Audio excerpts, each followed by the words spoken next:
What up, internet? My name is JB. Welcome back to season 5 of our Fresno State rebuild here on College Football 26. We are coming off of back-to-back trips to the college football playoffs, and I think now is as good a time as any to potentially take that next step up into a potential national championship team. We did manage to win a game in the playoffs last year. We somehow got around one bye just because we got lucky and won our conference championship. I got us to the number 3 seed. We ended up playing our conference mate Washington in the second round, and we won that game only to get absolutely stomped out by Penn State, which is just par for the course at this point.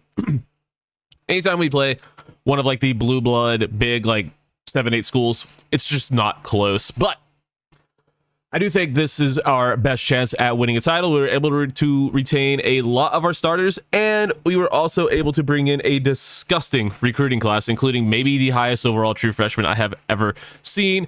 And let's go ahead and go over that roster before we hop into anything. We'll do it through the depth chart just because that's what I clicked on. At quarterback, we were able to get Cordell Mallory back for his senior season. He's up to a 92 overall, which is quite good. He does have these 2 points to spend, but we don't really have anything to spend them on at the moment, so we'll just save them for some point during the season when he is able to upgrade something. I decided not to upgrade his throw power to really up his overall just because it felt like it wasn't really necessary, so he kind of just doesn't really have much to upgrade at this point. Maybe we can upgrade health. I doubt we'll be able to get 15 points by the end of the season, but he's really good, very accurate, killer arm, very smart, so he should sim well this year. I think that's why I spent most of his points on, because that's what we had available. But he's really good. Your buddy Enrique Machelia in as a transfer to be our backup quarterback. He should be fine in that role. Cameron Boone, third stringer. And then this guy. Rashard Ford is a 5-star dual threat quarterback, an 83 overall as a true freshman. Now you might be like, JB, don't redshirt a 5-star. He's going to transfer. Which, yeah, he's going to try to transfer, but this is something that I just straight up don't have a problem with doing in College Football 25 for certain players. Like, he's going to want to transfer because of playing time, because he's not playing his freshman year. But he should know, he should have the foresight to be like, oh, hey, there's an NFL caliber quarterback on this team. I'm not starting this year, but if I take this, year to sit out and, learn the playbook and whatever, I get the next 4 years on a team that's been to back-to-back playoffs, that could win national championships this year, and I get to be the starting quarterback here to the next 4 years after. Is this not exactly what Arch Manning just did? He went to Texas, sat behind Quinn Ewers for 2 seasons. It's literally the exact same thing. I feel I personally don't feel like it's cheating to lower the transfer chance so we can guarantee him coming back. It's essentially just promising him the starting role as a redshirt freshman. Yeah, I don't have a problem doing that. He only has impact dev either or 2, so it's like he's super insane. But yeah, I have no issues doing that. If you think that's cheating, then I don't know what to tell you. He's gonna be our starting quarterback for the next 4 seasons after this one. But yeah, he's disgusting. Obviously, I wish we could use him this year, and he'll probably see some action if we're up big in some second halves before we hit that 4 games played threshold. But yeah, he's incredible.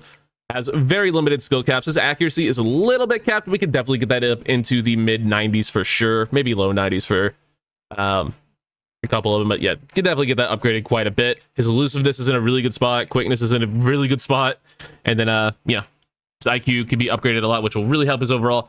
Rashard Ford is one of the best players I've seen in this game, so just wanted to talk about him a little bit.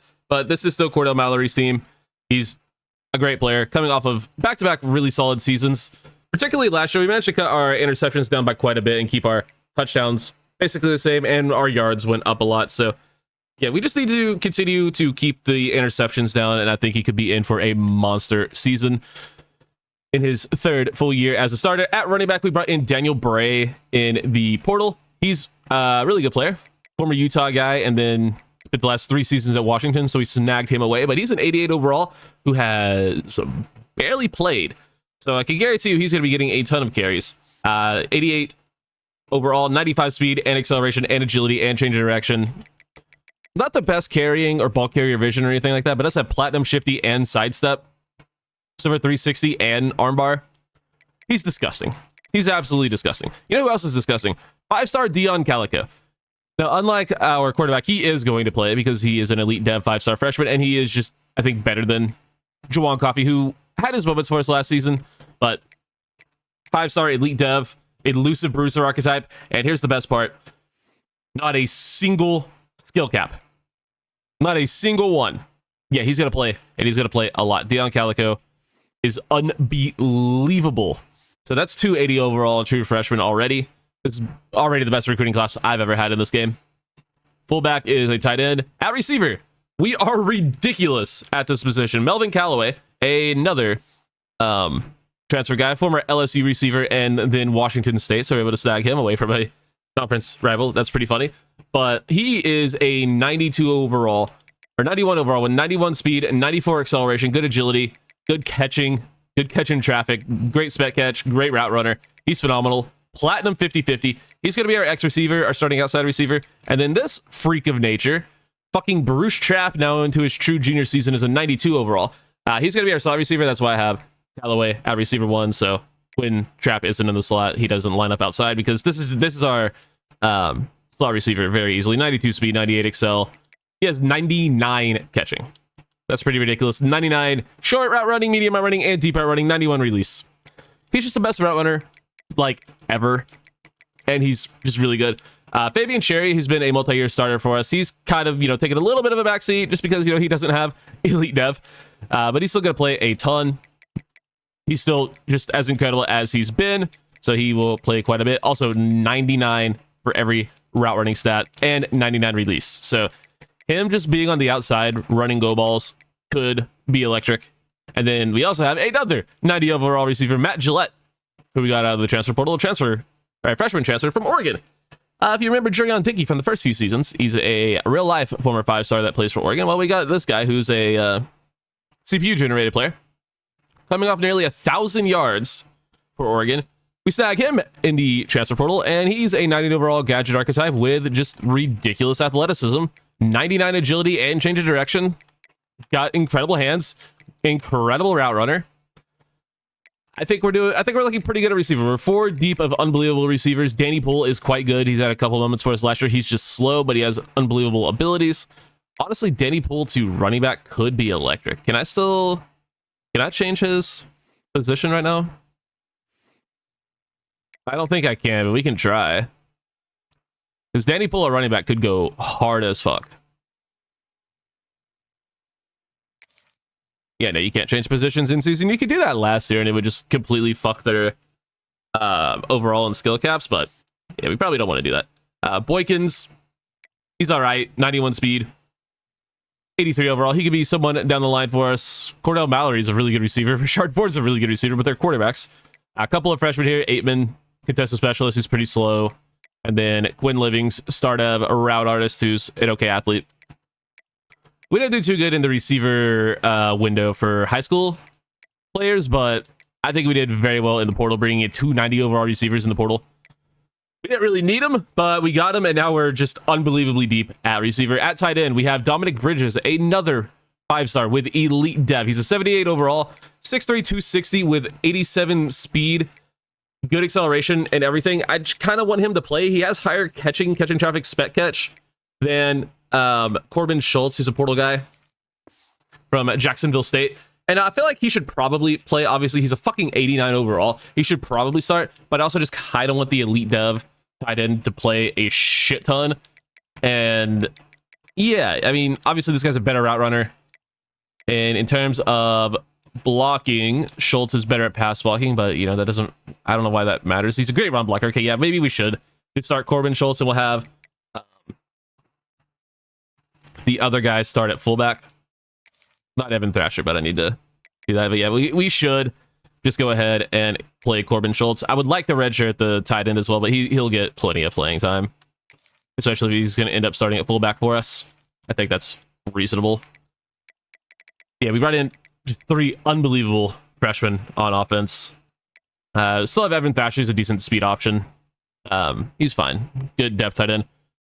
Left tackle, Cortland Meeks is really good. Keon Whitted is apparently an 89 at left tackle, which tells me he should probably start here, but I don't know why the overalls are doing that. That's just not accurate. And he doesn't have the team player thing to move to a different position. So, yeah, I don't really know how that works, because he's not an 89 overall. Because he's clearly a 79 overall, but he's an 89 overall left tackle. I'm just going to start the best left tackle on the roster, and that's Cortland Meeks. At left guard, we have Niles Titus, 79 overall. Impact Dev is the only reason he's starting over Pierre Radigan. I don't know, man. They both kind of stink.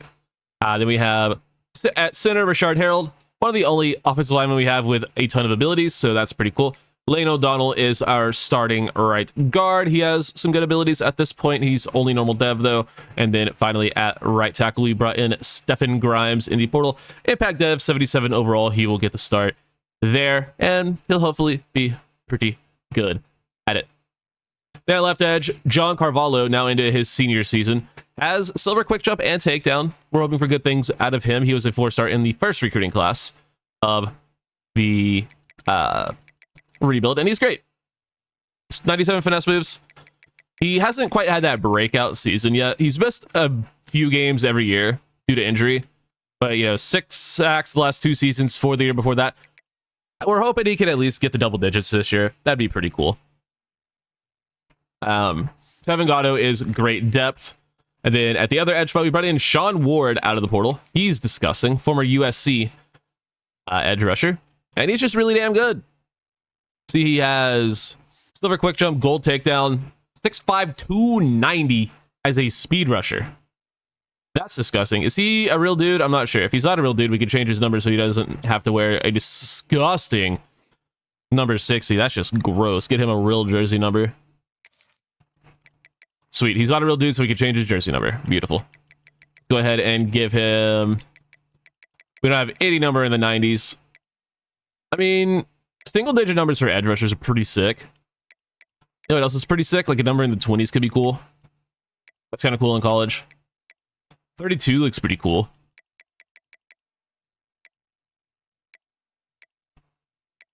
We give him Josh Allen. Yeah, the defensive Josh Allen's number. We'll go ahead and give him... We'll give him a dope single-digit number, though. He's one of the higher overalls on the team. You can have number 7. I don't know. Why not? Why not? Definitely a lot better than 60. That's gross. Need to get Gatto in as a backup there. Then D-tackle, Ezekiel Thornhill, former edge rusher that we moved inside. I mean, shit, we could probably move Sean Ward inside a D-tackle and to be great, but is an 88 overall. Pure power. He's got 99 power moves. Hopefully he'll be able to put those to good use. Jalen Childers, good, second starter. And then the rest of our D-tackle room leaves a bit to be desired. We have a couple of freshmen who are being redshirted, including star dev Alani Roy. Hopefully he sticks around. We'll see. Sam linebacker is going to be Tevin Fargas, 90 speed, 91 excel. Sophomore starter, 84 overall. Get a good season out of him. At Mike linebacker, we moved Terrence Ivory back over to Mike. He's been a beast for us into his senior season, also part of that first recruiting class. He's been just really, really, really, really, really good. So I don't know why I said really so many times, but yeah, he's been great. So this is his final season with us. Terry Strong is going to be our starting Sam linebacker just because he is a better athlete than Devin Wilkes. Not by much, but yeah, we'll go ahead and give Terry Strong to start there just because he does have slightly better speed, and I think he had the better dev trait too. I know they both have impact, but 80 speed, 86 excel versus 78 speed. It's 78 speed. That's gross. I guess we could go with Tony Bender. Yeah, we're just going to go with Tony Bender. He's normal dev, though, but he is the best player, and we're trying to win games, so we'll just go with the best player there. At corner, we have Trent Gilden, former safety we brought in. Played at Nebraska for a couple seasons, moved him to corner. We really need help at corner, and he's the highest overall corner we've had since the first year of the rebuild when Alzine Hamilton, just a base real-life Florida State or Fresno State Bulldog, was on the team. We have not had a single corner above an 85 since, so that's pretty nice. Kevin Redmond, another member of one of those early recruiting classes, is also been moved to corner from safety. 84 overall. We just needed any help there. Gabe Mix, a normal dev. Redshirt Jr., who's actually developed pretty well. He's okay. Sammy Hunter's been here for a couple seasons, been maxed out for a couple seasons, unfortunately. He's played well for us in spurts, so he'll still get some rotational snaps. Brian Schillinger, he's on the team. At free safety, David Gales is going to be starting there for the second straight year, the true sophomore. 80 overall. Normal dev is kind of like hurting him a little bit, but he's okay. Good enough to start. That's why I justified moving both of those safeties to corner, because he is capable of starting. And then also capable of starting is Kona Miles. Been a multi-year player for us as well. He's slow, but he's just good in coverage, so, and a decent run defender. And we also have decent depth as a third safety for Isaiah Smith. he'll go ahead and be our backup. Actually, no, Quentin Jones can certainly play if we need to. I was going to say he'd be our backup at most positions, but he doesn't need to be. We do need kicker this season, as Dean Pratt is now a senior, and Juan Mingo is our punter. So I think the team is in an incredible spot. You can see we're at 91 overall. This should be the year where we just absolutely destroy teams. I'm hoping so anyway. As far as the recruiting board for this first season has been set up, we're going after a few players, including a quarterback, just to have good depth there. Running back, we're not recruiting anyone. Receiver, we have a couple of guys.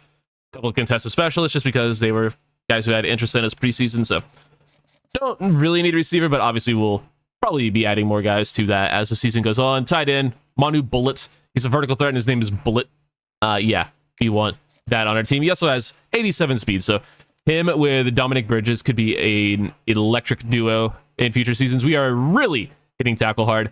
Alani Gupta, I guess, is already in his top 4, but it's only 4 players. I'm not really sure what's going on with him, but we already have a hard sell, which is a great hard sell for him, and he is number 1 on us to begin with. He's a 5-star tackle who wants to be in Fresno, so we will hopefully be able to honor those wishes. He's really good. Josh Moffitt is okay. Melvin Driver is a gym well-rounded tackle. We definitely want to try to get him, so we're throwing 50 on him. And then Tobias Sr. is another well-rounded tackle who looks all right. So we're really trying to hit tackle hard because we always need good O-line depth. Dion Ebikadi is a guard that a lot of big-time schools are going after, so we probably won't be able to get him. It is so hard to recruit guard. It's another reason why we're going after so many tackles. Emmett Casey could be a starting center for us. So that's interesting. Edge rusher, we have one on the board right now, Stephon Murphy. He is a power rusher. Looks okay. I think he actually has some pretty good abilities. Yeah, 83 speed, 86 strength, 87 excel. Definitely a player that, is good enough to go after. USC also wants him, though, which could be a problem. D-tackle, we're going after a couple of big fellas, Don McRae and Shaquille Amatova. I don't think I scouted either one of these guys. I did not. But I did scout some linebackers. George Bullocks is going to be very hard to get because if Georgia wants a 5-star linebacker or just any linebacker, they're probably going to get them. But we're going after him. 82 speed, 90 excel, really good strength, incredible zone coverage, and this is a thumper. And also comes with 86 hit power. That might be good enough for Aftershock. I'm not sure what it is, but if we are able to land a player that can actually get Aftershock, that would be sick. And yeah, he could just be a very, very good player going forward. And then this guy. Maybe the recruit I'm most excited about is Tremaine Cherry. He's a thumper, 4-star middle linebacker who had interest in us and also has 90 speed. Now, his hit power is quite a bit lower, but he is a good cover linebacker. And did I mention he has 90 speed? So yeah, we're going after some really good linebackers. Corner position, we have not been able to recruit well. They just always end up picking different schools. And I feel like we should already just be dropping out on Marquez Myers. With Penn State gaining on us and Michigan gaining on us, I feel like this is a recruitment we just don't win. Maybe we can get his brother Jalen. And then Trey Aviles is in here as well. I think I am just going to pull out on Marquez Myers and just focus on these 3. I think that is probably the right thing to do. Have a couple of safeties here that we are going to look to bring in, and we'll go ahead and up our offer on George Mangold, and then we can throw an extra 25 on one more player, or we could even add some guys who are being under-recruited. I think the smart thing to do would probably be maxing out George Sweet, just because we do want to get a good backup quarterback, and we could just go ahead and go the full 60 on him, which might not be a bad idea, but we'll hold off on that for a moment. And I think I will just go ahead, hit up the prospect list and try to find a couple of 4-stars that don't have any offers. Maybe there are a couple of 5-stars who don't have any offers yet. There is a 5-star receiver with only 1 offer. He's a route artist. It's a decent offer, though. And then we do have an agile.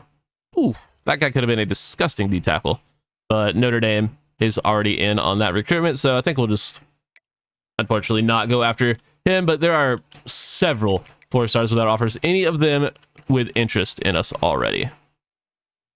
We don't really need another tight end. We do have a lot of players with interest at this point.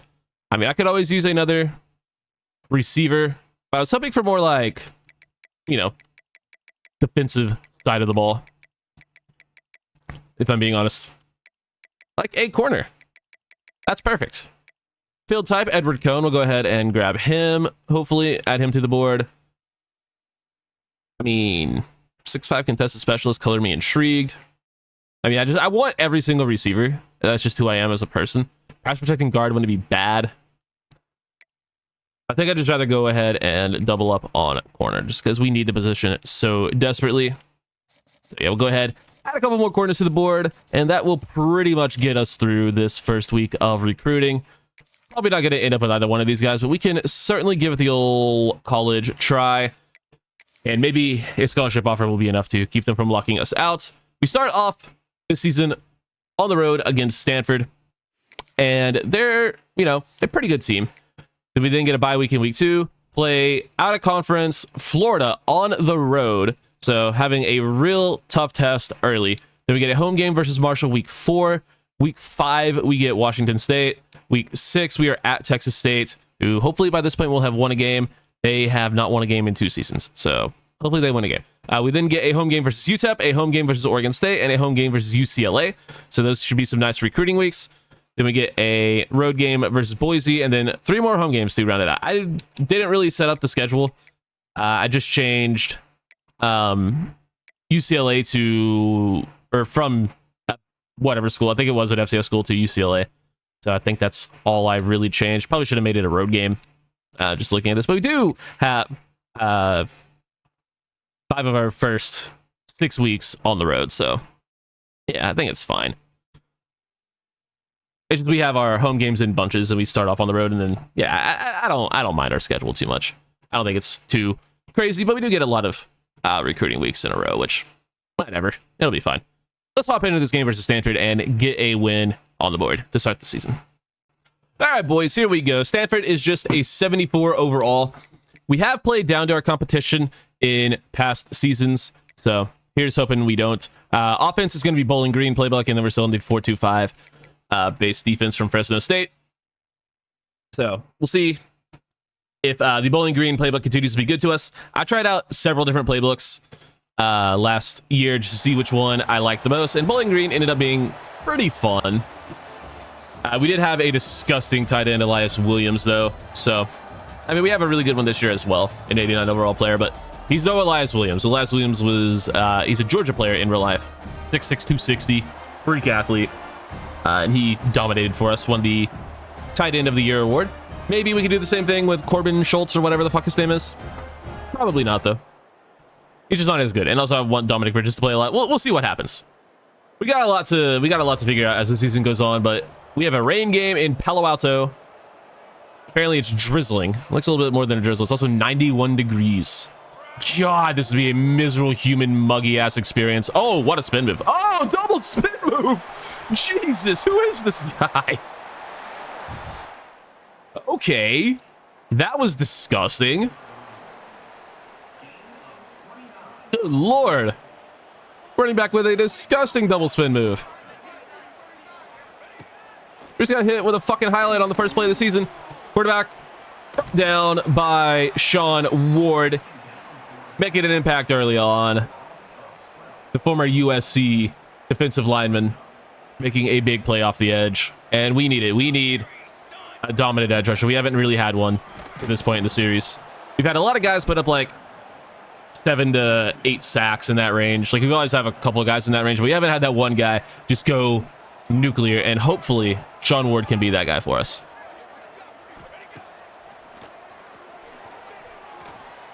I guess that's my bad. It is my bad. That's just entirely on me.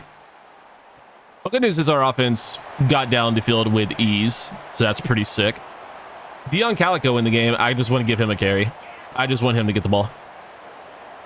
Wearing Saquon's number 26 too. He plays like Saquon. He's kind of got that build. I don't know what his like actual height weight build is, but I imagine it's probably not that far off from Saquon. He just looks like him. And that is a beautiful route. Touchdown, Melvin Callaway. Good start to his season. I think he's going to be disgusting.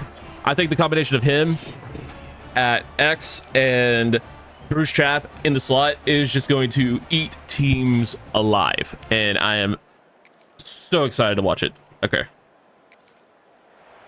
Well, the good news is our defense is playing well without me. The bad news is I really suck at defense. Hey, Bridges is in. Let's go. And he's open. Dominic Bridges, the freshman tight end. His first catch is a touchdown. Elite Dev 5-star tight end, Dominic Bridges. Yeah, he's only going to get better. He's only going to get way better. Let's fucking go, boys. Excellent stuff from the offense, and we just need a little bit from our defense. Play a little bit better than they did on the last drive, namely me. Sean Ward again forces a fumble. It's going to be recovered out of bounds by Stanford, but Sean Ward, his second sack of the game already, and he's already forcing fumbles in the backfield too. We might have ourselves the game-breaking edge rusher we've been looking for. He is already impressing me. Now, the problem is we are back on defense. Would have liked to take advantage of that on offense. Perfect time for a screen. And that'll be a touchdown for Stanford. All right. All right. All right. All right. That's pretty unlucky. We'll go to Daniel Bray here.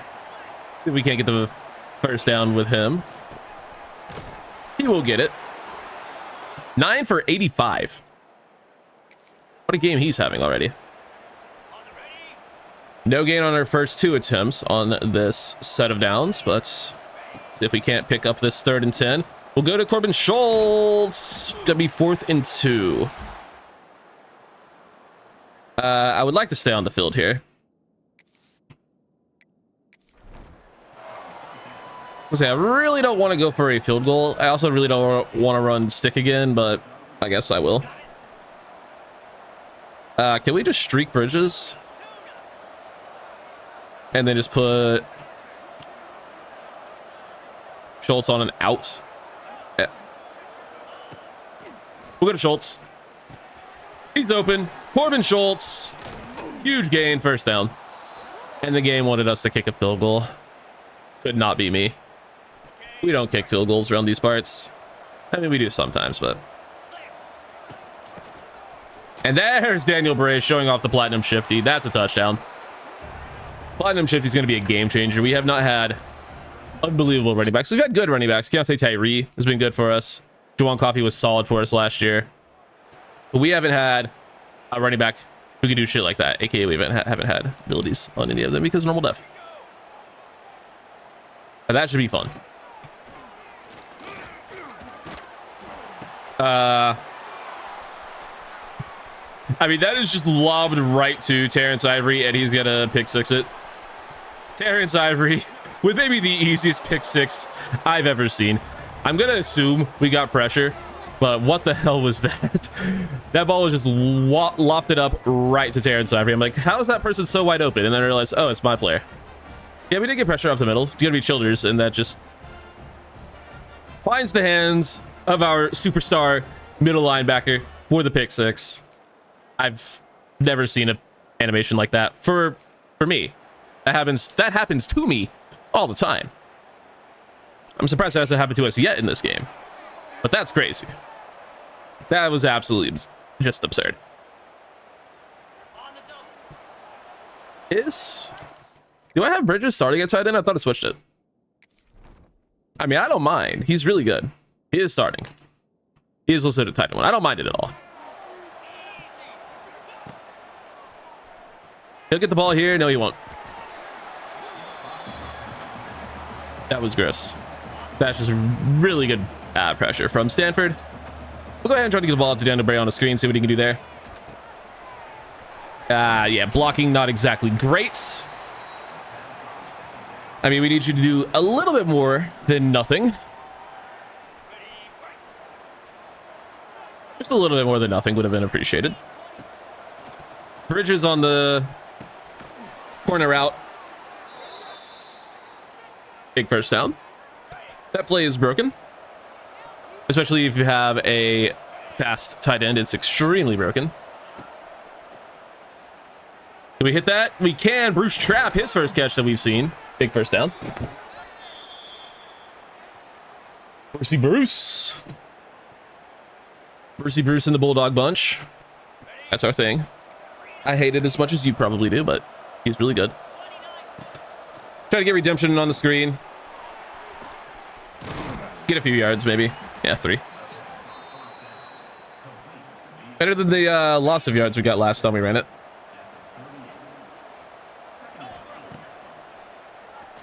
Gonna step up with Mallory. He's got all day. Cordell Mallory. Ton of room in front of him. He'll duck out of bounds after a big gain for the senior quarterback. Could have been a day round 4 pick in the draft. Decided to come back for his senior season, and it's already off to a phenomenal start. Bumped is Bruce Trapp on the slant, but he'll still make the catch for a very respectable 9 yards. You think they want us to run one of those 3 plays?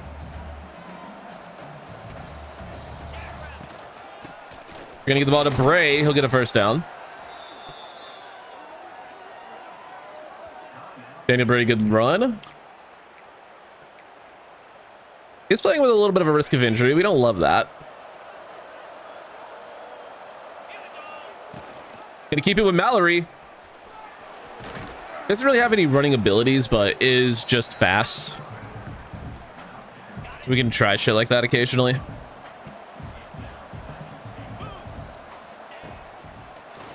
Do we have a step there? We do. Touchdown for Melvin Galloway. He is feeling himself. He's also filling up the stanchion there. 34-17. If we score here, we might get to see some of the true freshmen. Ford. Good play by the D tackle. I love how they can do that while engaged in a block so easily. That happens all the time. I kind of hate that. Spin cycle lighting up. I guess we can try it. Didn't really do anything. 21 for 131 for Daniel Bray.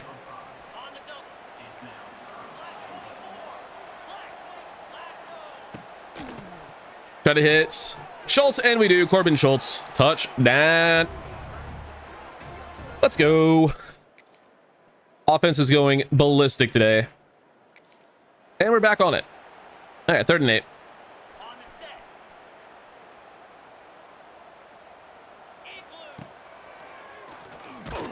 There's some pressure from Stanford. And we're back on offense. Okay. I'm not going to question it. We will see Rashard Ford in the 4th. With the drag here, it's going to be Fabian Cherry. First down. Ooh, maybe we don't see the true freshman here because they did score. I'm trying to give him some playing time. I'm trying to get the true freshman in the game. I guess he's just a redshirt freshman. We're trying to get him some action, though. Interception for Cordell Mallory. No, dude. No, say it ain't so. Bruce Trapp, good route. Touchdown, Bruce Trapp. Let's go. All right. Let's go ahead and put Rashard Ford in. Let him get a little bit of snappage going. Let him play a little bit. See what he can do. 4th down attempt for Stanford.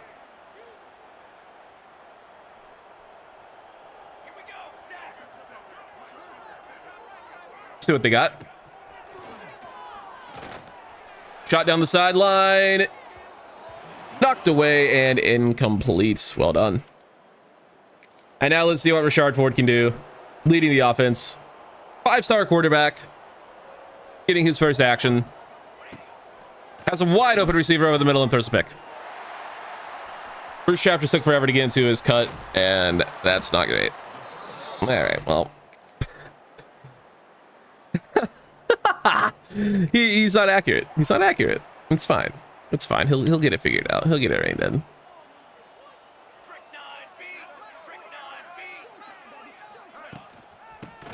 And off to 30. He's been killing us. He's had a good game. I can't even be mad at it. They do get a touchdown and they go and try for an onside. They're still down 18. Onside recovered. And let's see if we can finish the drive off. Poor Rashard Ford. Daniel Bray hits the hole. Huge burst of speed. I have a feeling he's going to be injured. I mean, he has 34 carries today. He should definitely not be in the game at all. Let's get him out. Get Dion Calico in. Matter of fact, let's just make him running back 3. And we'll go ahead and get Coffee in there. Just get him out of the game. Get him out of the game. Let's not risk injury in week 1. When we're up by 1 billion. And Dion Calico, the other elite dev freshman, has a touchdown. So, Calico, Bridges, both with touchdowns in their first career games. First of what is hopefully going to be many for the duo.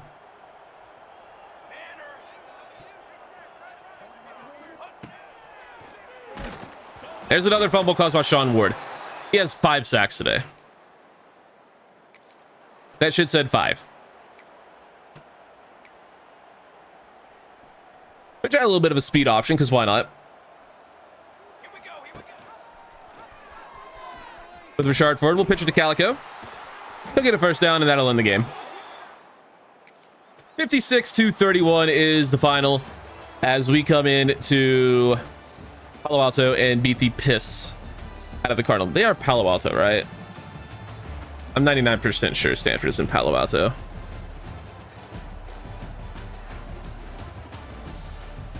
Oh, it's in Stanford, California.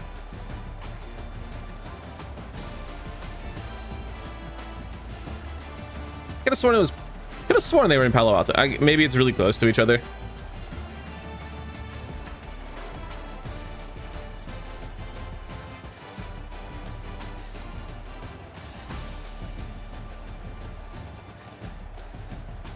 I might be dumb.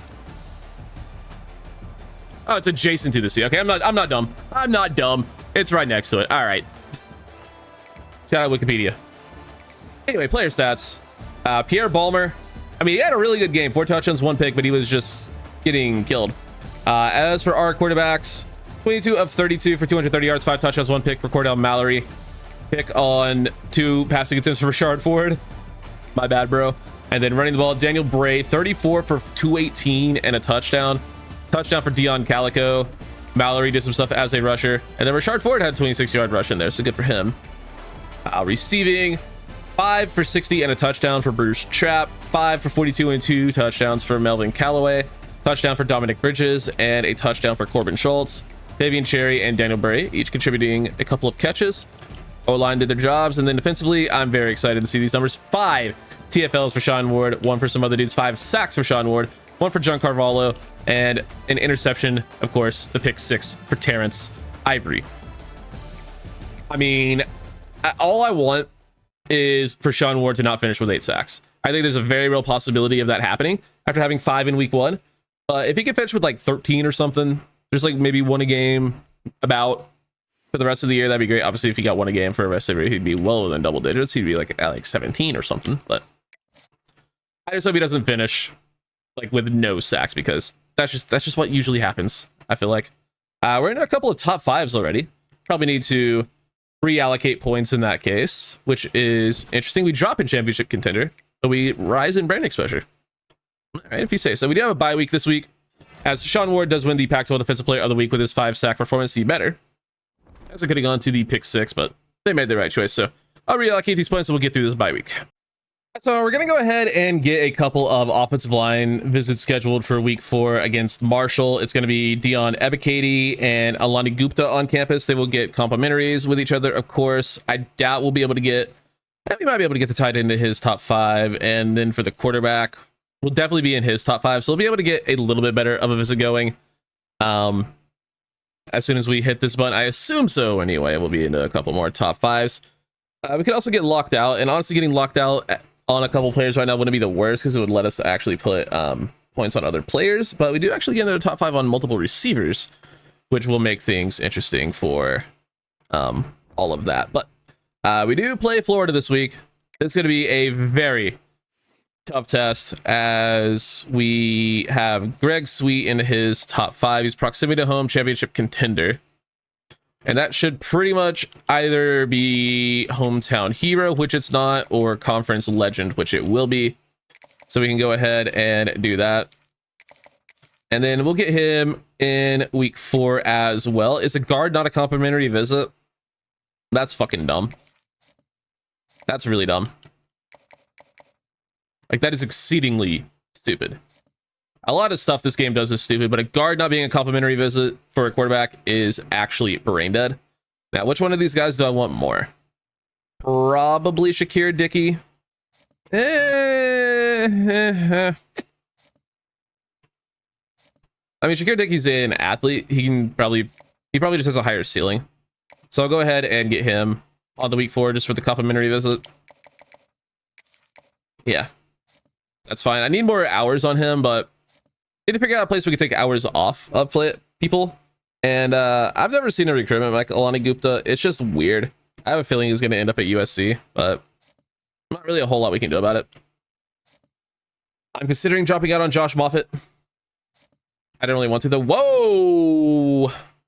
UCLA coming out of nowhere for Dion Ebiketie and jumping into his number 1 spot. That's pretty annoying.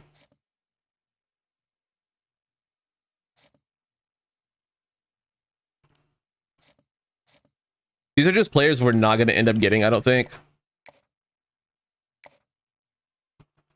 I mean, I don't want to drop out of all these recruitments, but I don't think there's a chance we can come back on that guy, on Matova. We're looking good on Bullocks. We were able to pass Georgia. It's only a matter of time till they decide they actually want him. Tremaine Cherry, we're looking great on. Corner, I feel like maybe consolidating Kevin Rathman into points on both of these guys is probably smart. Just to try to get into their top 8s.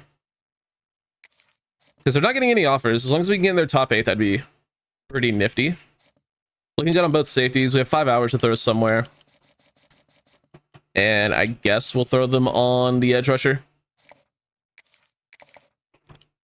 Yeah, we're not our best recruiting work, I'll say.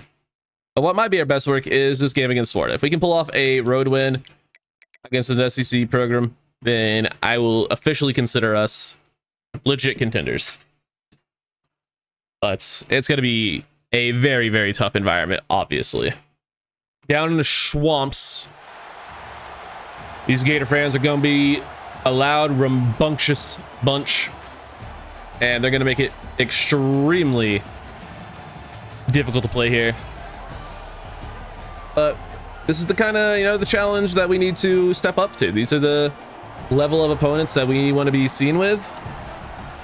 Level of, the caliber of, I'm going to say it again, program that we want to be mentioned with. So these are the kind of games we just need to win. It's going to be very difficult, obviously. It's going to be very difficult to win this home game.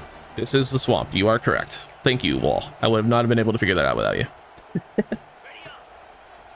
I'm pretty sure that wall has like a name. I know it does, actually. I just don't know what it is. Terrence Ivory playing a little bit beat up right now. That's not good. Drag. Open. Gets 5. Should be a punt for midfield, I would think. Back on defense. Guess we're not really moving the ball too well on offense. That's unlucky. Quarterback out of empty. If we can get pressure here, that'd be phenomenal. Going deep. Ivory in coverage. Our middle linebacker in man coverage makes a play. Let's fucking go. Finally, an opportunity to play some offense. It's kind of weird that we weren't really getting an opportunity to jump in here, considering it's first quarter. Usually you get these big first quarter drives. Go to Bruce Trap there for a couple. Might be a lot of running. Might be a lot of Daniel Bray. And he's gonna hit the hole, get a nice gain. Daniel Bray. He's really good. I like Daniel Bray. Big fan. We'll keep it with Cordell Mallory. Shows off a little bit of shiftiness getting past that safety. All right, Mallory. I see you, dog. But give me more running opportunities. I'm really fast. Maybe. We'll take 6. 6 yards per carry is definitely good. Kind of taking the crowd out of it, at least for a couple plays. Corbin Schultz open. Went ahead and did make him the starting tight end in the main depth chart just because he should be. Bridger should be a role player. That's open. We'll go to Fabian Cherry. We're just taking what the defense is giving us right now. And right now that is some nice dinking and dunking.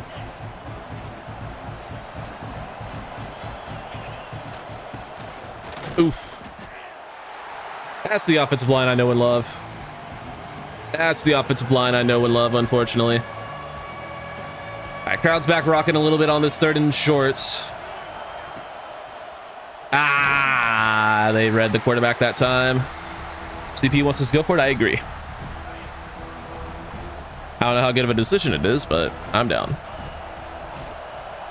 Gonna Bruce trap is actually gonna be caught by Fabian Cherry. Okay. Well, I had 2 open receivers, so can I really complain if one of them catches it? Methinks not. Bruce trap wide open on the slant. Easy first down. Easy first down for Brucey Bruce.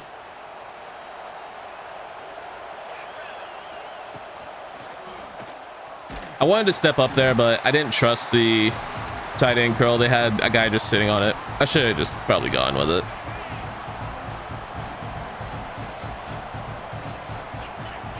Callaway open on the slant.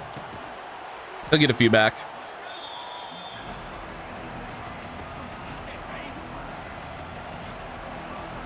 Third and 10.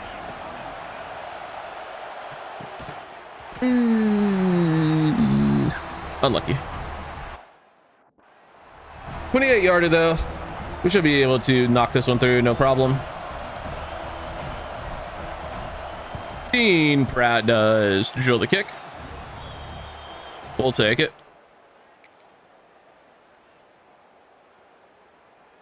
Still up 3-0.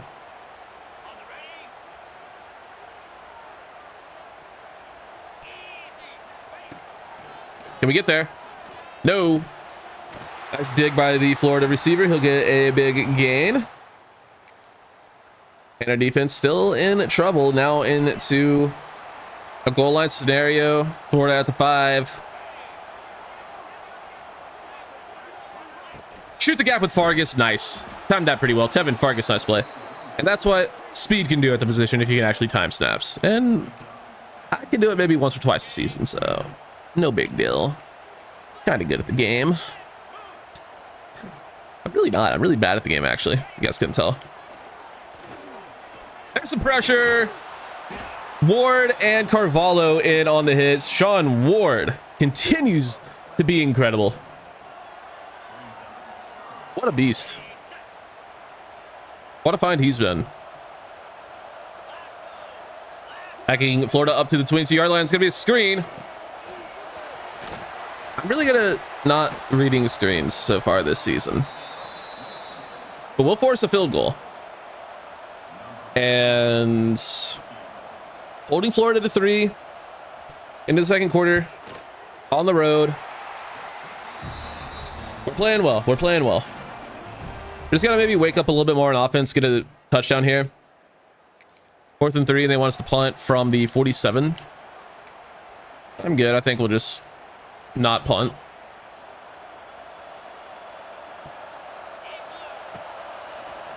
Put it Callaway.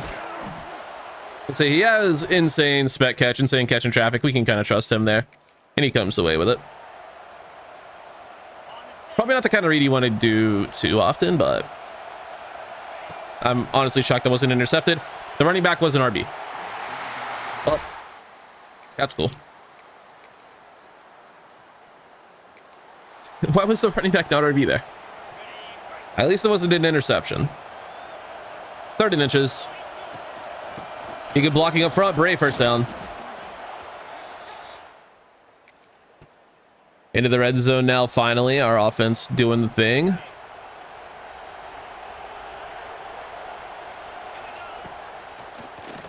We'll go underneath. Brucey Bruce. Allen's the corner. Gets the first down. Nice play, Bruce Trapp. Mallory's playing a really good game. Just has not been able to find the end zone yet. Look at that speed burst.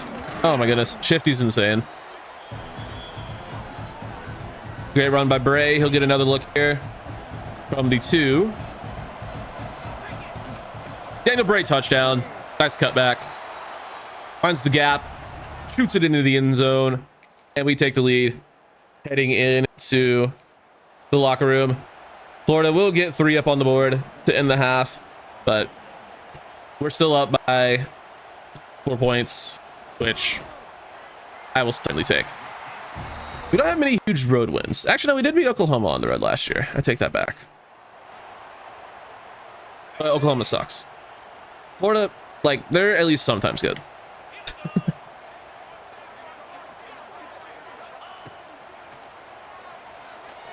Check down attempt was knocked down at the line by guess who? Sean Ward. He's already real close to making the thumbnail. We're only 2 games in. He's real close to getting himself on the thumbnail. They can play here and we'll put you there. Ooh, that guy has a step, but we get back in it. Nice closing speed. And Finau North, an injured offensive lineman on the play. That just sucks. I want to play some offense. We haven't played any offense really this game. I mean, well, we're in the lead. 16-15.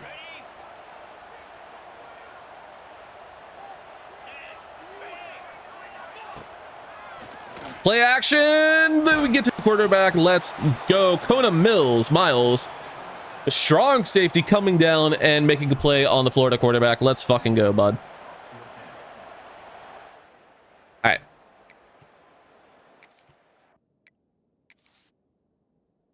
Go ahead and punt, and we will take over on offense. We want to start chewing some clock.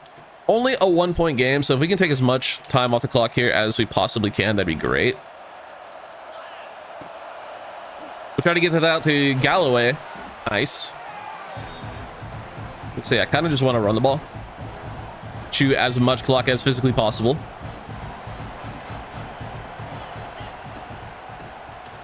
There's the first down. Cordell Mallory. Nope. Daniel Bray.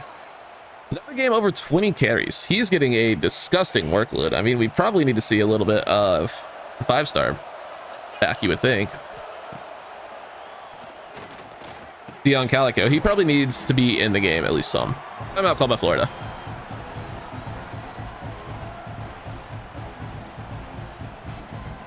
QB rep could be a really bad idea, so let's just... come on. They're not that loud. All right, whatever. We'll just run it with the quarterback. Yeah, that's why you don't run that. The crowd is going to be going crazy here.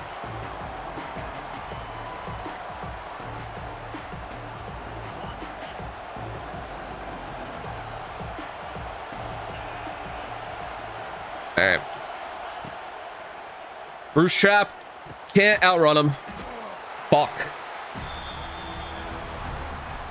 Couldn't really get anything going there. It's 4th and 2. I don't want to give them the ball back. I know this is brain dead, but we give them good field positioning. They'll score anyway, and we'll get the ball back sooner. That's my thought.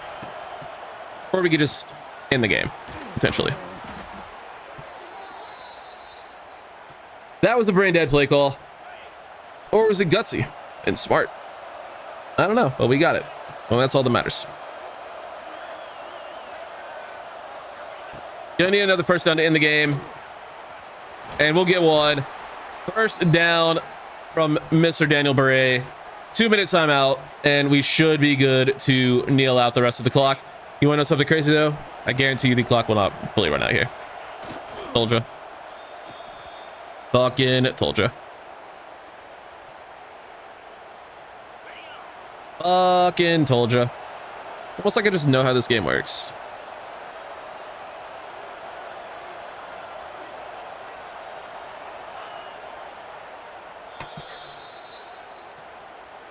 They physically can't do anything to stop the clock. There's like literally nothing they can do.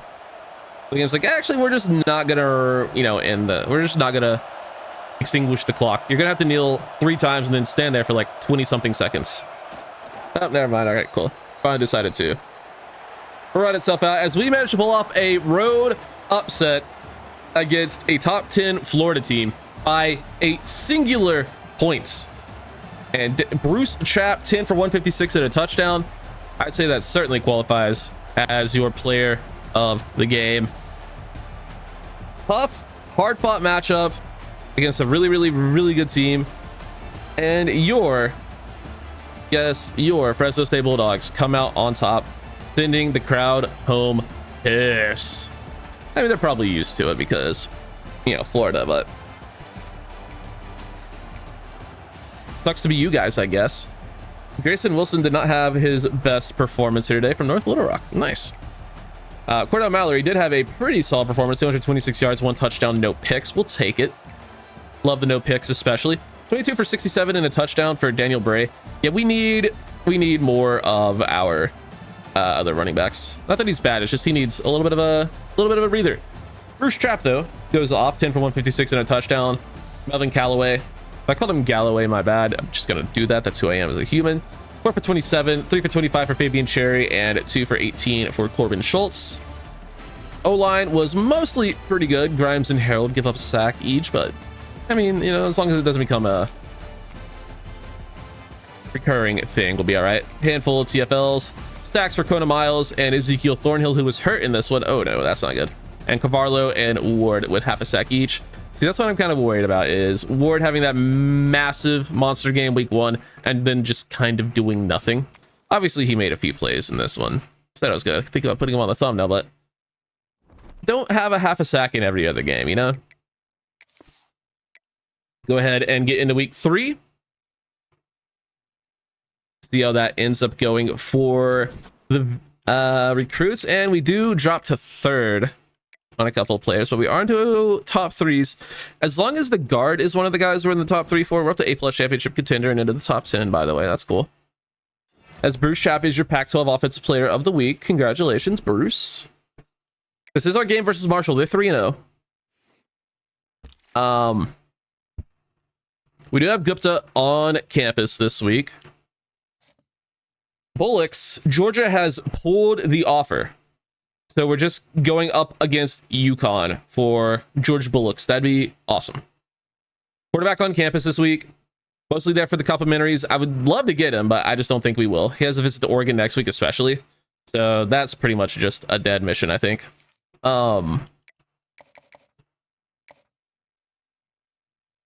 Is it worth hard selling 2 out of 3? We have a B+ and a B. If we can find a championship contender proximity to home, that's a different one, which I think is just going to be Hometown Hero.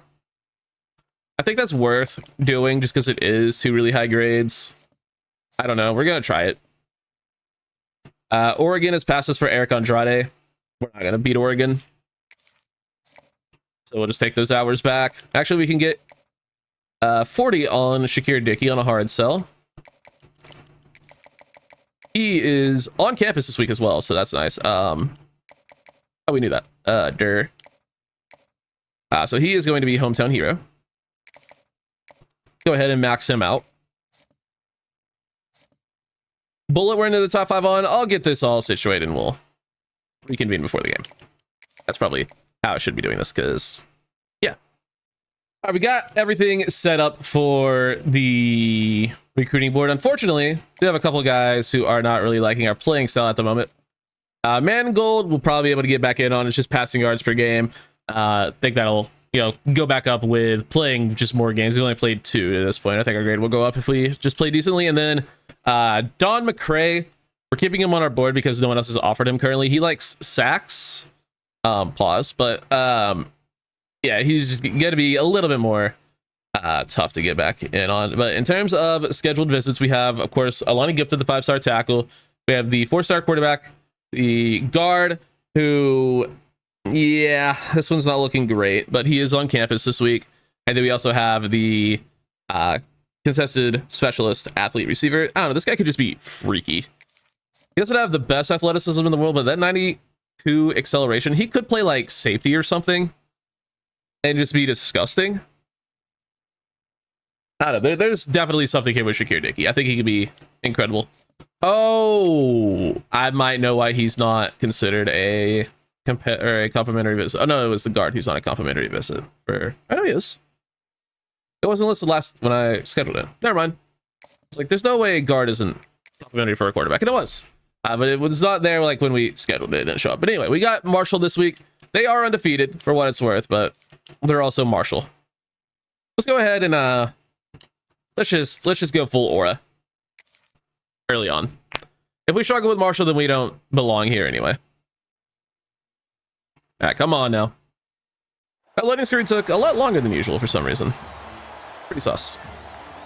I think we'll be all right. I'm not too worried about some fucking loading screen. You think I care about a loading screen? Hell no, I don't. Okay, maybe a little. Maybe I care a little, but the black uniforms are so good. Oh, forgot it's our first home game and our crowd always whites out for it. My bad. I'm never gonna remember that, but yeah, it'll be okay. It'll be okay. We got the Thundering Herd in town today, and a lot of recruits on campus. This needs to be a big win. This needs to be a big win. It's not as big as the first recruiting week last year when we had the tight end, the quarterback, and like 2 other really high 4 stars on campus. One of them was a tackle or something. Like we had an insane first recruiting week last year. This isn't quite to that level, but it is a pretty big one. A couple of really highly rated offensive linemen that we definitely want. So gotta do our best to just come out here and perform. We have a step there. Thought we had a little bit of separation. Gonna be caught by Marshall off the tip and intercepted. All right, good play. We get a safety though and go up 2-0. That's hilarious. That's actually hilarious. I forgot to set up the auto sub shit, so we'd see more Dion Calico. Broken tackle.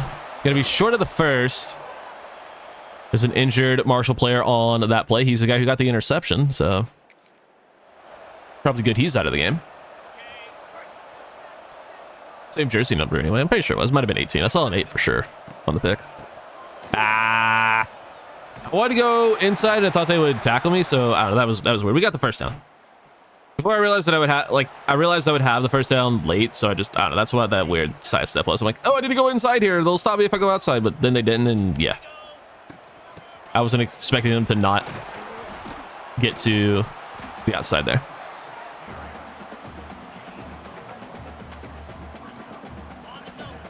Let's just get open here, boys. Let's run some good routes.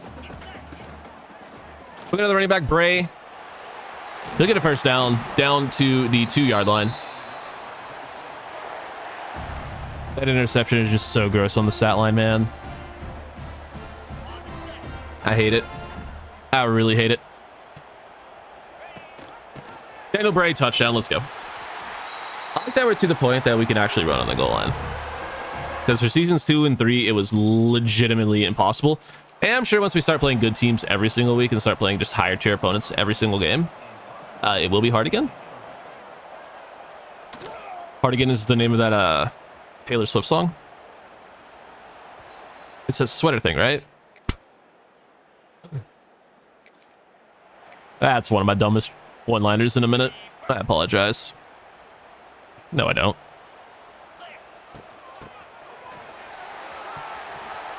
Try to turn on the afterburners and really get into the second level, into the end zone, but not really able to do it. We'll try a screen, see if it works. I mean, kind of. It would have if anyone blocked there. Injured Marshall player on the play. James Steffen, very similar to our starting left tackle's name. I forget his name, but Steffen is one of his names for sure, whether it's first or last. The world may never know. There's the pitch. Daniel Bray touchdown. Nicely done. Nicely done. Team is playing very well today. How about a Melvin Callaway touchdown on the slant? That's exactly what we're going for. That's exactly what we get. Melvin Callaway, his first home game here in the Valley. We get the job done. 23-0, and we're right back on offense. Beautiful. Might be another fourth quarter sighting of Rashard Ford. I tried to throw the ball to my tight end, and it just would not let me. As I press the button too fast, and the game's just like, nah. He's uncovered right now, though. Get the ball out, click to Schultz. I think he got it.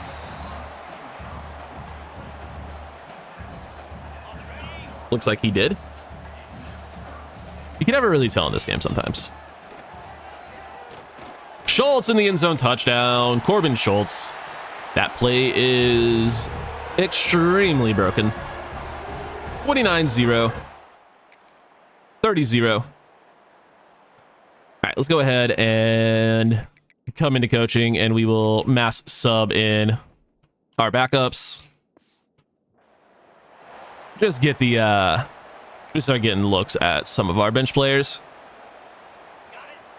Enrique Belleccia in at QB. We'll also see some Dion Calico. He'll get the ball here. That's actually Jawan Coffey getting the ball. He'll get a first down. I don't want to yoink Belleccia out, but I do want to see, obviously, a 5-star QB. Thrasher in its tight end makes the catch. Rare catch for Evan Thrasher. He'd be a great player if we didn't do so well in the portal at tight end. He's a good athlete. He's a good player. Coffee gets a couple.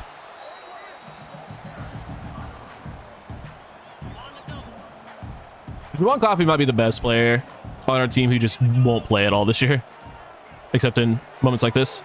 Dion Calico on the screen. He will find the touchdown. Dion Calico on the screen. You love it. Your elusive bruiser can be a little bit of a receiving back as well. You love that. You really do love to see that. 36-0. Now into the fourth quarter. On the set.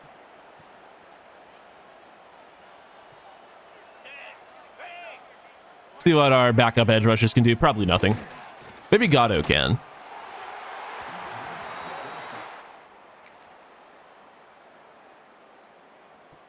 right, let's go ahead and get a look at Rashard Ford. This is only his second game, so he still has 2 more games he can play in. This will probably be the last one for a little bit. But let's get a little bit of Rashard Ford. Let's hopefully not throw an interception this time too.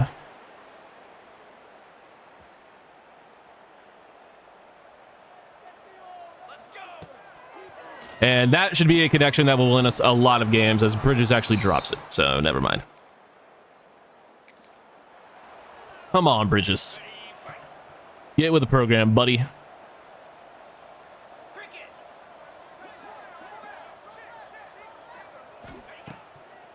Pressure gets there. Let's go. That's a little bit easy. I like that. I like it when it's easy. Don't like that. Definitely nope. Gonna go ahead and strike that one from the record. That was one of my worst sentences of all time. Matt Gillette open.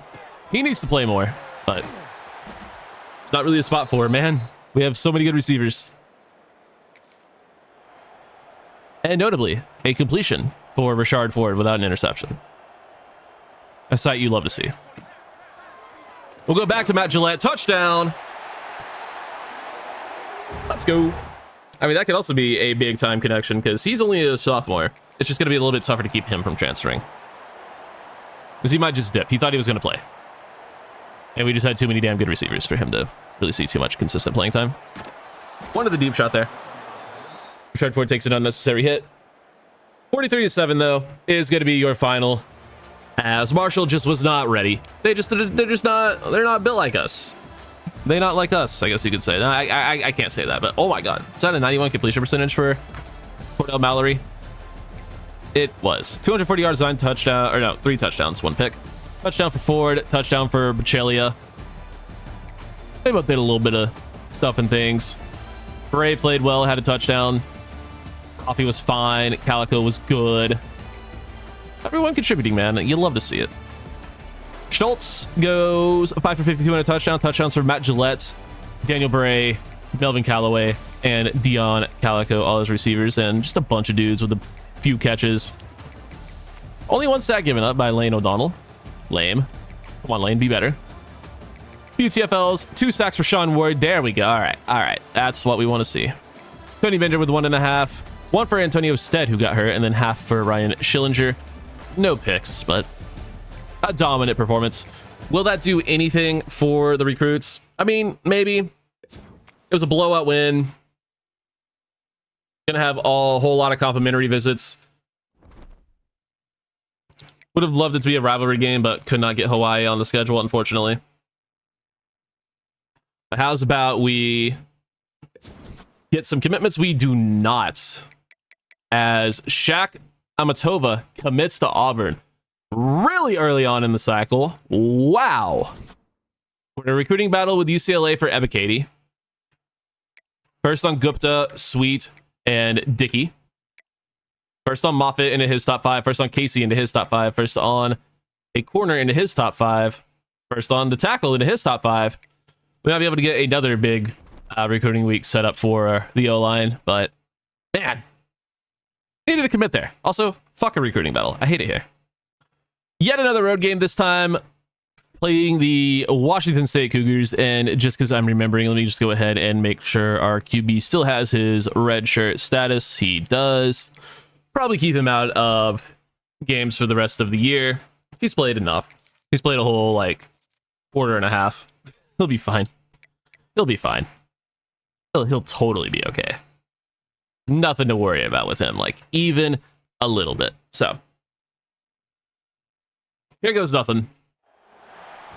Washington State's going to be a particularly solid team. They're always okay. Team that's played us pretty close in the past, pretty much every year, so not really expecting anything different this time around. So let's just play our game and get the win. Keep this undefeated streak alive. We're up 7-0 and still on offense. That's a good sign. That's a good start. We can try the peak slant. Haven't ran it in a while. We'll throw it to Schultz, first down.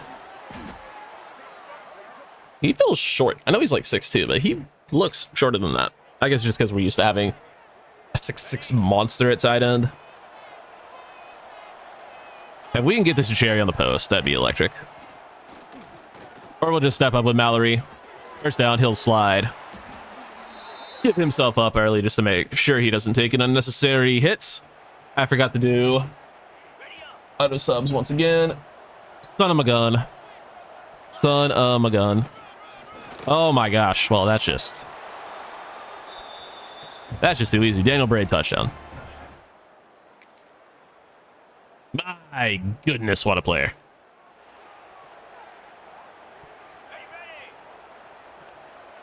My goodness, what a beast. Give him the ball again. Good enough for a first. I'll take a first.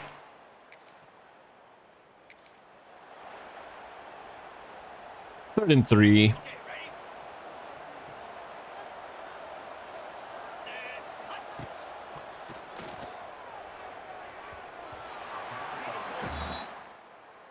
Good throw, I guess. I mean, that was a really good route. He was open on the break. Just fucking airmailed by Cordell Mallory. We can try this to Daniel Bray. Oh, just kidding.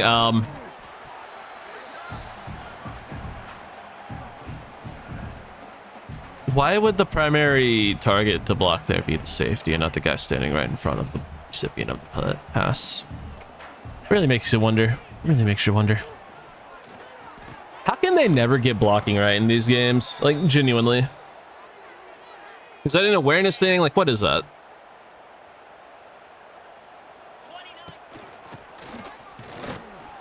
Bray gets maybe a yard.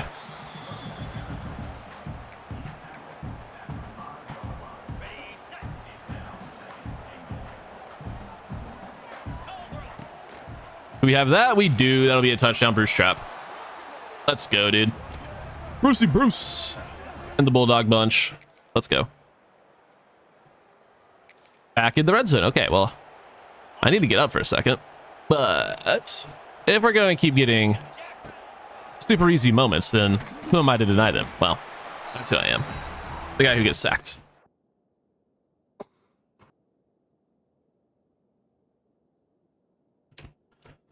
We have returned. Got a score here. And we don't got it, but it'd be nice. It sure would be cool. Increase our lead. That's open. Try to make man miss with Bruce. Not really able to do it. I'm like, let's get him the ball in the open field. Maybe he can make a play. He doesn't really have any of the abilities. He doesn't have like shifty or anything. Unfortunately, haven't really been able to get him that. Just one to focus on his overall. I think there's like a 0% chance he comes back for his senior season, but if he does, oh my god. I think he's gone though. I think he's hitting the draft as we get brought down once again. How about just a little bit of blocking here, boys? Let's not let this become a thing. Full streak trap. Start away. Don't have anything.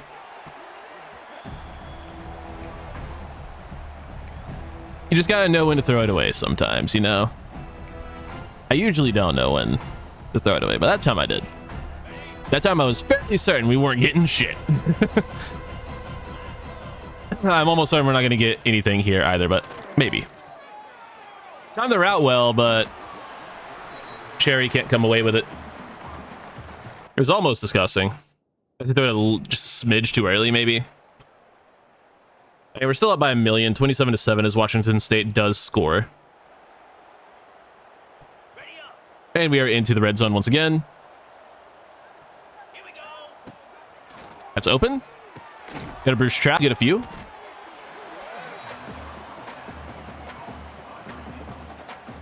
Just take your checkdowns, people. That's my best advice. Just take your checkdowns. Callaway, not really a check down, but it's a good route, and that's a touchdown. Melvin Callaway. We're doing a really good job of spreading the love around on offense.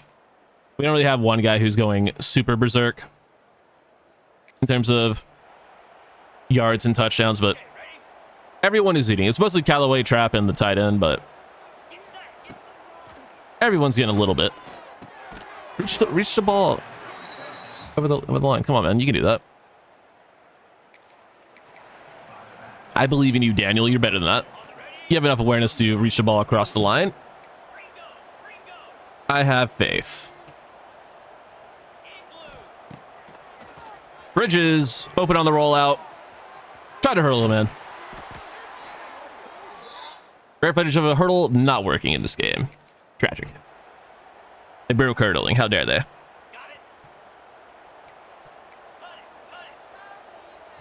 I've said it a million times. If you've actually been following along with a lot of the videos, hurdling, the fact that it works this year is probably my favorite thing in the game. I just love jumping over dudes. It's the most disrespectful thing you could possibly do to the CPU. It's just jump over another human being. It's so fun.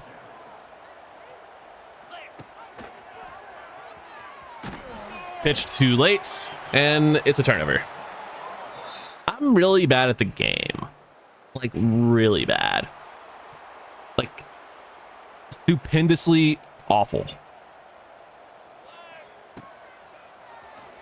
Quarterback gonna roll out, launch it deep. It is knocked away, incomplete. Let's go. Good coverage down the field. 41-14 as we score off of that. That's hilarious. Yeah, this game's over. 41-14 will be your final. Well played. Very well played by your Bulldogs as we continue to just have a great start to the season. I don't really have another word or a way to phrase it. No touchdowns, no interceptions for Kent Hilton. Insane name. Anyway, really good game from Mallory. He hasn't really gone off for the yards, but he's been playing some great football. His completion percentage has been good. Touchdown to interception ratio has been in a fine spot, except for when I'm watching them. Another great game for Daniel Bray. We need more Calico. The fact that Calico didn't get a single carry in this game is annoying.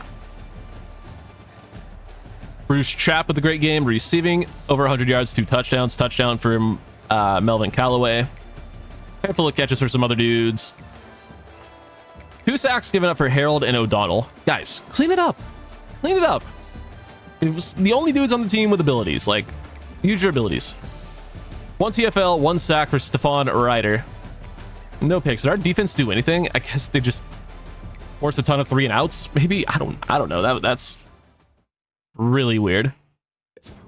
That's a really weird stat line. No one did anything except for Stephon Ryder making 1 play. That's one of the weirdest stat lines I've ever seen from my defense. We do get our first commit of the cycle. It's going to be 5-star tackle Alani Gupta from Honolulu, Hawaii. Our first commit of the year. I mean, that's a pretty big get, I would say. A 5-star tackle. That's what you want. We're in a recruiting battle with Oregon for Greg Sweets because, of course, we are. Why would we not be in a recruiting battle? It could never be easy. Texas State 0-5. Texas State, please, just win a game. Any other game, but please win a game. Please. I beg you. All right, Texas State 0-5. They are on probably an incredibly historic losing streak. Can we look at can we look at other schools here? Like, is there a way to check out like school history? I want to see what their record is. I guess I could do like make another user, but I don't want to do that. Yeah, I can't find like their long-term shit, but whatever. They have gone winless the last 2 seasons, so I mean, hopefully they win any other game other than this one. But it is kind of embarrassing. I thought about kicking them out of the Pac-12, but they're one of the real-life teams, and I already kicked out one of the other real-life teams to get San Jose State in, who we haven't been able to play since bringing them in. So I wanted a rivalry game in conference more often, and that didn't work. And then we also aren't getting to play San Diego State this year, so we just don't get a rivalry game this season. It's pretty annoying. Maybe we do get San Diego State. No, I'm 90% sure we don't, but let's do it. Texas State's an abysmal performing team. We need to be a good performing team. We can't struggle against Texas State, surely.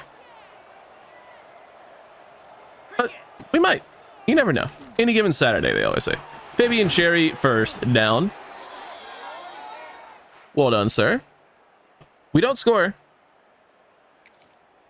We did manage to not score. I did also switch auto subs to keep fresh for all the skill positions, including tight end. Just for receiver, running back, and tight end, though.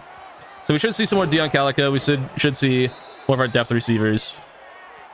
In case anyone gets a little bit fatigued or the wear and tear starts to stack up, we should see some more guys rotate in, hopefully. There you go, perfect. Dion Calico, right on cue, into the game at running back. I meant to keep it. I guess I pressed the keep button too late. That's my bad.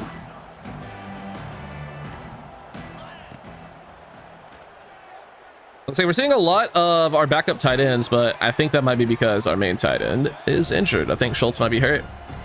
Landon Muldean makes his first catch of his career. He's in the game. That's interesting. Go back to Calico. He's got nowhere to go. We're not kicking. We're just not kicking. I hate how when we get into 4th down, it's just always stick that the CPU suggests. I mean, I'm not too mad at it because it's a good play, but it's kind of wish we would get more options, you know? As we don't even get the first down there. That's a thing that's happening.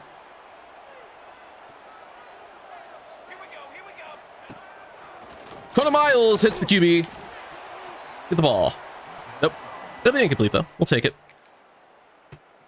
Be a field goal attempt, which they probably did not make. Texas State scores, though. We haven't yet. Okay, Texas State. You're starting to annoy me. Corbin Schultz open. Gets a decent block. Injured Bobcat on the play. Let's go for it on 4th and 11. I guess we'll take our points. 7-3. They're going for it on 4th and 1. Okay. Respect. If they throw, they throw. We're run committing. Shoot a gap, make a play. Beautiful. Connor Miles. He's just really good at run defense for some reason. He always just seems to be around the ball. And those are the kind of players you love at safety. The Bob Sanders of the world. Callaway, huge gain on the slant. And Tevin Tompkins injured again. Get him out of the game. Fucking injury faker.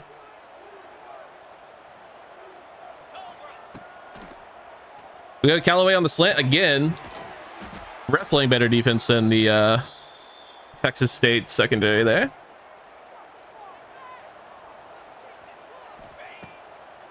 Got Daniel Bray on the screen. He's got a blocker. And he'll be down to the 5-yard line. Nope, 10-yard line. This is the drive we've been looking for, boys. Kind of embarrassing it took us till the last, you know, minute-ish of the half to get it, but better late than never. How is that not a touchdown? Daniel Bray down at like the half-inch yard line.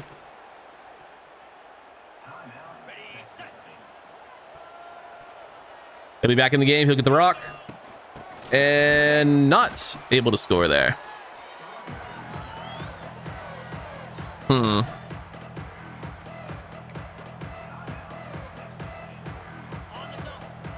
All right.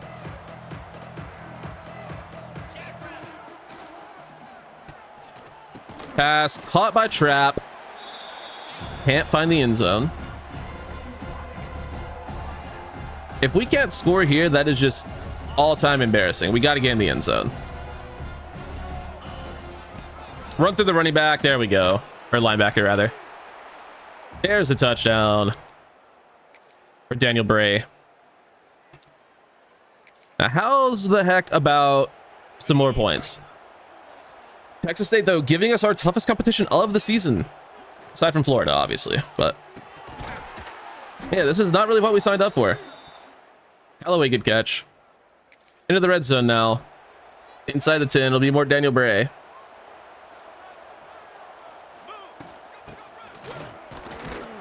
Not really able to get anything there. I appreciate the amount of runs, but they're not working at the moment, so I'm just gonna clear out with Cherry. There we go. Leaves the slant wide open underneath. Brucey Bruce with the touchdown.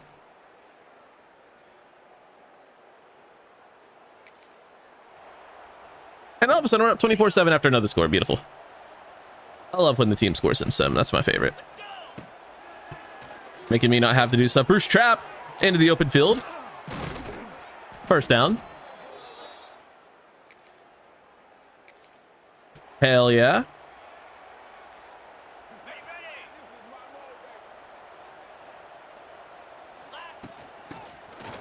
Hand off to Daniel Bray. Nothing going there.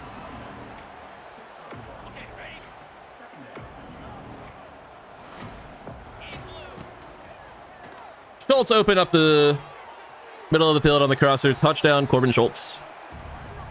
I was looking for Dominic Bridges there just because I wanted to throw him the ball, but Schultz was way more open, so we throw to the more open guy.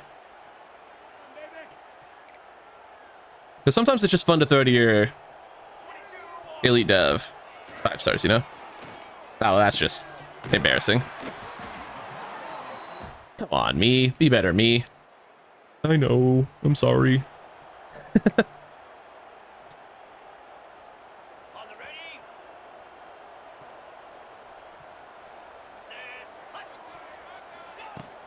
Ball's gonna go to Bray. He's gonna, it's a nice block, but unfortunately, Fabian Cherry didn't really want to hold his. That could have been a touchdown. Probably should have been, in all honesty.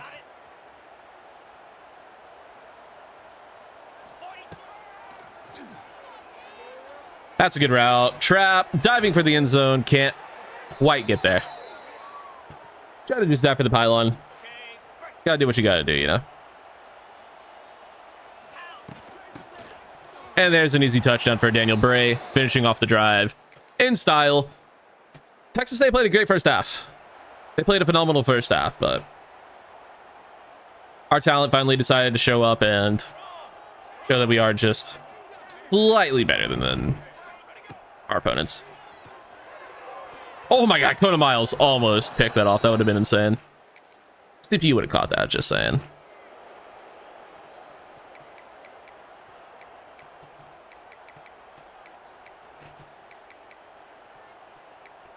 Man, why can't I get my boy Deion Calico in here? I want a Deion Calico on 3rd and 1. I mean, I'll take that too. That's just gross. I tried to no huddle just to run that in. They didn't really let me. Hey, there's Deion Calico. Nope, that's Jawan Coffee. Good gain. Pretty good gain. Pretty good. Pretty good.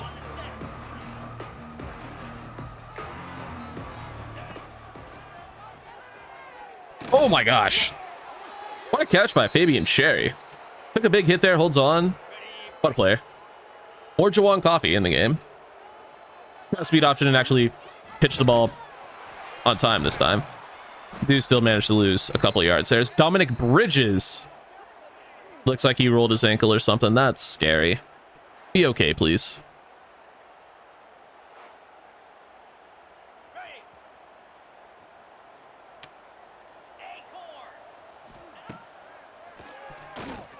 Melvin Callaway, what a route. Touchdown, Melv. He is starting to pull away in terms of touchdowns, which you'd expect from your receiver one. This game was 10-7 at halftime. So shout out to Texas State for keeping it close, but we pour on 35 points in the second half to pull away. And Cordell Mallory continues to have a phenomenal year. A little bit low in terms of yardage, but he is racking up the touchdowns. I doubt he's going to be anywhere near Heisman consideration because his yards just aren't going to be there. His touchdowns might be, though. Daniel Bray, he could be. He's averaging well over 100 yards. He's probably got a ton of touchdowns, too. As Bruce Chapp had a 79-yard carry in this one for a touchdown. That's crazy. Why do we never get those kind of carries? Callaway over 100 yards on a touchdown. Touchdown for Bruce Chapp as a receiver. And Corbin Schultz had one. Good game for Fabian Cherry, who looks okay. I'm pretty sure he was one of the guys who got injured. Only one sack given up by Stephen Grimes. Guess we finally figured his name out. Childers with a big game. Sacks for him and Sean Ward. And an interception for Kona Miles. He stinks. He's like an 80 overall and he's slow as shit, but he just plays really well. Shout out Kona Miles. Kind of becoming a team legend by just being the definition of a solid starter. So respect. Yeah, I kind of want to check injury report because I've noticed a couple people missing snaps. Thornhill's out for 11 weeks with a dislocated hip. His season is essentially over. Thrasher will be back in a couple of weeks. Stead will be back next week. Calico, foot fracture. He's out for 4 games. Matt Gillette dislocated his hip. Okay. Well, with that news, I'm pretty sure he's only played 4 games, so we might be able to get away with redshirting Calico. Shit. Oh yeah, no, that was our 5th game. Fuck, dude. Why'd you get injured in your 5th game? Ugh. God damn it, man. Couldn't have gotten injured last week. I probably wouldn't have noticed, but son of a bitch. New commit is going to be Dion Ebikadi, the 4-star guard from Encinitas, something like that, Encinitas, California. Wherever the fuck he's from, we got him. We also get Shakir Dickey, the 4-star receiver from Concord. I want to say corner because of Concord, but I fucking didn't. I'm smarter than that. Multiple top 3s. Let's go. And nearly coach level 27. We're doing the darn thing, boys. We're doing it. At the UTEP Miners are going to be our week 7 opponents, and I think we have a couple of visitors on campus for this one. Bullocks is next week. Sweet we already had on. Manu Bullets is on campus this week. Moffitt is next week. Emmett Casey is on campus for this one, as is Tremaine Cherry and Melvin Driver. So yeah, this is a pretty big recruiting week. Pretty big one. And week 8 is also going to be a fairly big one, so UTEP kind of stinks. They're a 66 overall. Our offense is kind of injured to hell right now. Not really injured to hell. We are missing 190 of our receiver. I guess that's how we dropped to an 89. offense because one of our huge overall receivers is out. So is our one of our running backs. So I guess it kind of makes sense that our offense would drop, but kind of wish it didn't, you know? Kind of wish it didn't. Did I not do play the moments? I guess I didn't do play the moments. We'll get a kick return in here. Why not? I'd be a little bit stupid. Boykins, the kick returner. Gets us, believe it or not, right out to the 25. Okay. Hell yeah, dude. Hell yeah, dude. What a game for Daniel Bray last week. He's really good. Can I please get into play the moments, please? There we go. Play the moments. It's gonna be one of these games, eh? Where the offense just does nothing. That's unfortunate. Very unfortunate. I mean, what are we doing? What are we doing back there? I guess we just blitz every play then. I don't know. How does that guy get that open?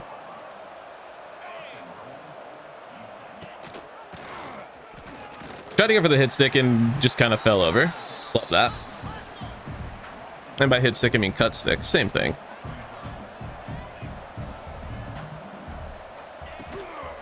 Read option. QB keeps it. Nowhere to go.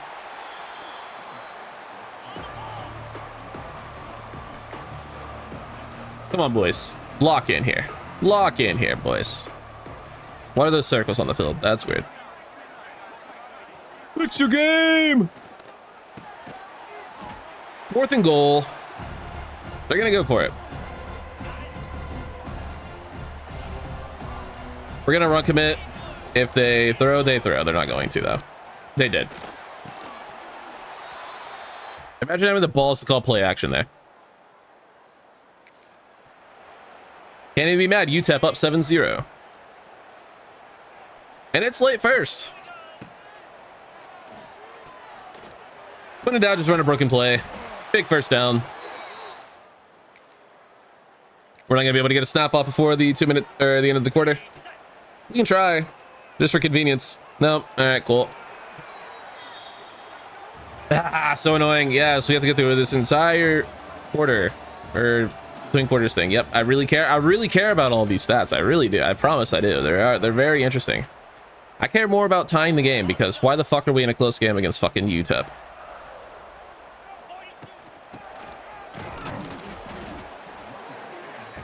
At home, nonetheless. I like that sometimes, you know, schools can play you close for no reason, but what I don't like is, like, why am I in a close game against UTEP, you know? It's fun that teams play well sometimes, but I don't like it when it's happening to me, you know?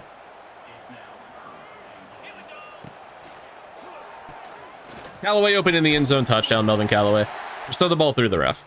Thankfully, the ref isn't a real person in this university. He can just throw right through them. 14 to 7. Do something, team! Guys, it's UTEP.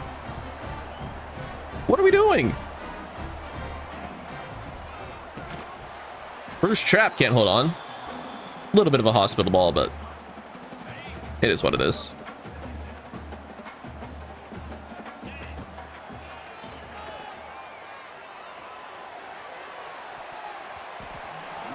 I'll never understand how that's not DPI. How are you able to, like, kill a man in midair? I get it, like, based on the rule, it's not, but it's a silly rule. Trap on the drag, he'll get the first down. Interception in sim for Callaway. At least it was in sim for once.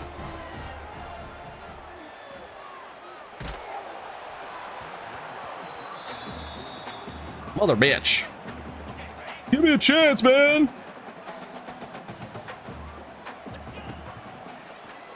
Corbin Schultz.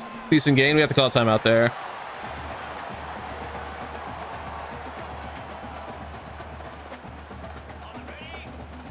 This is annoying. I don't like this. I don't like this at all.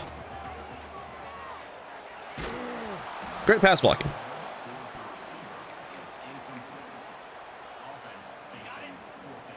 Probably a bad idea to go for it here. It just gives them great field positioning to go up even more, but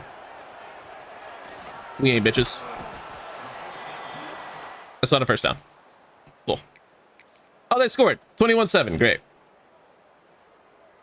Brother, we are not losing to UTEP, guys. We are not losing to UTEP right now.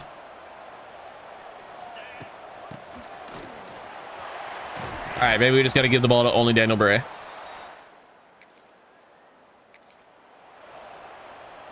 There's got to be a lot of Daniel Bray then.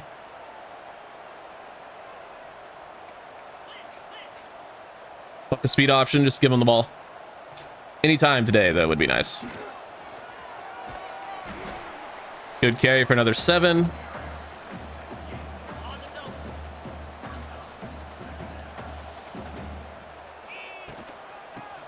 And there's some more good blocking touchdown, Daniel Bray. All right, lock in defense. Fucking get it together. 21-14, 30 seconds to go in the third quarter.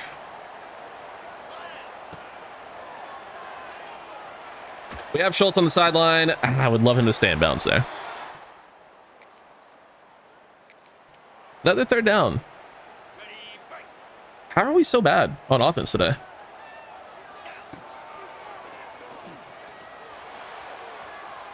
Just roll out with the quarterback. Mallory, first down.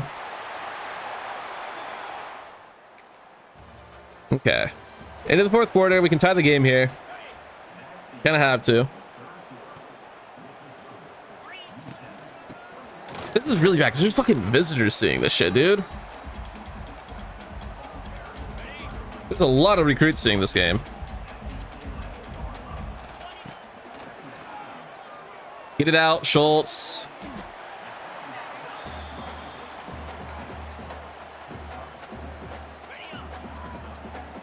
Third and 3. Let's get a Bruce trap. In the end zone, come on. By far the worst game of Cordell Mallory's season. Still a lot of time to go, but he's not being good today. Come on, throw him off. Let's go. That's some great effort by Daniel Bray. Touchdown. Needed that. Tie game. Dude. Come on, guys. I don't like anything about this coverage.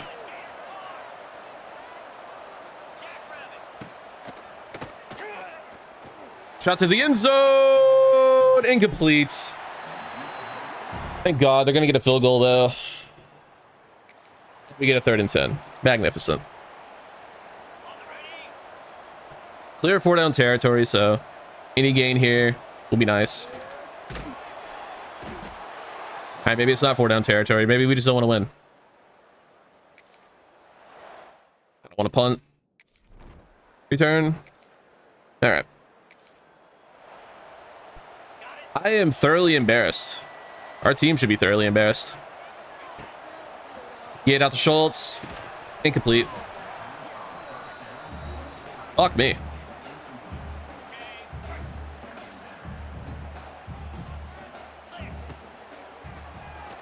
Roll out. We have Callaway, excuse me. Huge gain. We gotta score here. No ifs, ands, or buts. Just fucking get the lead. Score a fucking touchdown. Get ahead of these fucking damn UTEP team. They don't want to go away, man. By far our toughest opponent. Fuck Florida. We were ahead in that game at least, and it was close. We've been pretty much trailing the entire day. Get to the backup O lineman. 3rd and 4. Obviously, once again, clear 4-down territory.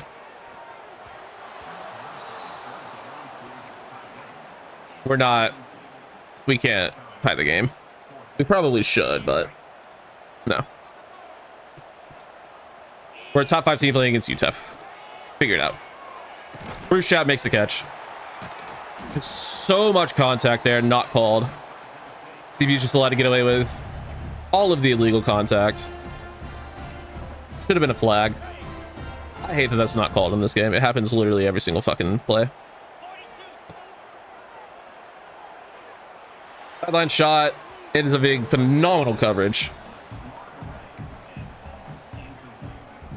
We're not really getting too many short or medium routes. We're not really getting many checkdowns for that play calls at the moment.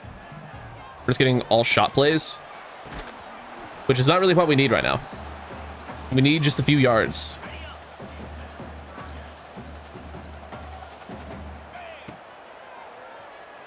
Gotta go to Schultz. It's gotta be incomplete. 4th and 10. We gotta kick the field goal.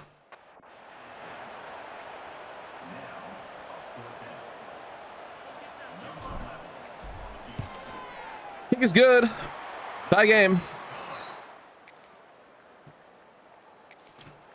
Fucking hell. Why is UTEP, of all teams, giving us so many problems? Terrence Ivory not on the field.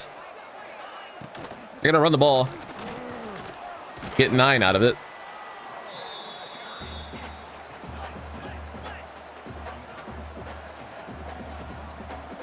Hurry up to just not hurry up. Love it. Come on, get there, get there, get there, get there. Let's go, timeout. That's big. Sean Ward needed it. 3rd and 13. Come on, boys. Get a stop here. They're running the ball. What? Timeout.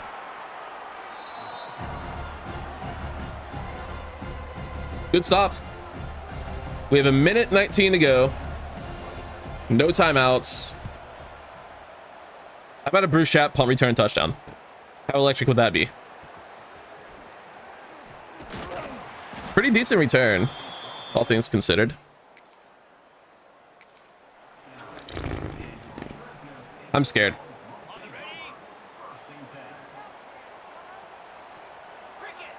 Minute and 9 seconds. Gotta go 60 yards. Schultz. Hit him. First down.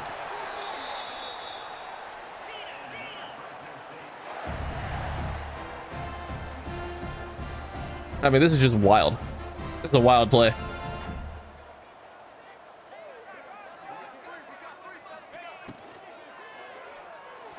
Callaway gets a block. Only 1 minute beat. It'll be a first down. I like that play. That's a good play.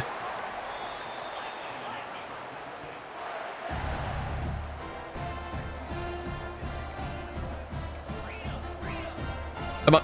Snap the ball. Throw it away.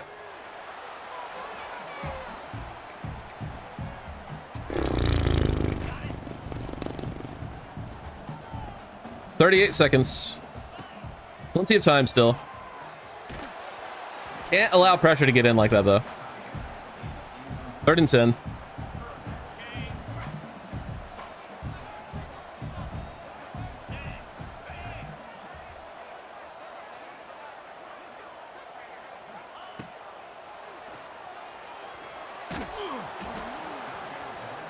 Just absolutely horrible blocking.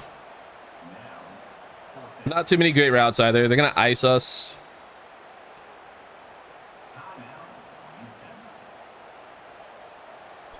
All right. Come on, Munt. Come on. Dean Pratt. Kick is up. No good.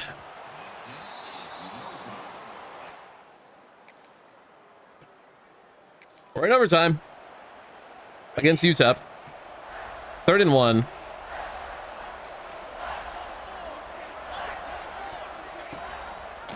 Read option. QB keeps it. First down. Come on, man. It's fucking UTEP. Guess Terrence Ivory is just done for the day, too. That's really bad. Make the play on the ball. Don't just let it be complete. Fucking go snag it out of the air, dog. It's a fucking game ender.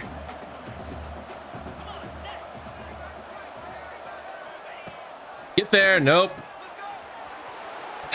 Fucking hell.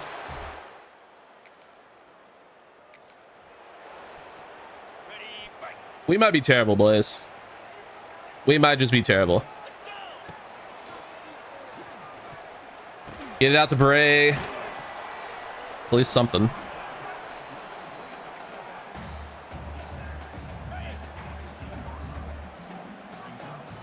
This UTEP defense is something else, man. They're playing out of their minds. And our defense is playing terribly.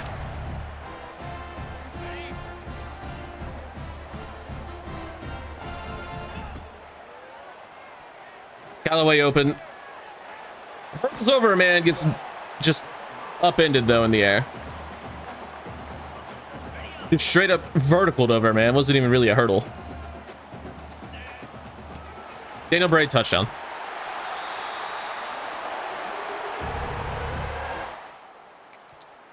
Gotta score again though. Believe it or not, I don't really want play action here. I know, crazy thought.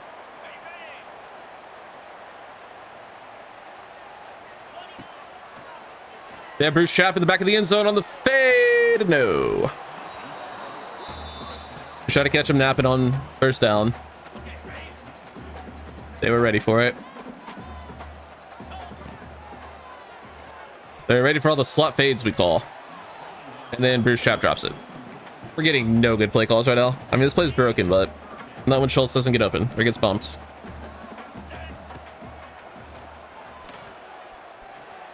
Schultz, huge hit down to the 1. I got called that 2-yard line. That's a horrible spot. He was basically touching the pylon. You're telling me he's on the 2-yard line? Sure. Bray gets us a yard.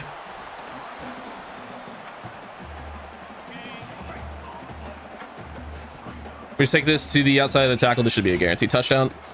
No, it's not. Linebacker comes just through the entire line untouched. Fuck. 3rd and goal from the 2. I guess we gotta trust the run. Jump cut, touchdown, Daniel Bray. This game has been ridiculous. Did UTEP win? What? We don't get a moment? They just win? Just cuz? We don't get a moment?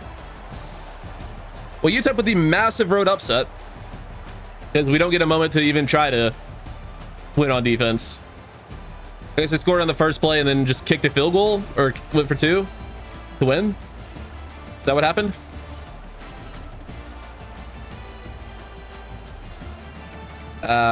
Play action. It's oh,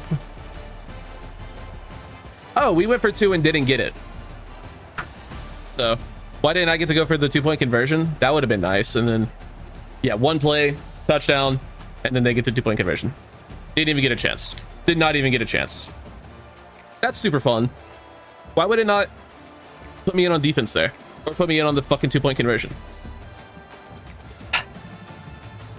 Well, that's gonna be awful for recruiting.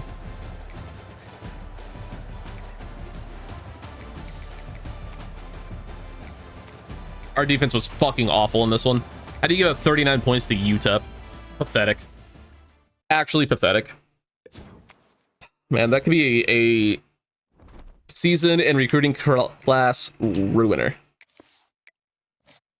I can't believe we lost that game. Yep. We lose the quarterback to Oregon. I mean, we're first on everyone else from the visit. We drop all the way to number 20. Are you shitting me? 1 loss takes us from 5 to 20? Fuck you. Daniel Bray, Offensive Player of the Week. He had 4 touchdowns. I guess that's cool, but he doesn't deserve it. Dropping to 20 there is wild work. Fuck that. Okay, this week we got Oregon State. Really just need to bounce back. That was just an embarrassing, abysmal performance. We do have visitors this week as well. George Bullock's on campus. Manu Bullock was last week. We're probably going to end up losing him to Arizona State. Moffitt is this week. We really need to win this game. Otherwise, he will be headed to Texas or Arizona State. And then Emmett Casey was last week. Arizona State is just going after all of our recruits. Cherry was last week. I'm a little bit worried about him, but he's like one of the players I want most in the class, so we really need that to work out. Melvin Driver, I'm a little bit worried about OU. That loss really sucked. Stephon Murphy will commit with a win. And Don McCrae, we're starting to pull away with, but yeah, he's on campus as well. Add a few more 4-stars. If we get some of these players to commit, then we'll be able to obviously get them going with more hours. But yeah, we need to get this win against Oregon State. They've been a little bit of a thorn in our side in the past, but we just simply can't allow them to be close today. We have to dominate this game. Have to bounce back.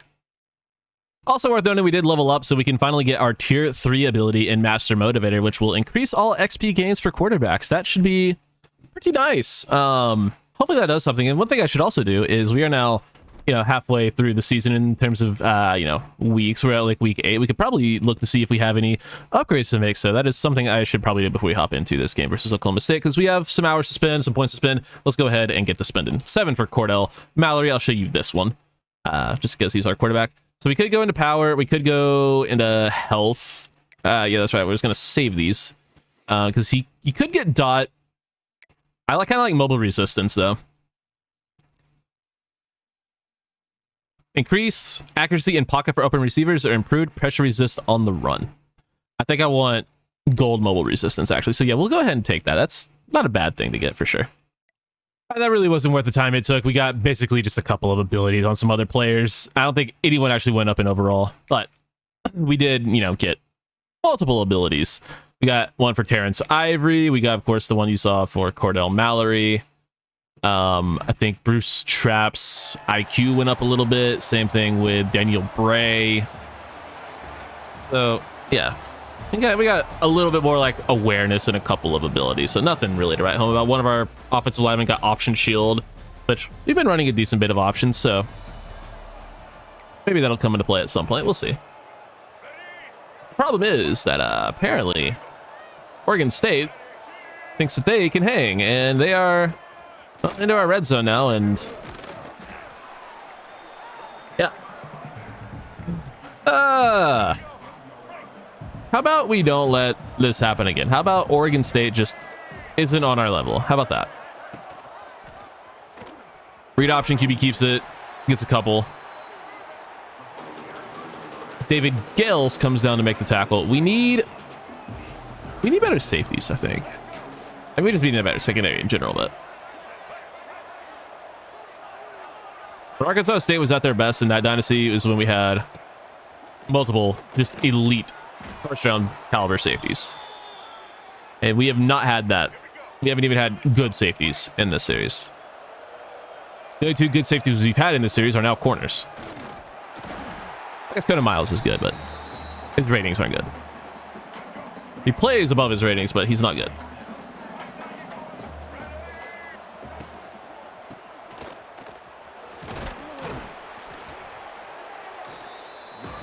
I mean, we should be familiar with this offense. We ran a very similar one for a chunk of last season, aka I used their playbook for a little bit. But we're getting a little bit bullied, and Sean Ward injured. That is really bad because we already have a ton of injuries on the D-line. Oh my god. This season, you can just kind of feel it going downhill in a handbasket. It's going to hell in a handbasket, but you know what I mean. You can just feel the season just like shifting and not in a good way. We really can't afford a Sean Ward injury. We gonna know anything about it yet? Probably not. He's not listed here. Oh yeah, starting right tackle Stephen Grimes, partial ACL tear. Just to add to insult to injury. We're not even like we're not missing a ton of players. It's just our players get knocked out of the game a lot. Like thankfully we've avoided major injuries aside from those 3 guys, but we're always having players like miss multiple quarters, it feels like.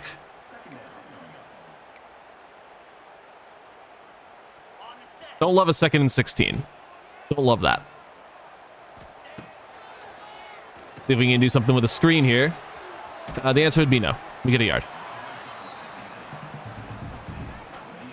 At some point I have to be able to turn upfield, and the blocks need to like reflect that, but they just never like got upfield. Take a shot to the post. He caught it. Fabian Cherry. What a catch. Did not expect that to be a catch, if you couldn't tell. Baby and Cherry, huge play. There we go. That's what we're looking for. Daniel Bray, nice run. Wake up, team. Come on. This is not like they're just not the same caliber of team. We're better everywhere. Okay. 2nd and 8. Just had to answer a phone call. No big deal. Get the ball out to Bruce Schapp, first down.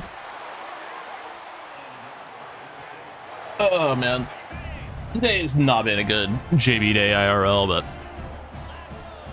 that's what video games are for, man. Trap, can't come away with it. Probably not the guy we want to throw a jump ball to, but looked a little bit open at least.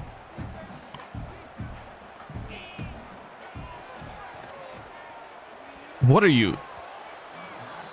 That's a 90 overall receiver, by the way. Jesus. Baby and Cherry with maybe the worst drop I've ever seen in this game, and that's saying something. Back-to-back drops for Fabian Cherry. Once Matt Gillette is healthy, Fabian Cherry just lost his starting role. He is no longer receiver 3 after that. So yeah, we need Matt Gillette back because that was pathetic. There we go. Good run. Daniel Bray, first down. He's really good. He's really good. We like Daniel Bray here. Gets a couple more there.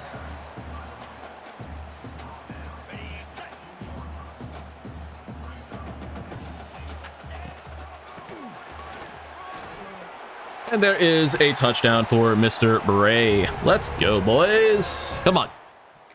Lock in, blow this team out of the water. Blow the dam. Like that South Park episode. I broke the dam. No, I broke the dam. Don't you see? We all broke the dam. No, I literally broke the dam. Sorry. Sometimes you just gotta quote South Park to make yourself feel better. I haven't really ran too many RPOs this season. Let's try one. It's going to Danny Poole. Maybe not our best bet. He is open.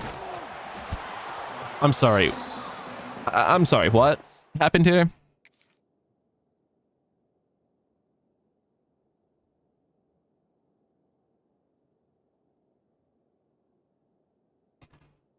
What is 67 doing? Bro's running a route. I mean, that's just gross. Dominic Bridges in. You already know where the ball's going. The other way. The other way is where the ball's going. Bruce Trapp, good tackle. Son of a bitch. We do get the ball back.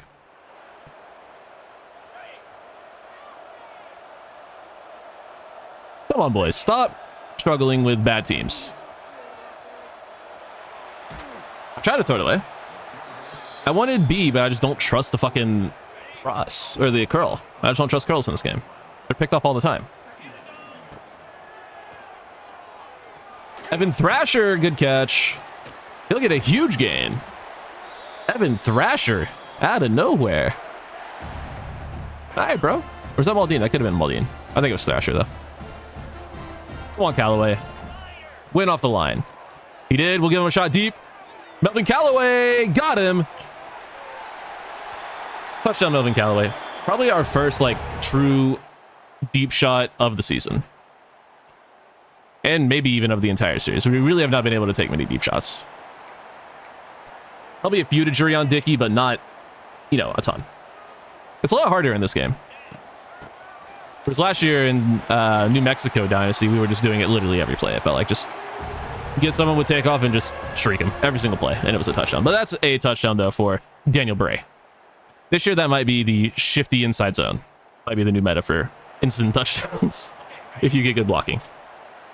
It's kind of asking for a lot in this game, though.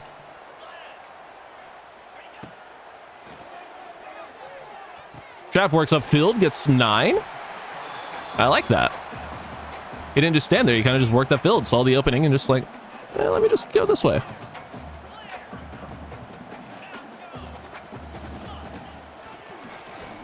Dominic Bridges touchdown. Wait till he gets behind the linebacker. Probably a really bad decision to throw that. That linebacker just sucks. That really should have been a pick.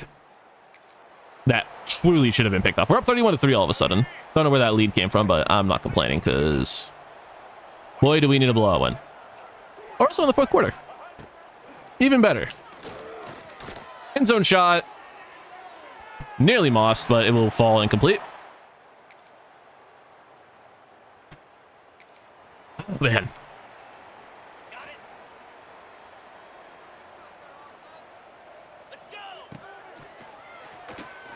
Oh my god, Mallory breaks the tackle. Fuck it. It's either going to be a throwaway or a just scramble for maybe a yard or two, or see if we can get lucky. Callaway, good slant. Holds on, nearly broke enough tackles to get into the end zone, but does get us down to a 1-yard attempt for Jawan Coffey. Son of a... He'll find the end zone, though. Jawan Coffey touchdown. Wish it was Dion Calico. Motherfucker had to go and get injured. 1 game after losing his redshirt eligibility, too. 38-6 will be your final. We finally get that bounce back win that we've been looking for a whole week. I don't know why I said finally. We need a big blowout win, and we certainly got one. Daniel Bray, 170 yards, 2 touchdowns on just 20 carries. That's going to be a ridiculous yards per carry number. Mallory was fine, 260, 2 touchdowns has basically been his season averages. 8.5 yards per carry for Daniel Bray. Good game for Coffey, had a touchdown. Good game for Mallory as a runner. Callaway goes 5 for 88 in the touchdown. Good games from Bruce Trapp, Fabian Cherry. Well, aside from that drop, that was the single worst drop I think I've ever seen in this game. Poole was okay. Schultz was okay. Bray was okay. Touchdown for Dominic Bridges. And Maldine did have that 21-yard gain. That was him. Harold with a sack, and Barnwell gave up a sack. But Sean Ward continues to play well.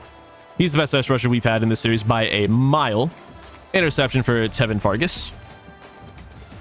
Shout out to my man's Sean Ward. Actually having an edge rusher get consistent pressure is such a luxury in this game. Does not happen too often. I've seen some monster seasons in like people's sims, but I very rarely get them. We do get Josh Moffitt, though, the 4-star right tackle from Phoenix. We also get 4-star Mike linebacker Tremaine Cherry. He's a freak, 90 speed linebacker. That's very nice. We also get Stephon Murphy, a 4-star edge rusher from Walnut Creek, California. And we are not in any recruiting battles at the moment for any of these guys, at least. So that is very good. Could not have asked for a better week. Back up to A+ championship contender. Back up to top 14 in the country. And we get UCLA in week 9. Nice. So UCLA is currently 2-5. We need to continue our winning ways. I know I say the same shit like all the time, but like, what else do you want me to say, man? I'm just really annoyed. I'm still, I can't fucking believe we managed to lose to fucking UTEP, dude. That is, I'm still very annoyed about that. But home game against UCLA. We had played some solid football aside from that UTEP game. I was taking a look at our stats, and we are having some monster seasons, let me tell you. No one in Heisman consideration, really, but Sean Ward should be on the defensive side of the ball. His sack numbers are ridiculous. We almost have 1,000 yards and over 10 touchdowns already with Daniel Bray. So, like, some guys who should be in Heisman consideration, you would think, but they're not. Mallory's even having a pretty respectable season in terms of not turning the ball over. Callaway wide open. He's playing well. He's leading the team in touchdowns, but Trapp is leading in yards, which you would expect looking at their skill sets, but Callaway's a beast. This team is clicking, but we just need to not have bad performances like we did against UTEP. There was someone on the sideline there. Don't question it. I have intentional grounding on, so if the game thought it was intentional grounding, it would have fucked me there, but I guess it wasn't. Water route by Trap. Turns upfield, gets a couple more. 3rd and 2. Flip screen on 3rd and short might not be the best idea, but why not? Especially considering how consistently we get no gain on these. They're not going to give it to us. It's going to be 4th and inches. We are absolutely going for it. You think we're not? You're out of your mind?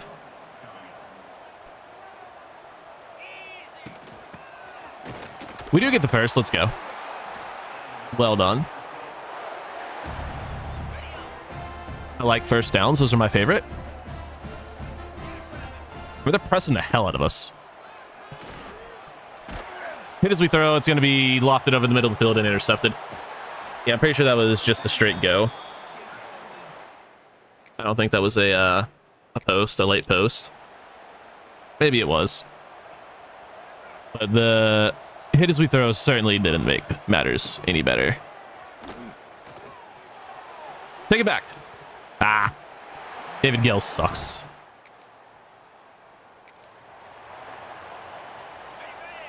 Okay. 3rd and 3. Bruce Trap wide open. Can't make a man miss. Gold sidestep, by the way. Okay. UCLA is a higher tier opponent than the teams we've been playing the last 2 weeks, but doesn't change the fact that it's a team we should beat. Daniel Bray not exactly having a phenomenal game. 3 carries for 4 yards. Still early, but gotta be better there. That's unbelievable.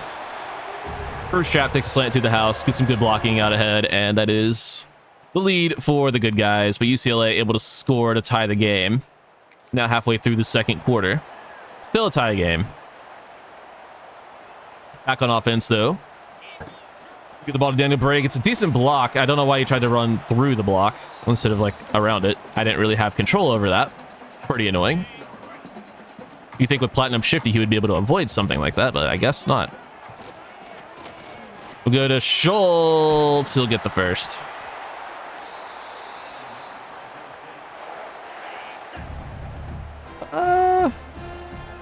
We'll just run the ball. Anytime. Daniel Bray touchdown. He's having a monster season. Turnover, ball back in the red zone. Let's go.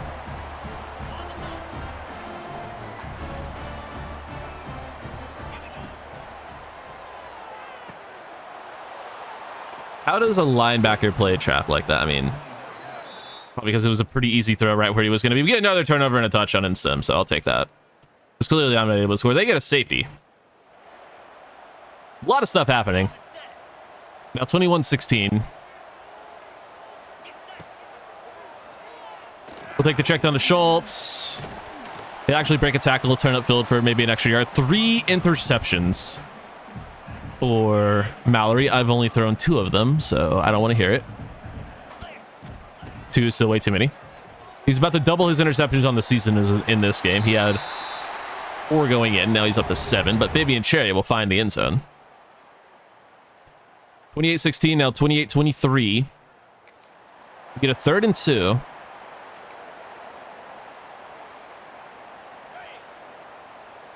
We should be able to pick this up, you would hope. Trap on the backside. First down.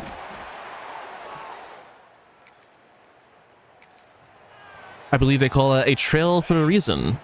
Ha ha ha. I'm so dumb. That's entirely my fault. I thought he was going to keep running. I knew the route and knew he wasn't going to keep running, but I threw it anyway. That's just staring down one read and not even considering throwing the ball elsewhere. That's literally just...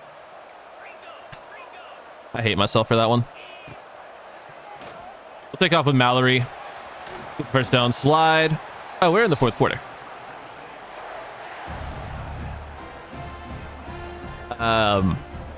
Field goal here, excuse me, makes it an 8-point game, so we will go for 3 if we get into position.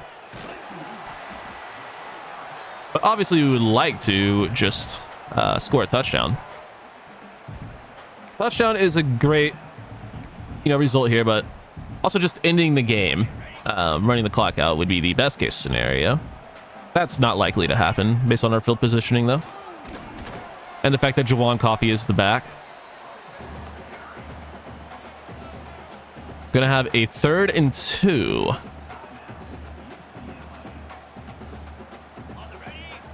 I think we probably just keep it on the ground here. Mallory keeper.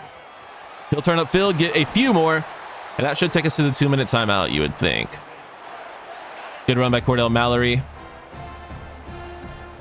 I think the play clock is just barely ahead of the game clock, so we will have to snap it. And actually, Jawan Coffey gets it to the end zone. That's probably best case scenario for UCLA is they keep the 2-minute timeout and get the ball back. Yeah. So exactly that could happen. 35-30, onside kick will be recovered by Danny Poole. And we will escape with a win. Hard-fought victory against UCLA, and that is another win in the column in the state of California. The last team I believe we have left to beat is USC. So we need to get them on our schedule in the future season or face them in the postseason. Could also be an option. But I believe we've beaten every other California school now with this one. So that's fun. Don't quote me on that. I have to look, but I'm pretty sure we have. I know we've beaten every Mountain West and now Pac-12 team. Cordell Mallory, his worst game of the year, 4 interceptions, but Daniel Beret was okay. He had a touchdown, rushing touchdown for Mallory, and a rushing touchdown for Jawan Coffey. We got the job done on the ground when we needed to. Over 100 for Corbin Schultz, touchdowns for Bruce Trapp and Fabian Cherry. Galloway had a few catches. Stack for Barnwell. Allowed for Barnwell, I should say. A few TFLs for some guys. Stacks for Stephon Ryder, John Carvalho, and Antonio Stead. No picks here today, obviously, but most importantly is the win. I think we might be lucky enough to get a couple of commits this week. That'd be really cool because we're starting to run low on hours for some of the guys we just added. I was hoping, obviously that loss to UTEP really screwed all of that up. I was hoping we'd had plenty of hours for the new guys. We do get a commit here. It's going to be 4-star tight end Manu Bullitt from Tucson, Arizona. That'll help. We do get locked out on Max Archuleta. Lame. I had 50 on him. And we can't get into his top 10. We also dropped to number 2 on the 5-star linebacker because Georgia, after previously removing their offer, has decided, no, we actually want this player. And yeah, we're not gonna get him, but we're gonna try. I hate Georgia. All right, week 10, we get our fucking milk can on the line against Boise State. It's the most important game of the year, obviously. They have our milk can. No, we have the milk can. We want to keep the fucking thing. We're back up to number 10 in the country. Pitt's number 1 currently. Clemson number 2. A 2-loss Georgia team is ahead of us. That's stupid. Bama, Penn State up there. Ohio State up there. Ole Miss and LSU also each with 2 losses ahead of us. I guess no one else lost to UTEP, so that probably has a lot to do with it. In terms of conference standings, we are the best team in the conference this year. Cal, 3-5 overall, but 3-1 in conference. That's interesting. SMU right there, Boise right there, Washington right there, Stanford having a good year. Hey, Texas State won a game. Let's go, boys. Congrats. San Diego State having a rough season. But yeah, we're in the driver's seat here. We just need to continue to win out, and we should be good for that. In terms of the recruiting board, I was able to shift some hours around Bullocks. I mean, Georgia, we hate them. I hate Georgia with a burning passion. We have the right hard sell on. We do. It's just we have an F playing style. How? Our linebackers are awesome. That's pretty annoying. We could try a sway.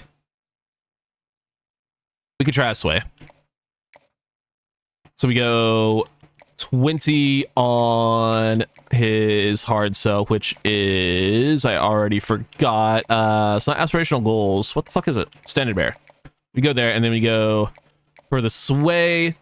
To get the F off, we have an A and a B for our other 2 goals. We could go here and get an A+. Yeah, we just go to aspirational goals. Try to get that. I mean, hopefully, you would think, like, how this should work is if you have 2 out of 3, it's a higher chance to work.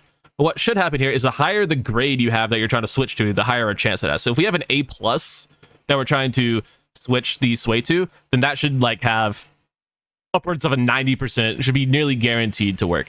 That would be really cool, and that would actually make sways worth using. But that's not how it works currently. Emmett Casey, I mean, San Jose is right there, or not San Jose, Arizona State is right there. And Boise actually has him on campus this week, I believe. I believe it is week 10 currently. So that's interesting. When and he will likely choose us. You can call it like a visit for both schools then in that case.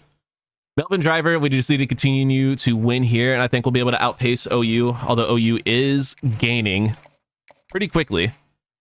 I don't think we need to worry about a sway here just yet.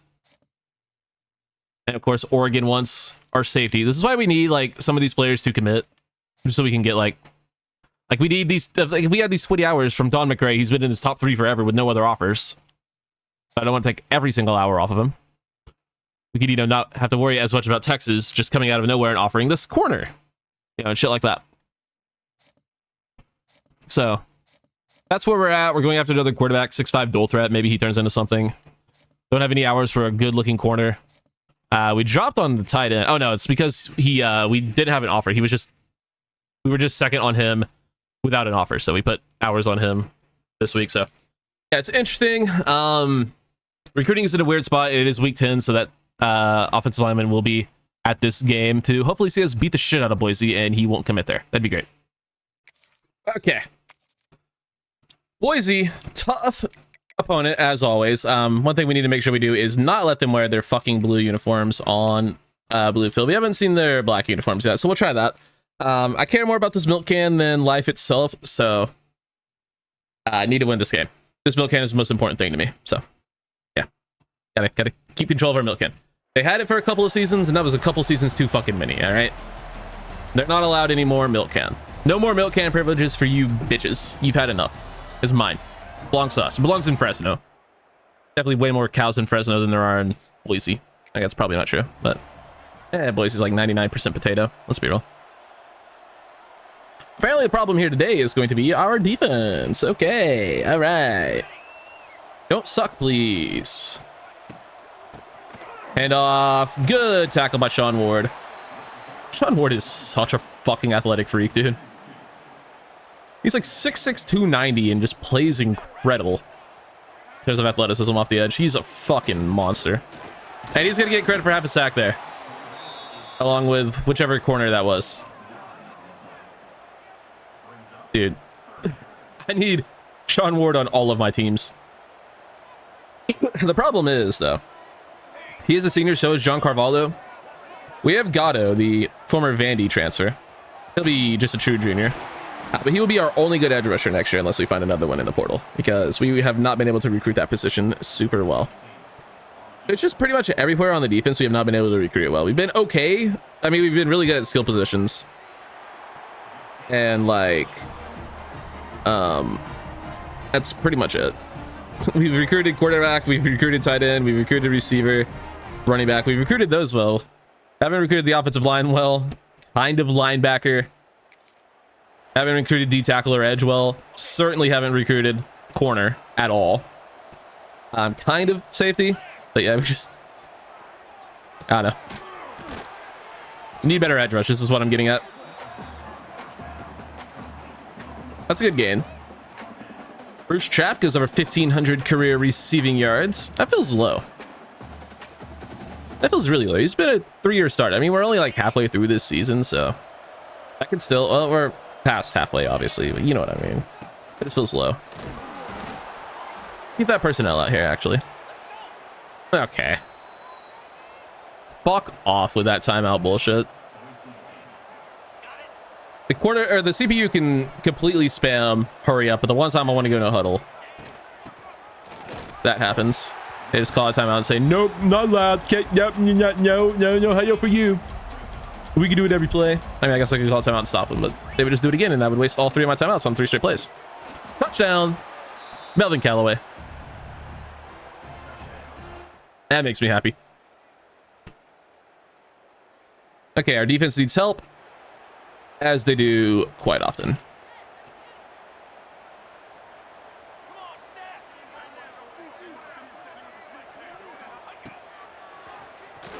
Quick in over the middle of the field. Caught. First down. Our corners suck. Our corners really suck. Our corners really suck. I mean, our two best corners are safeties this season, so that makes sense, but Jesus, man.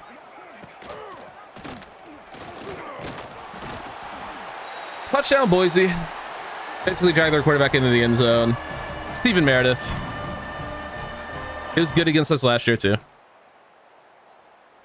But we get the ball right back in the red zone. Good shit offense. Thrasher in. Where is our 5-star? Is he buried on the depth chart right now? Did he get switched out? He did get Dominic Bridges in there. I love Evan Thrasher. He's good, but I need the elite at 5-star to be playing in this spot. All right. Well, he got down to the 1. I was going to say, take back everything I just said because Evan Thrasher just scored a touchdown, but he didn't score the touchdown, so get off the fucking field, you bum. No. Just give me the 5-star, you know? Mallory keeps it, able to outrun the edge rusher. He looked like he was just going to scream at the running back, but then he stopped and read the play properly, but Mallory's just too quick. Gets to the end zone, gives us the lead, and we get the ball right back. 3rd and 1.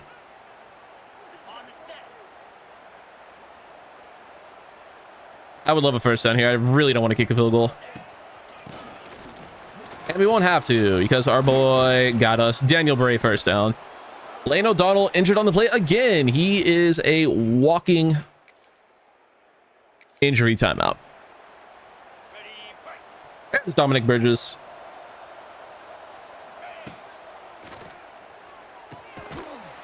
Can't break the tackle. Orlando Forrest now injured on the play.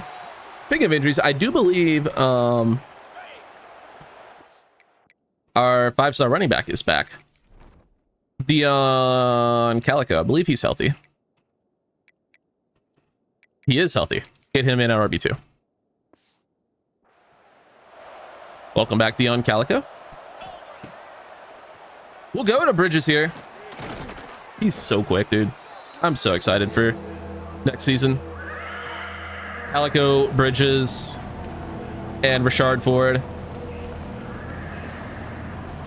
But Mallory, Daniel Bray, and the rest of the guys got a, you know, they got a job to do this season. But I am very, very, very, very, very stoked for next season. We can go up by 7. It's the first half. We're going to try to pick up this first. Not going to get it. Yikes. Good contained by Boise's D-line, but we do get the ball back. All right. Gonna clear out with Bull here, send him deep. Get the ball to Brucey Bruce. First down.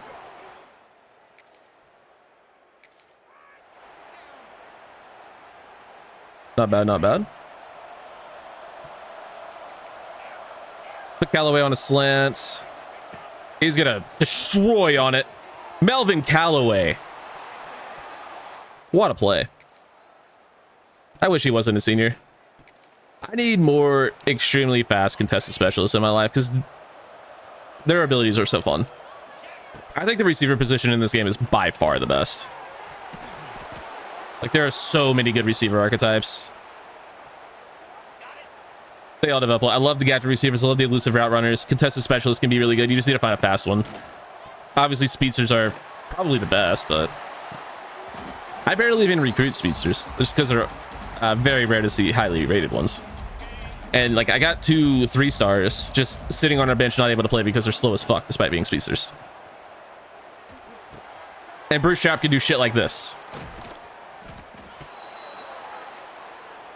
Speedster was obviously broken in CFB 25. It's just, I don't know, people say it's the best in this game. I don't think so. I think elusive route runner is the best in this game. Route running, the catching. A lot of them have the ability to get, you know, game-breaking speed as well. I'm personally more of a fan. I also just haven't had like a truly elite speedster yet in any of my seasons, so maybe my opinion will change if I do manage to find a really good one.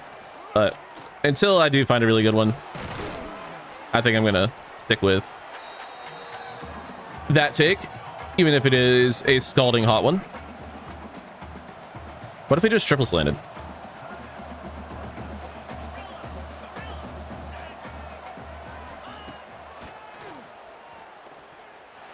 It's gonna roll out with Mallory. Okay. Just throw it to the end zone. It was managed to be caught. That was not who I throw it to. Actually, I think he was B. Fabian Cherry touchdown. We'll take it. Hell yeah. Massive. Absolutely massive. We're up by 10. All right, enough celebrating. Come on, guys. We got work to do. We gotta get this fucking milk can back. I need to get a screenshot of fucking what's his face, or edge rusher, Sean Ward, for the thumbnail. Oh my god. Maybe I need a thumbnail of Melvin Callaway after that. Finally, just burns. He doesn't have press pro, but if he did, oh my god, he's a contested specialist with elite speed. If he had press pro, how do you think they can get it? They should be able to. I don't know, actually. I assume that would be like their bread and butter ability, actually. So that's 50-50, obviously. Well, that's not good. Hey, we scored. 4th and 5. All right, I'm going to try to get a play here with Ward so we can get a thumbnail. I know it's not sexy to put an edge rusher in a thumbnail, but we might just have to. It's John Carvalho able to get there. You know, I think I can find a thumbnail there. I actually like the just the bend or something, you know? All right, we got a few different options there for a thumbnail. Not bad. Something you got to think about, man, because the worst thing is forgetting to get a thumbnail for these and then having to go back and like just recreate one. It's no fun. What a throw. Also, what a game for Cordell Mallory. He got sick of not putting up numbers and decided, you know what? I want stats today, boys. Who wants stats? Because I'm dishing them out today. Who want catches? Who want yards? Who want touchdowns? I'm feeling myself. That's what Cordell Mallory told his teammates. Said, we're popping off today, boys. I kind of wanted to pitch that Travis Kelce style.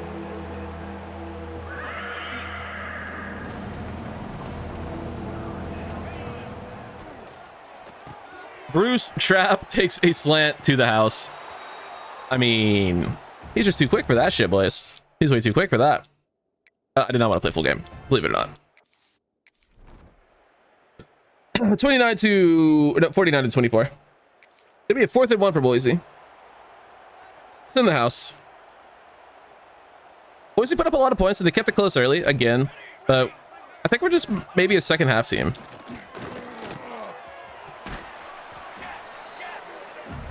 It's not like they're having a bad performance at all. We're just having a ridiculous one. Like for an onside kick with 4.5 minutes left is diabolical. It will be recovered by Danny Poole. Thanks for the great field positioning. I really appreciate that. We score. 4th and 20. Funny number.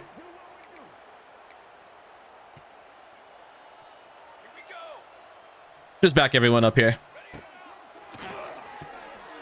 He'll throw well short of the sticks, and that should be your ball game. We got a 3rd and 1. The clock is running though. Like, why are we here? Can we snap it for fun? Let's do it. End zone shot. Good placement. It will be intercepted. Fuck. Shouldn't have done it. Ruin our unbelievable game, but we get our damn milk can back. So that's all I really care about. Unfortunately, I kind of wasted our guy's incredible game. My bad. My bad, Cordell. Ruined your perfect game. 380 yards, 6 touchdowns, 1 pick. He'll be fine. He'll get over it. 23 for 175 and a touchdown for Daniel Bray, but he did get injured.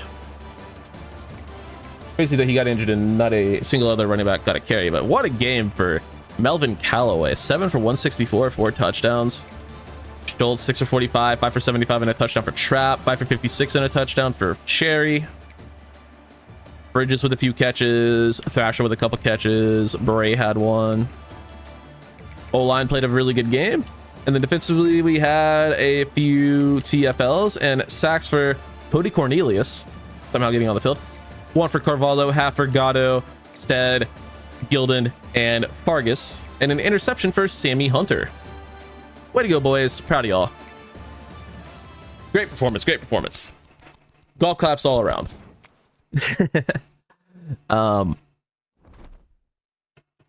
Yeah, I think is this our bye week or no? We play this season out. We don't have a bye week. We do get a commit this week. It will be Emmett Casey, the 4-star center. Let's go. Love not having to worry about other schools getting our players. We also get Don McCray to finally decide to commit. That really helps with other players. And we lose George Bullocks to Georgia. I hate Georgia. I hate them.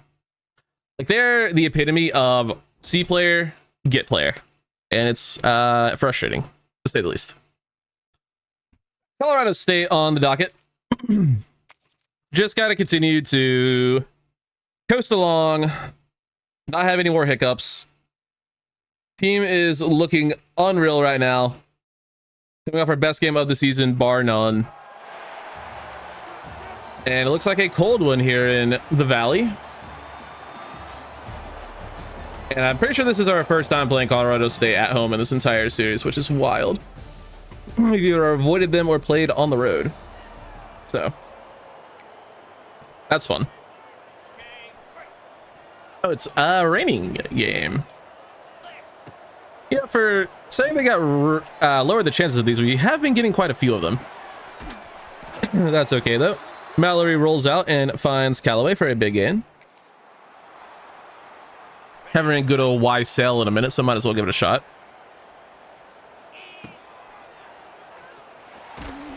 Well, we would have had the touchdown. At least I'm pretty sure we would have. Could have been picked off by the safety, but you never know. Looks like it was going to be open. We go underneath to Danny Poole. Great effort out front by Callaway. He just decided, nah, ball's not coming to me. I'm just going to hang out. Brucey Bruce in the touchdown bunch. Let's go. Hey! I love a turnover. Why is Coffee in? Taco's back, and I moved him up the depth chart too. This should be the 5-star freshman getting that carry. Let me just check, because I know for a fact I did it. Why is my man's not in the game? What's the point of making... Oh, that one saved. With Bridges at RB, or tight end 2. But our RB2 did not save. And Calco would have scored a touchdown there. Bray can't get anything going there, unfortunately. Let's stay in the game. Could look for him. Could also look for Bridges. We are just going to look for Dominic Bridges in the end zone. Touchdown. Let's go. 5-star true freshman making plays. He's going to be such a monster next year, dude. Elite Dev on a 5-star tight end is going to go so fucking stupid. He's going to be probably pushing a 90 as a true sophomore. Shot down the field. Caught by the Colorado State receiver. They only are able to get 3 out of it, thankfully. And they're going to try to get 3 more here, I guess. It's a deep-ish kick, so this one will be good from the other 35-yard line. Yep. Did not lose a single iota of power until it hit the net. So, yeah. That's fun. CPU can get from very deep, no problem, but closer they get, the harder it is. That makes no sense. It should be the opposite. You'd think, but yeah, it's whatever. Okay. Offense today, wake up, please. We started out great, and then the last couple possessions, not as much.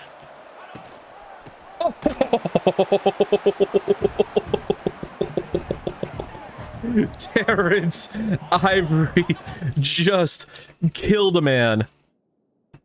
Are you kidding? This is the first like actual hit stick we've gotten off.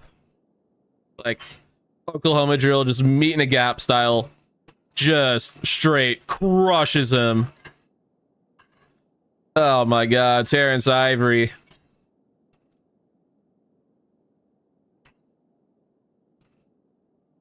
Boom.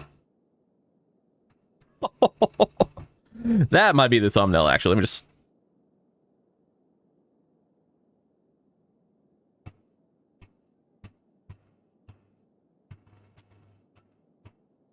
That was nuts. That is one of the plays of the entire series. That was sick. Quick pass, complete over the middle. I hate our corners so much. I mean, our two corners that are safeties are fine. They're just slow.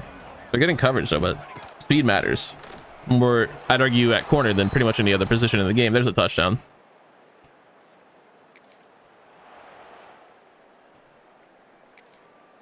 What the fuck just happened? Goddamn 2-minute timeout, man. Start the moment after the 2-minute timeout. It's not hard. Good route.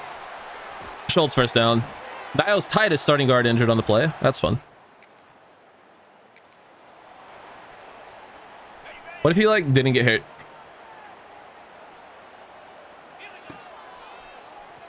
Bridges, good route. Got a little bit of speed to him, not enough to break away there, but that's okay.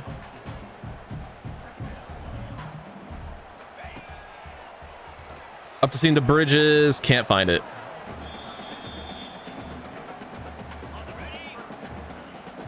Not really the play I wanted. What they call the screen. That's okay though. Let's get it out quick. Callaway caught it. We're still in the first half. We're going for this, obviously. I'm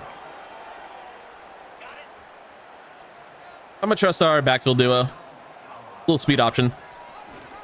Get it out to Daniel Bray first down. I feel like we haven't called his name a lot lately.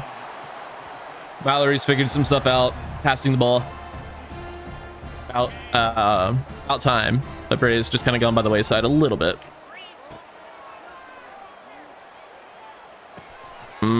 First trap can't get enough separation. That'll be picked off. Okay. Defense gets us the ball right back though. Just can't really complain about that. Callaway should just destroy on this slant. Should be a touchdown. Oh, just kidding. He's going to get bumped.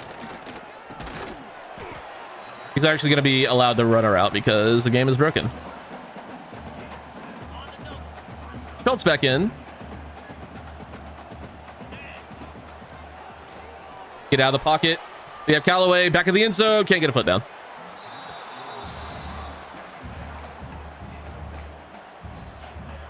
I mean, that's a good job on the escape. They want to go for a QB stink on 3rd and 2. How is that even an option?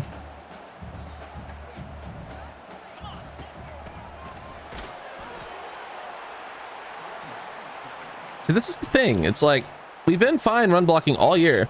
And then we get to the late part of the season and we can't run block for shit on the goal line. Happens every year. But let's go to Bridges. Dominic Bridges' second touchdown of the day. Let's go. Someone's showing up, and for some reason, it's the freshman. I ain't mad at it, though. That's a future superstar. That's a future round 1 pick making plays. Roll out. Callaway stopped running for some reason. We'll just take the end zone shot. Schultz goes up and gets it. What a snag by Corbin Schultz. Schultzy, if you will, making a big grab there. Could be Daniel Bray. We can't run the ball on the goal line. It's so frustrating because we were so good at like punching these in all season, and like the last 2-3 weeks just can't do it. It's just not possible anymore. It's like your O-line just gets worn down and then they just stop blocking. Which, yeah, but like also, no.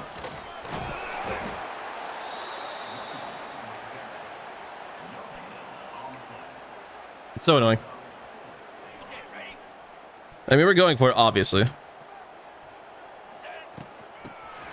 Nope. All right. 4 straight runs on inside the 3-yard line, and not a one had even a chance.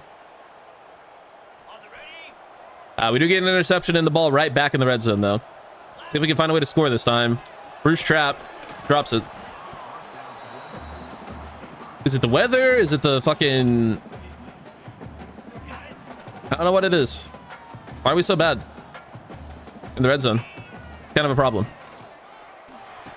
Danny Poole, he'll get into the end zone. Touchdown, Danny Poole. Receiver 4 or 5 making a play. You love that. Sometimes it's just gotta be the role players, man. It's the second string tight end today. It's the fucking receiver 4. Sometimes it's not the dudes you expect. Danny Poole again.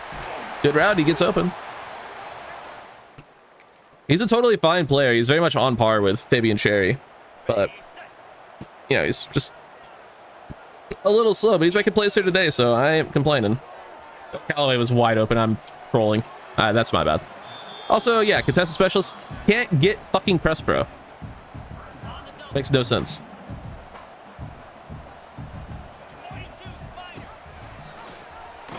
Good pitch. Brave wins the foot race. So what archetypes do even get press pro? This is not contested specialist. Physical route runner, maybe? I don't know. There's one up a game, probably gritty possession and stuff like that. Which I think is dumb. 10-point game. DSU trying to keep it interesting. Deep ball. Should have been caught. We get the stupid animation, though. We take that. And we managed to win. Okay. The game's just going to run itself out. I'm not mad. 35-0. We don't score a single point in the fourth quarter. Get outscored 12-0, but thankfully we had a 22-point lead. So we still won by 10. Excellent performance by the team, particularly Bridges and Poole. Shout out to them. There's a joke there with, you know, Bridge over troubled waters or something. I don't know. Mallory, 2 interceptions. I think I only threw 1. Don't quote me on that. But not a lot of yards. Bray with a decent game. Calico had 1 carry for 21 yards. Give him the ball more, please. Callaway goes 5 for 60. Touchdown for Danny Poole on 4 catches. Schultz, really good game, 3 for 68. And then the 2 touchdowns on 3 catches for Dominic Bridges. Carry was fine. Trapp, his worst game of the year, just 2 catches for 10 yards. O-line was fine, not a single sack allowed. Defensively, a few TFLs, sacks for Ryder, Ivory, who's hurt. No, dude. Ward and Carvalho. 2 interceptions for Trent Gilden. Okay. I think we're up to now 5 interceptions on the season with those 2. We're getting a lot of them. I mean, I keep telling you guys, our secondary is awful. He's an 87 overall and the highest overall in our secondary by a mile. And check the injury report of Terrence Ivory's long term. We are fucked. He is not, thankfully. We will get Jonah Miles back this week, and we're 2 weeks away from getting Matt Gillette back. Might get these guys back for the playoffs. Getting Zeke Thornhill back for a playoff run would be particularly nice, but yeah. Actually, I think they will be ready for our playoff game. That's good. Recruiting battle with Pittsburgh for a corner. Son of a bitch. Like, could we not be in a recruiting battle for once? That'd be great. Top 3 on a safety. That's nice. Top 8 on another dude. Could be worse. Trent Gilden is your Pac-12 Defensive Player of the Week with his 2 interception performance. Congratulations. And we get Washington this week as we are up to number 6 in the country. Okay, UW Week 12. I am pretty sure we have visits this week. This is a team that has given us a little bit of problems last year. We played them twice. We played them in the college football playoffs. in a very good game. We managed to win that one. And then the regular season, I think our game was actually not that close. Ty Avelis on campus this week. We are in a recruiting battle with Pittsburgh, who has him on campus next week. So, yeah, we're really going to need to get lucky there. I meant to go to visit scheduled. I think those are the only two for week 12. Yeah, because we have Myers next week, who Pitt also wants. What the? Just fucking stop. Cut it out. Ooh, this guy's on OU next week. Damn it. That's really annoying. He's a gym, 4-star well-rounded tackle. He's just going to end up at OU because he has to visit. That's so lame. Visits are OP. We have a safety on campus next week. He's on Oregon's campus this week. It shouldn't pass us. Keyword is shouldn't. So, yeah. They have a complimentary for a corner and a safety. Trying to really just recruit the secondary better because we've been really horrible at that through the first few seasons of this rebuild. Let's do this, boys. UW. They're really good. 88 overall, 86 offense, 91 defense. Wow. Okay, this is the best team we played all year, including Florida. Means we're going to need to break out something special. Let's go.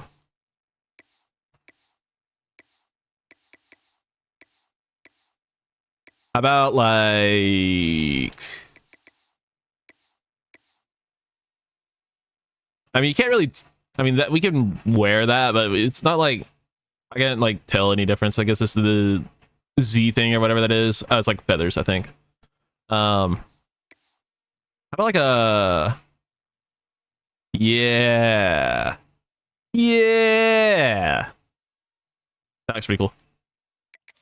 And they can just go with their home unis. Yeah, purple is such a good jersey color, dude. It's so good. There needs to be more purple teams in this game. But these guys, Northwestern, Kansas State, and JMU, there's like the only ones. And the only like rebuildable team for this game there is Northwestern, I guess. I mean, JMU kind of, if they have like unbelievably good quarterback play for the Sun Belt. They have like 2 almost 90 overall QBs on their year 1 roster. So 7-0. Defense needs help. Purple is such a cool color, man. So we need was it Tarleton State or Stephen F. Austin to move up next year? Just get more purple teams. We also need Youngstown State to move up to the FBS, man. We need some fucking Penguins. Penguins are cool as shit. This uniform combo looks sick, by the way. We are up 7-0. I just noticed that we did score on our first drive.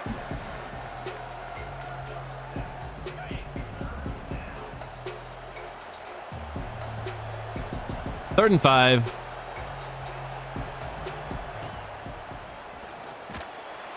Some pressure there. Terrence Ivory. Big Michael linebacker getting in on the pressure, getting a sack. He's sick of seeing Sean Ward do everything, although I don't think Sean Ward's really done much in the last couple of weeks. He was on pace for like 20 sacks. He's probably now on pace for like 15, which still an incredible season, but he was on pace for 22, 23. He had like 11 and a half through 6 games or something ridiculous.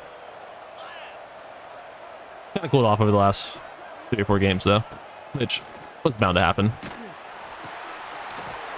Check down, gets a few yards.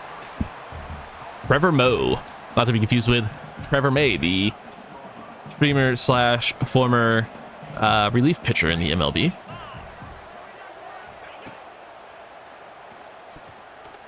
Get out Trevor Baseball May.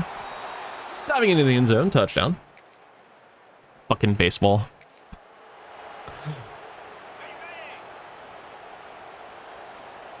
If you get the Trevor Baseball May reference, then you're cool as fuck. We can definitely be friends. Good run defense, Ivory. Well done, well done. Washington looking to go up with another field goal, but make him take a 6-point lead.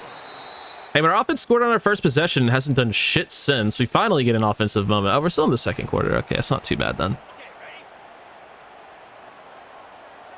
I would have guessed we would have been either well into the second quarter or into the third at that point, but nah.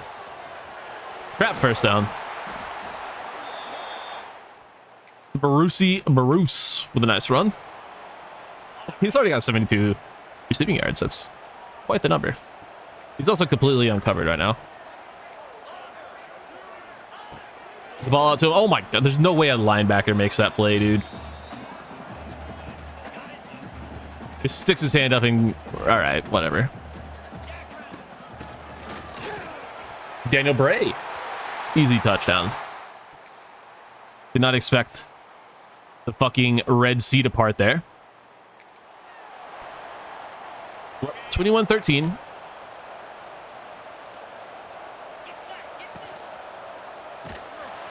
John Carvalho in off the edge. I keep getting surprised by the fact we're making plays, and all of a sudden it's 28-13. Well, hot damn. Well, hot damn, boys. We've come to play today. I think just whatever level our competition is, that's how well we play. If our competition stinks, we stink. If our competition's good, we're good. And that just feels like how the game has played throughout the year so far. And that's how CFB 25 felt for the most part as well. Like your team just always plays to the level of your competition no matter what.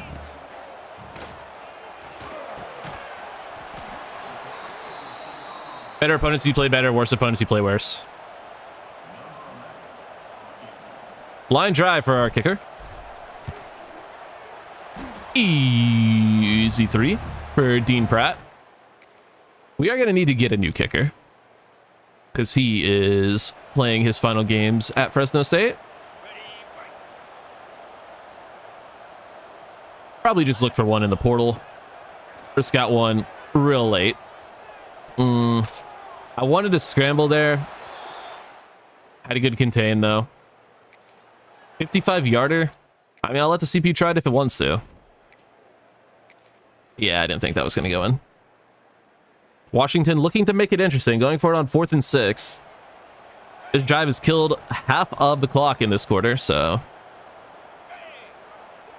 don't love them doing that.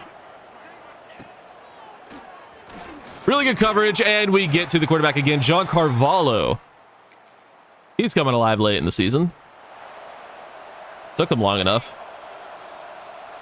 Senior edge rusher decided, maybe I should actually start, you know, showing the NFL scouts that I don't suck, because he's a really high overall. He just doesn't do shit.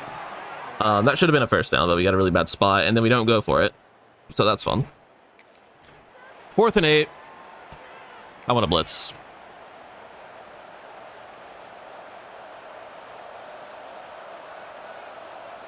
See if Gabe Mix can do anything as a blitzer. The answer would be no. And that's a broken tackle. Nearly 2. And a big first down for Washington. I have another 4th down attempt. This one a 4th and 8. All right, can we get a better blitz this time? Yes. QB and empty. We'll throw up a contain just in case.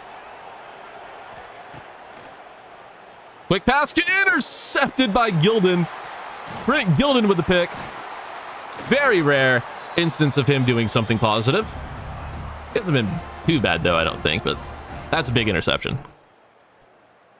Yeah, I would like to hop in here. Obviously, we're near the end of the game. Washington gonna start calling timeouts, and I would very much like to kick a field goal because that will get us in the blowout range for the recruit on campus today. If we can win a recruitment by getting a field goal here, we absolutely will. It's every bit as important as the win, getting better players into the program, especially since it's a fucking cornerback and we have the worst cornerbacks in the country. Good run from Daniel Bray. I mean, a touchdown will obviously be better, so if we can get one of those too, I'll take it.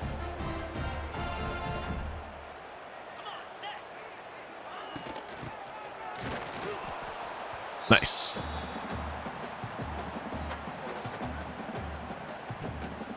That's a good run.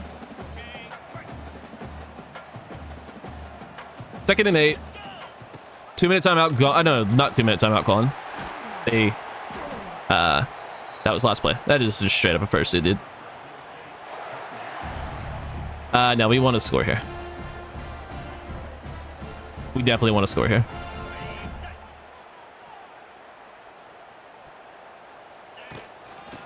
Ending the game could be smart, but getting this blowout win would probably be smarter.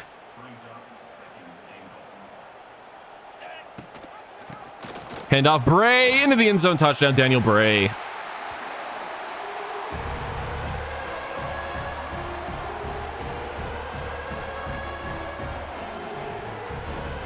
Nicely done. And the field goal is good. We take a 22-point lead with just a minute 15 to go. Should be good enough to get the win, and I mean, obviously the win, but we are able to hold Washington out of the end zone, so we will secure our blowout victory, which will hopefully secure us a 4-star cornerback. As Cordell Mallory goes over 300 yards, has 3 touchdowns on the day. Excellent performance from QB1. What a beast. Not his best completion percentage, but acceptable at 61%. 3 touchdowns, no picks. Daniel Bray, 5.5 yards per carry, 2 touchdowns. Let's go. Where is Dion Calico, man? Get that man on the fucking field. Bruce Trapp, 6 for 127, 2 touchdowns, 4 for 128, and a touchdown for Melvin Callaway. The duo going crazy. 4 catches for, I think it was Fabian Cherry. Defensively, boatload of TFLs.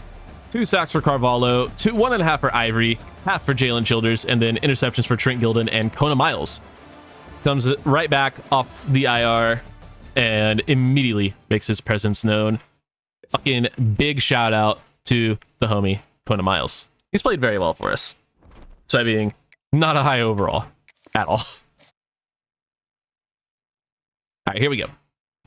Show me the 4-star corner. We do get a commit. It is going to be Jalen Myers, the 4-star corner from Indianapolis. Let's go. FU Pittsburgh. We also get Ty Aviles, the other 4-star corner. Fuck you, Pittsburgh. They wanted both of them. We got both of them. And we're doing okay on some other guys. All right. That's a huge win. That is a huge win. Finally landing some cornerback commits. It took this long. It took 5+ seasons, almost 6 full seasons to land cornerback commits that don't suck. I guess we don't know if they suck or not because we hadn't scouted them, but they're 4-stars, so hopefully they're good. And they're boundaries, so hopefully they're good. All right, boys. Final regular season game, I'm pretty sure anyway, against Cal. 11 games. I can't imagine we play another one. Yeah, this is our final regular season game.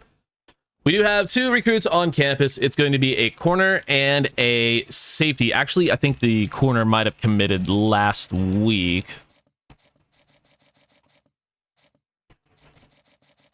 Yeah, he did. But yeah, there's still a chance. No, he'll still get the complimentary visit is what I'm saying. So we should beat out Oregon. They just had their visit. We should just be able to get the commit here if we win. It looks like Melvin Driver is going to be a fucking idiot and choose OU over us. I hate him so much. Why? We're number 6 in the nation. OU isn't. And you know what? I'll even check this time. I don't think they're ahead of us.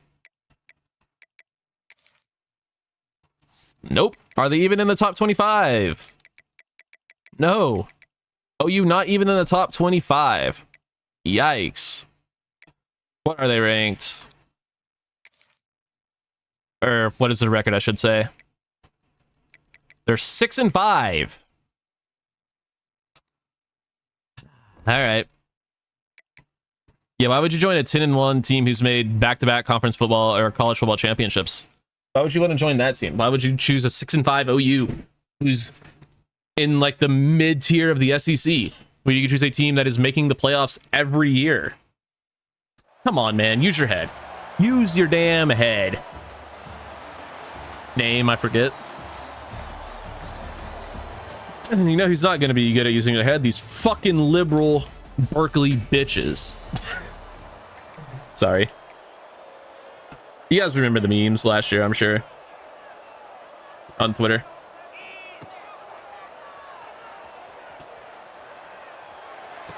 Callaway. Oh, nice juke move. Melvin Callaway. Nearly gets to the end zone. Okay. Hand off, up the middle. Touchdown, Daniel Bray. Beautiful. Good start to the game. And most importantly, a goal line run that wasn't a failure. Speaking of goal line runs, I can't believe I keep having to do this, because why would the game not just keep my fucking depth chart the way I want it? My A button is starting to stick. I don't like that. What a run. Matt Bray. Nope, Daniel Bray. Where the fuck did they get Matt Bray? That's Matt Burrito. What I was thinking there.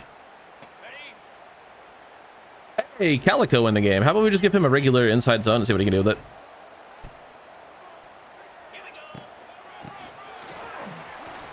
Try to get the edge and just outrun him. Didn't work, clearly. Not my best idea, but I wanted to give him a chance. Fine trap on the check down. I feel like he hasn't done shit in downs we've played in the last couple of games. It's been a... Ooh, Matt Gillette's back. Touchdown, Matt Gillette. Need to get him in at receiver 4, because Fabian Cherry. Which is crazy, because Fabian Cherry was so good for us for 2 seasons. He started as a true freshman, played well for us last year, and then people just developed more around him. Calico can't get the first there. He doesn't have the burners. He doesn't have the speed for that quite yet. Not really his game. It will be next year, don't you worry.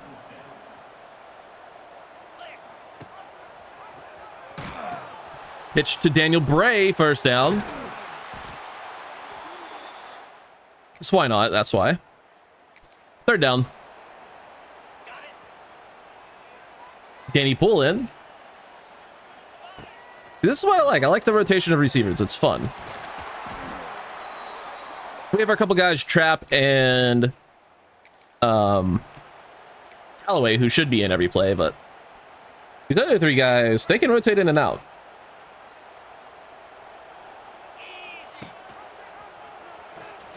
Well, I never claimed to be good at reading. That was bad.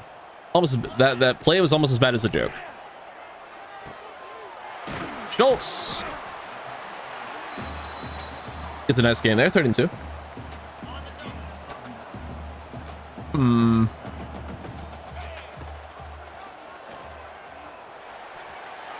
Cordell Mallory, the walk-in touchdown. How am I just not putting together? Like, how have I not made like a CM Punk reference? Think of CM Cordell Mallory. Ah, man. It's clobbering time. Fuck, it was right there the whole time. It was right there his whole career.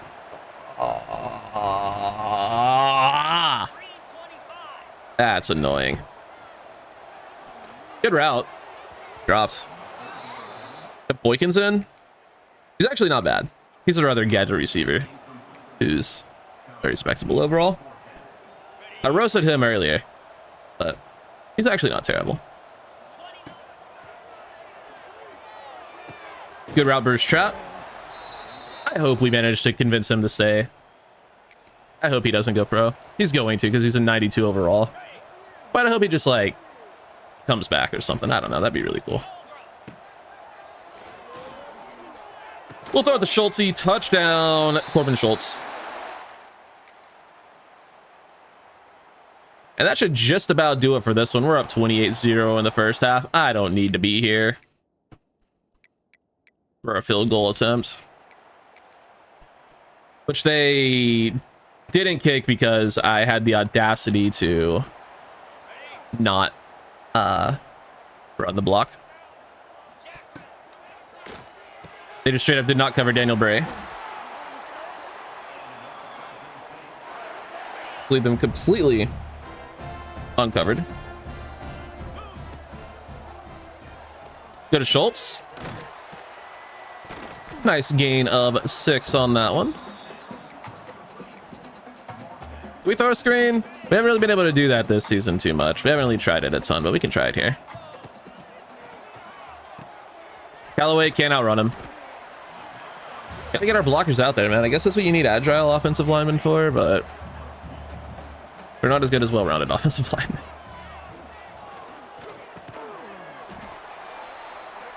Matt Gillette caught it. Okay. Okay, Matt. His name actually is Matt, unlike Daniel Bray, whose name is Daniel. We have a step. Yes, we do. Touchdown. Callaway. One throw. 35-3 in the first half. Absolute domination.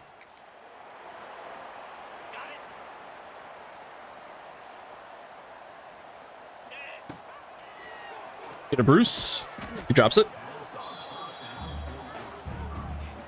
Cordero Mallory playing a little bit banged up. We should probably get him out of the game. Go to Callaway. It's going to be intercepted. Okay. Daniel Bray makes a tackle. Yeah, let's get our quarterback out of the game. Let's not risk injury. We'll go to Bachelia, and he will take us home. If it gets close again, we can obviously put our quarterback back in the game, but I don't think we'll have to. I don't need to play defense if it's not close. I have no desire to. Gillette in. Out wide. Bachelia launches a pick. Well, that's unfortunate. Let's say, let me know when the game gets close. Ooh, it's 19 right now. That's 18. Okay, well, we need to be in the game here. We need to run it out because I want to keep this blowout win. So let me in the game here, and we will just run the clock out. Surely down 18. It's a blowout for the CPU, like the recruiting purposes. Surely they won't try to call timeouts in a blowout, right? Calico first down. Stays on his feet. They are not calling timeouts. Okay, so we'll be fine. Dion Calico with a huge run there. There's going to be so many of those next season. I cannot wait. Snap the ball, dude. Damn. Calico again. Nice carry. And he'll get one more to go home on.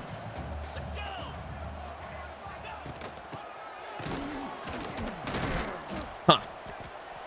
Are you fucking kidding me? Just walk off the field, you bitch. It's your shoulder. Why are you stopping the fucking clock? Idiots. That's so dumb.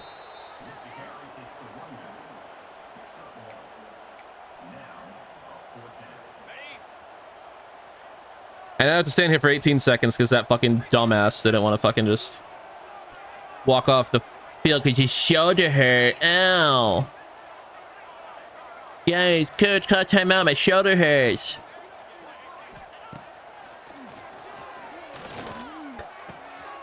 I didn't possession catch that, but probably for the better. We didn't need to run up the score. That'll be your ball game, 35-17. We did not score a single point in the second half, but did we need to? I mean, maybe. Would have been nice, though. To be fair, our quarterback didn't play the entire fourth quarter. Sam Bachelia did. He's a senior, right? I'm pretty sure he is. Mallory goes 21-28, 3 touchdowns, 1 pick, 260 yards. 5 of 6 for Bachelia. Did throw the interception because, of course, I did. Bray gets a touchdown. 10 for 41 for Calico. He's going to be so good. Schultz with a good game and a touchdown. Touchdown for Gillette. Touchdown for Callaway. Melvin is his name. I could not think of it earlier. Bachelia is only a junior. He'll probably transfer again due to playing time, but he's like a perfect backup. He's completely maxed out. He's a perfect backup.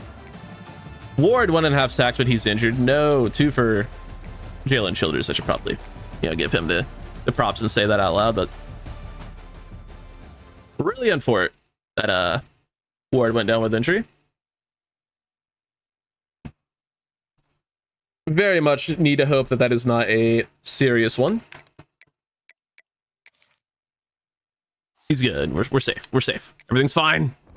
We don't lose our best pass rusher for the playoffs. Now, who will we be taking on in the conference championship? Could be SMU again. Might not be Washington. I don't know. I haven't actually looked. We do get Cole Gillen, the 4-star safety from Ogden, Utah. Welcome to the class. We do not get Devontae McNitt, and we do not get Melvin Drivers. He chooses Oklahoma. I fucking hate you. God damn it, man. Our brand exposure went up. We also dropped to number 9. This game really makes no sense sometimes, and by sometimes I mean all the times. I don't see the other corner. Oh no, the other corner committed. Duh. It will be SMU in a rematch from last season's Pac-12 championship. So, that'll be fun. I'll set up the recruiting board and be back with you in 1 moment. Alright, let's get through week 14. What's gonna happen here? Nothing.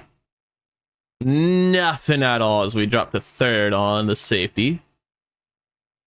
The other safety we were going after. And then corner we're first on. First on a D tackle's name is Cliff Ford, by the way. What a fucking name. Top tier name. Gonna extend our OC if he wants to stay. I'm gonna keep Mick Cloud again, I think. Because he has the master motivator stuff, right? Yeah, he has all this stuff. We just keep him. We just keep him. Too good to not keep, in my opinion. Alright. Pac-12 championship against SMU. See how this one ends up. They're a very solid team. Played us really well in this game last year. Have yet to play them in the regular season, though. It's their 2nd year in the Pac-12, to be fair, but kind of weird that we haven't played the other best team in the conference once. We played Washington 3 times in 2 years. That's, you know, kind of weird. All right, let's see what we got. Got to play some D. They're 10-2. We're 11-1. So this could very well be, it's gonna be a win and in, obviously, for the CFP. Whoever wins will absolutely get in. If we lose, we'll still have a chance. Obviously, if they lose, they're not gonna make it. But yeah, I don't know if we'll make it with a loss. I would assume so because they're not conference championship games aren't supposed to matter a ton. But since we're technically group of 5, it probably will matter a ton for us. Because we are only ranked 9, and only the top 12 teams get in, obviously. And that will also depend on, you know, conference winners in the Power 4. And just at-large bids and stuff like that. Like, there's no guarantee we get in with a loss. The only way we guarantee our entry is with a win.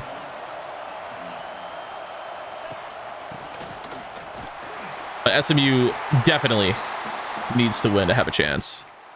And they came out on fire on that drive. We were not able to do anything to slow them down.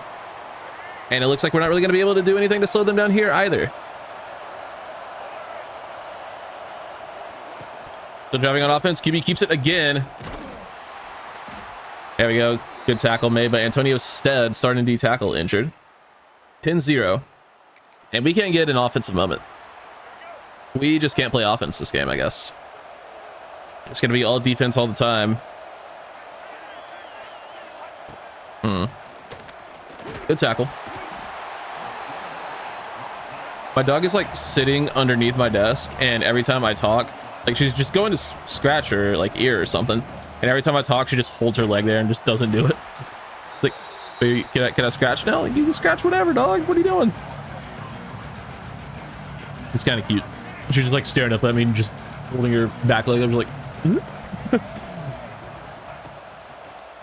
little beagle for anyone curious. interception by Terry Strong. That's a nice play. Now, can we take advantage of it on offense? I mean, we have really bad field positioning, but keeps them off the board. There we go. Good drive by the offense. That will at least give us an opportunity to get points up on the board. I don't like that Coffee is the back. Because Calico just isn't playing. I keep forgetting to change the depth chart on the main menu. So he just stays RB2. And again, it's not that he's bad. I just want my fucking Elite Dev 5-star to play. You know? I'm sorry for wanting that. I really am, but that I do want that. That is the thing I want. Bridge is good route. Bad throw, though. Really bad throw. Maybe he got hit as he threw and I just missed it. Probably what happened, but yeah, that was not the best ball I've ever seen. Cordell Mallory throw. That's a pretty good one, though. Touchdown, Melvin Callaway. I remembered his name this time. I keep wanting to call him Marvin, but no, it is Melvin. It is definitely Melvin. I would love to throw a streak here, honestly. I'm not going to. Would have been electric if I did, though. And that is some great blocking. Daniel Bray down the sideline. Oh my God, we actually got perfect blocking on the screen for the first time ever in the history of this channel and my entire history of playing football games made by EA. That is the best blocking I have ever had on a halfback screen. Ever. Ever. Oh my God. What a beautiful sight. Touchdown. Off the screen. And we get the ball back again with another chance for more points. I mean, I would absolutely love to go deep again. That would be electric. Callaway getting pressed. We'll see what the safety ends up doing. How about we just go to Daniel Bray again? Oh my God, the shiftiness is insane. Platinum shifty is ridiculous. That shit is so fucking good. Calico in at running back. Won't get a look here. Instead, we'll go to Bruce Trapp. We'll get a few yards. Never complain about a few yards. Mobile resistance playing at the platinum right now for Cordell Mallory. Oh my God, that explosiveness out of that break was insane. Unfortunately, not able to come away with the ball. We'll go to check down to Schultz, get the first down. He'll take a hit. We'll call a timeout there. Give him a second to get right. Get himself together, just in case. Looked like he got rocked. And also just makes sense to stop the clock there. Wow. I didn't think he'd be able to make the play on the slant.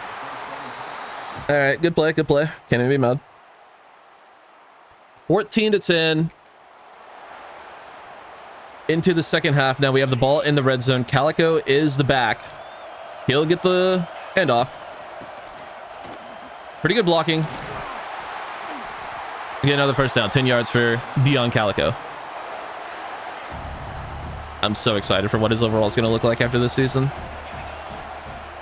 Ooh, really bad blocking there. Really bad blocking there. Okay. That's unlucky. We'll go to Juwan Coffee this time. Maybe we should just stop trying to run the ball. Coordinator. Maybe that's a good idea.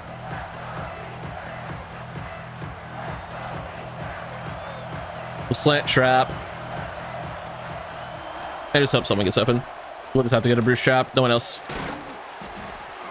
One quick, so we'll just go ahead and take that, and we'll get the field goal. Go up by 7. SMU will not be able to tie the game. We will maintain possession and the lead. 3rd and 7 from around midfield. Why is that Pac-12 logo so ugly? Just make the blue white, and it won't look disgusting. That's so gross. I get it's our secondary color, and that's why it's like that, but I hate it a lot. Yeah, I really hate it.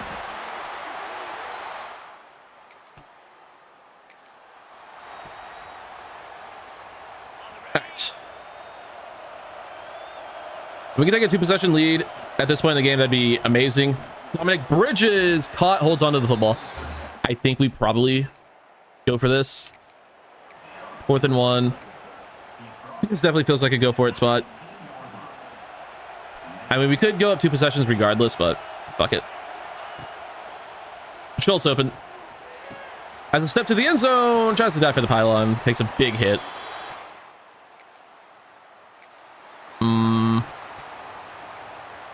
Okay. Get the ball to Daniel Bray. And he will find the end zone. Let's fucking go, dude. Daniel Bray touchdown.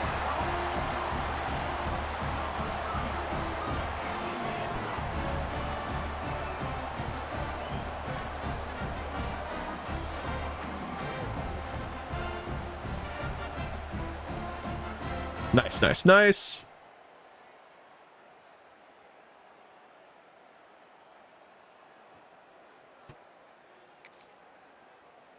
(24-17) as they were able to get back up on the board.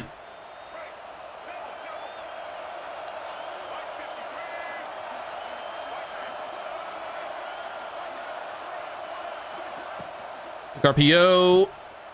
Some decent blocks. Fargus, good pursuit speed, but not before getting 6 yards. That's a lot. That's a lot to give up there.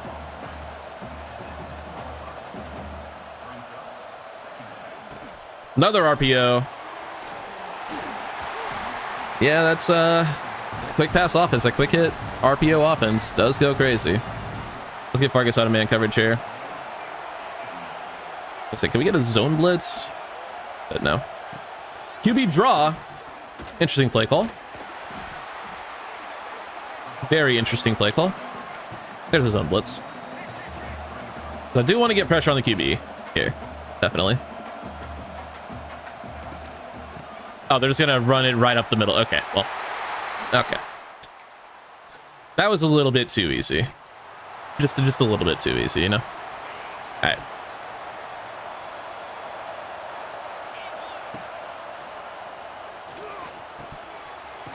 Not bad.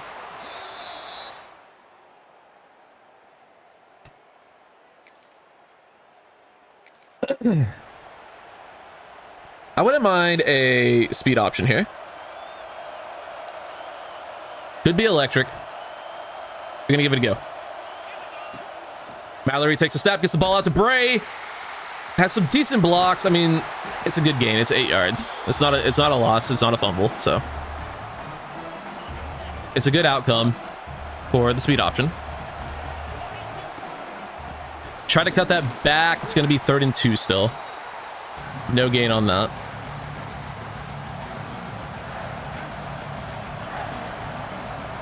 Get out quick. Bruce Trap, first down. Nearly carried the momentum into the end zone, but not quite.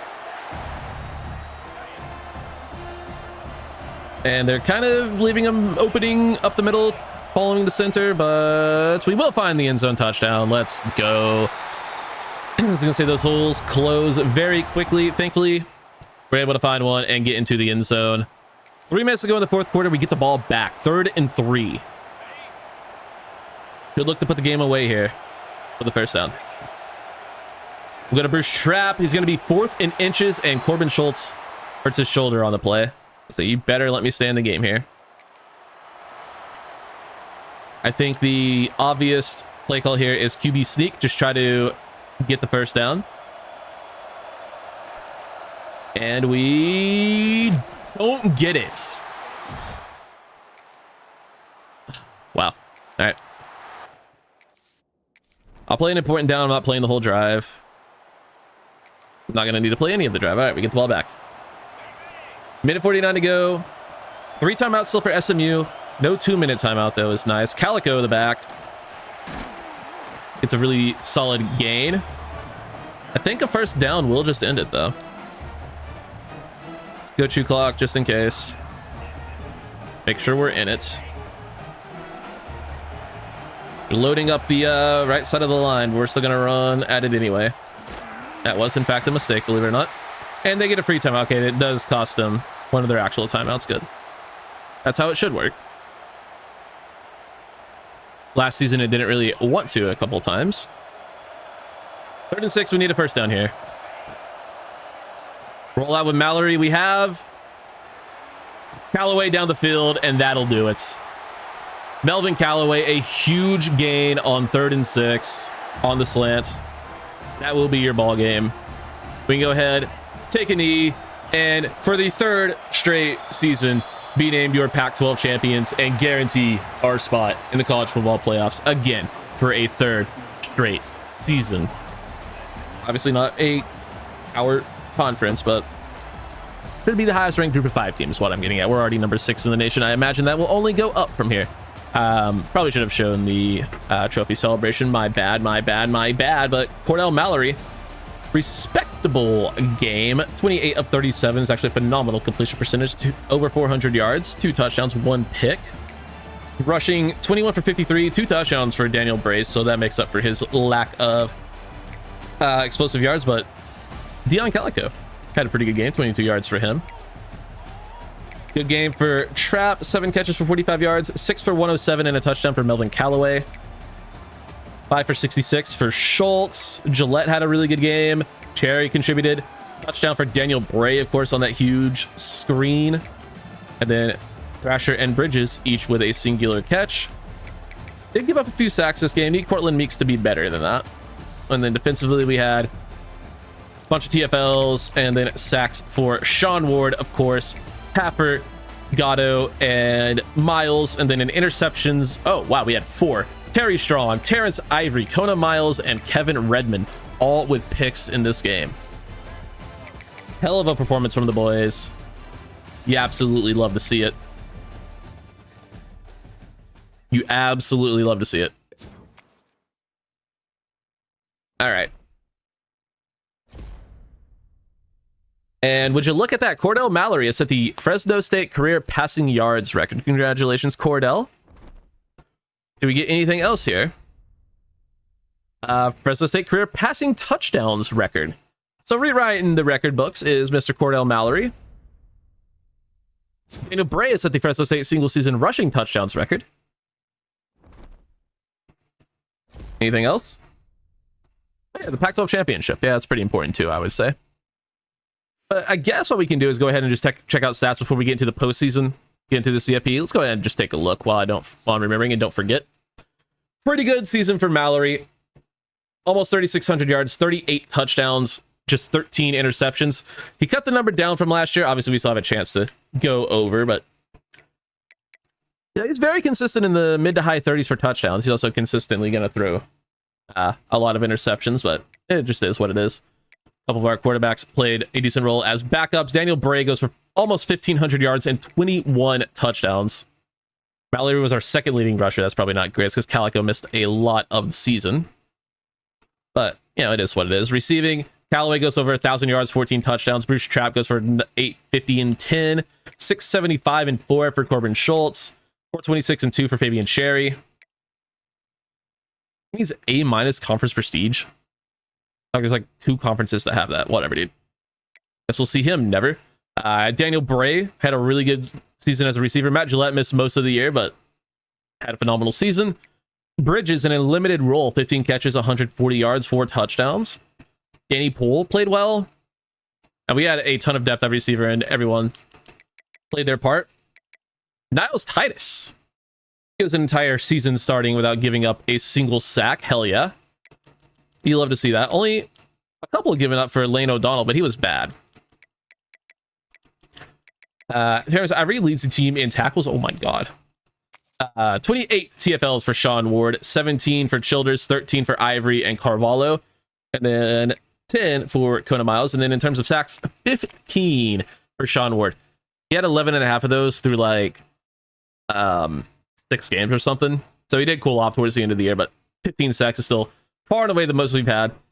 Carvalho with 6.5. So he did set a new career high by half a sack. So good for him. That's wild. 4.5 for Childers, 3 for Ryder, 2.5 for Ivory instead, 2 for Kona Miles. And the interceptions we had 3 for Kona Miles and Trent Gilden, 2 for Terrence Ivory, 1 for Fargus, Redmond, Hunter, and Strong. So good numbers from the team. No complaints. I would love, how cool would it be for a surprise shock Daniel Bray Heisman? Almost 1,500 yards, 21 rushing touchdowns. He's got to be in the consideration for it, you would think. As Melvin Irvin, a 4-star corner from Fort Lauderdale, has chosen Fresno State. Unfortunately, Marco Winbush has chosen Ohio State. Oh, what? There's Ohio State?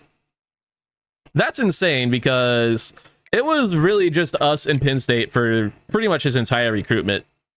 And then Ohio State's just like, oh, yeah, just kidding. We'll take that. We'll be taking him. He'll be choosing our school. Good luck.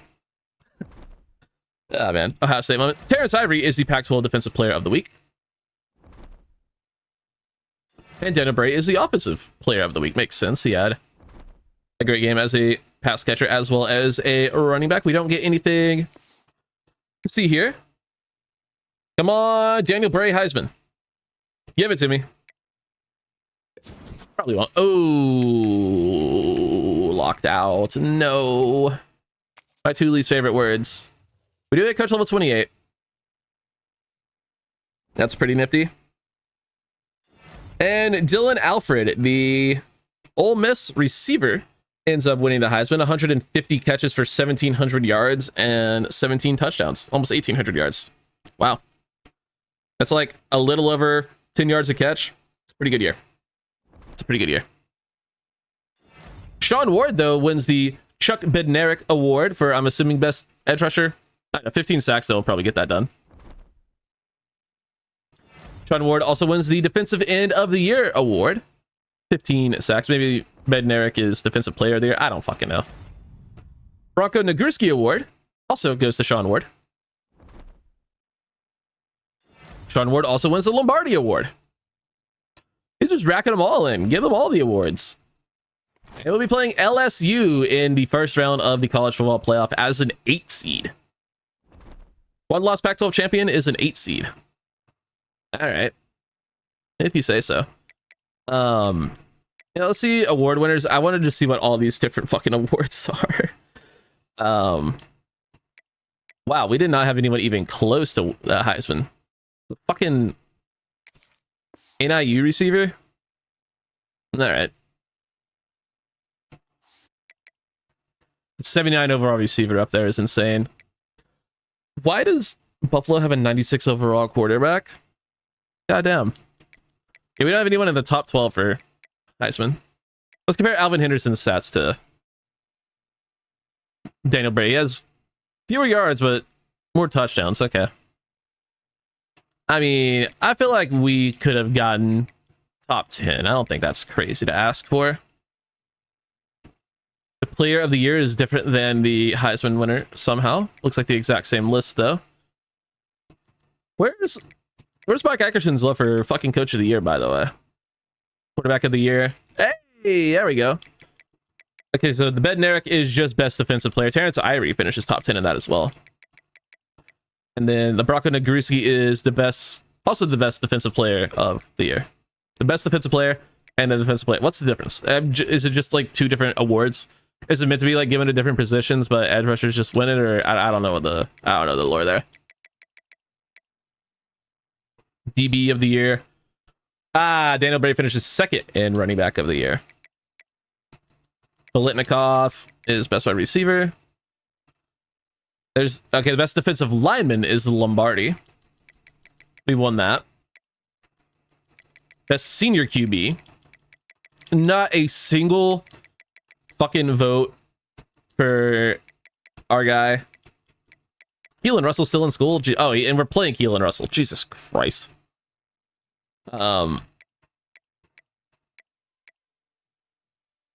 Okay. Yeah, not a single vote for Cordell Mallory is insane. Sean Ward wins the best defensive end. Don't have anyone for interior line. Don't have tight end up there this year. Ooh, our DC finishes top 11 for the Broyles Award. He might be gone. Terrence Harvey finishes top 10 for the Butkus.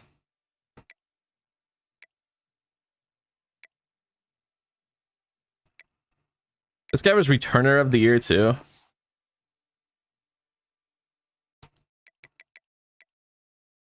He had one touch. I mean, that's I guess a good season. I don't know. These awards are silly. I don't like them. Give me more of them. All right. Week 1, of course, of the CFP, bowl week 1 of 4. We'll go ahead and take a look at the bracket. We have TCU and Penn State in one quarterfinal game. We are playing LSU for the right to play number 1 Ohio State. That's so fun. So fun. Illinois and Alabama. And then we have FAU and Miami. And then Auburn, Ohio State, Ole Miss, and Clemson are the teams thinking about. How's it? No. How the fuck does how do 2 3-loss teams have a bye and we drop all the way to number 8? That's insane. Half of the teams rated ahead of us have more losses. Alabama more losses. Miami more losses. Penn State more losses. Auburn and Clemson, or Auburn and Ole Miss, more losses. The only 2 teams that have fewer losses than us are the fucking 1 and 2 seeds. Illinois also gets fucked by this, by the way. That's stupid. I hate that a lot. But we do have early National Signing Day. We can take a look at our recruits, see what kind of development traits we'll be working with. I swear to God, if Alani Gupta has normal dev, I'm going to break my controller. I just have a feeling. Oh, never mind, he has elite dev. All right, he's insane. Normal dev for Manu Bullets. That sucks. Josh Moffitt, the other tackle we got, has star. Casey with impact, the center. Ebikady with normal. Lame. Shakir Dickey with star dev. I have a feeling he's going to be crazy good at safety. He could obviously play receiver very well, but 87 speed, 92 excel. We're going to see his stats, but I have a feeling he's going to be a really good safety. Myers with normal dev, son of a bitch. Cherry, normal dev, no. I don't even care about him anymore, man. Impact dev for Cole Gillen. Avilas with elite dev, there we go. That's a future round 1 pick at corner. Normal dev for Stephon Murphy, annoying. Don't get George Mangold. Star dev for Don McRae. Normal dev for Melvin Irvin. A lot of normal dev in this class. And that's really frustrating. Don't get Marco Winbush. He chooses Ohio State and had star. I hate him. Very annoying. How are we looking for the quarterback? David Rich. I've been trying to fucking sway him and it just won't work. I know it doesn't take effect during the postseason, but like I simmed like 6 or 7 weeks with a sway on it. It just doesn't work. So that's very annoying. Let's go ahead and hop on in to this game against LSU. They have a better defense than us. Same overall offense. They have a higher overall team. Should have probably rocked different uniforms for this, but we're just going to go ahead and fucking send it and see what happens.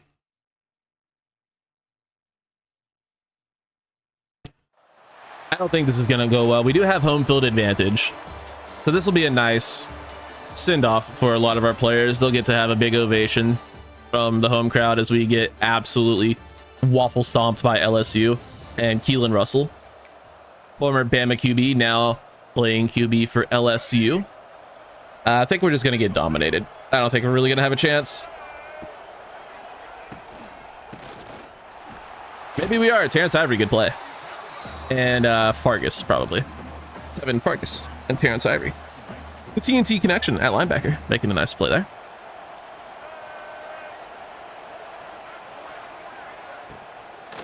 Quick RPO, get it out to the flat, and the receiver turns it into an 8-yard gain. All right, 3rd and 2. I mean, the game really wants me to blitz. I don't mind it. In fact, I like it. So yeah, they just have, like, how many star running backs? At least 2. The tight end's open. That'll be a 1st and goal.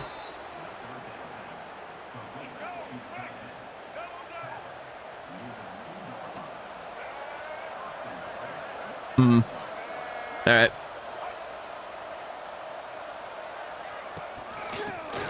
Good tackle, Terrence Ivory. Keeping him out of the end zone. They do get a yard out of it, though.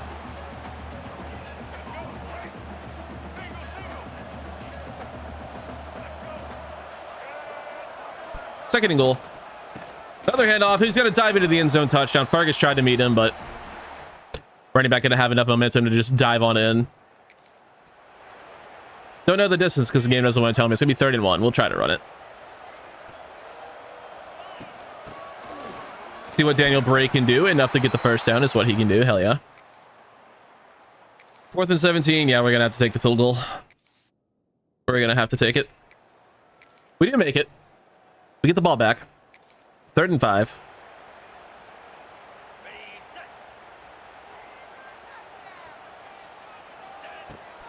Slants open. Callaway, first down. Not bad, not bad.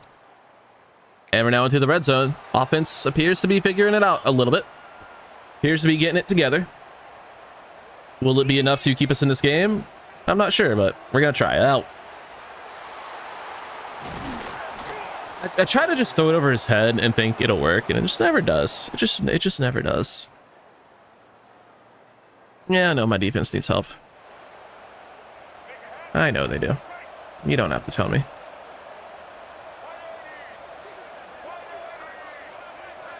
I get so annoyed at myself when I do shit like that, but I just do it constantly anyway. Keelan Russell just kind of picking us apart in the RPO game. RPOs are so hard to defend. Like, just so fucking hard.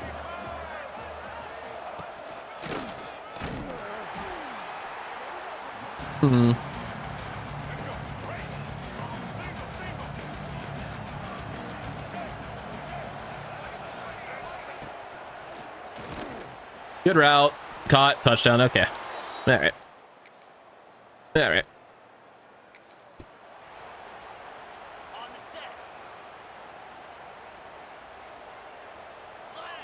Annoying.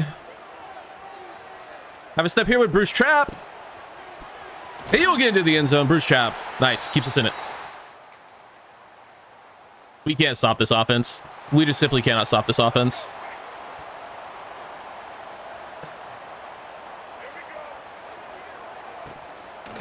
And off. Hugh, running back jukes in. Touchdown. Yeah, we can't slow their offense down.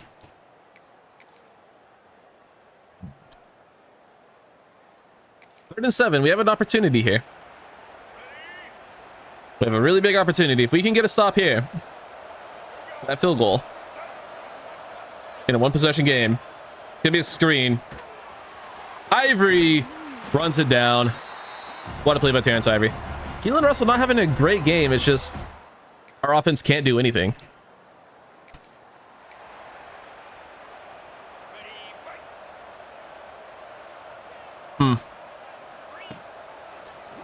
Schultz open, first down.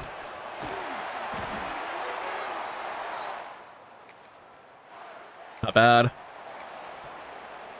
To be a 3rd and 2.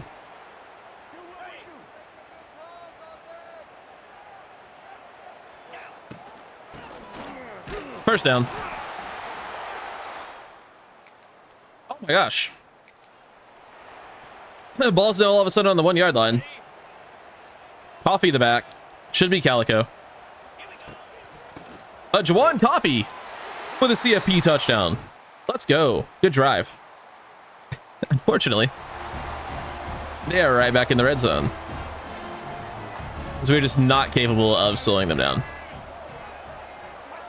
We hand off. Good play up the middle. Is that Zeke Thornhill? It is Zeke Thornhill. Finally back from injury. Missed almost all of the season. Makes a huge play there. Absolutely massive play there.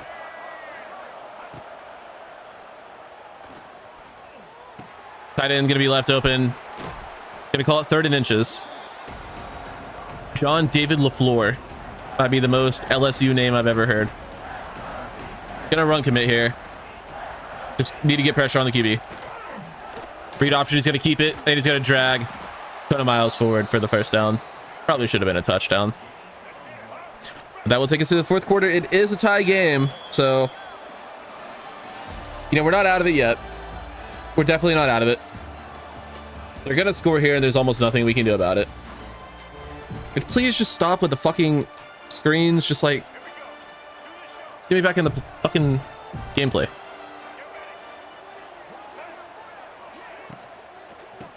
Can't cover the RPOs. Just simply can't cover them. 4th and inches. I'd kind of much rather QB sneaking this, but the game doesn't tell you right away. It has the fucking EA logo over the goddamn down and distance. All right, we're into the red zone. 1st and 10 from the 18. I like Matt Gillette here. Get him the ball. It's 3. 2 picks for Mallory in this one. I think I only threw one of them. To the linebacker. Bruce Trap. It's 5. Gonna make it 3rd and 2. I don't know if I trust a run on 3rd and 2, but we're gonna have to. Like, these are the kind of runs you just have to be able to pick up if you want to win games like this. You have to just be able to get 3rd and 2s on the ground. I can't trust our O-line again. I can't trust them again. Go to Schultz. Nearly knocked down by the linebacker or the D end, and it will be incomplete anyway because he can't hold on to the ball. But we do get it back and score. Oops, did I just skip that? My bad. Oh gosh. All right. Oh, why are we running Algo on the fucking 1-yard line? That's not a good idea. Daniel Brady get out of the end zone. Does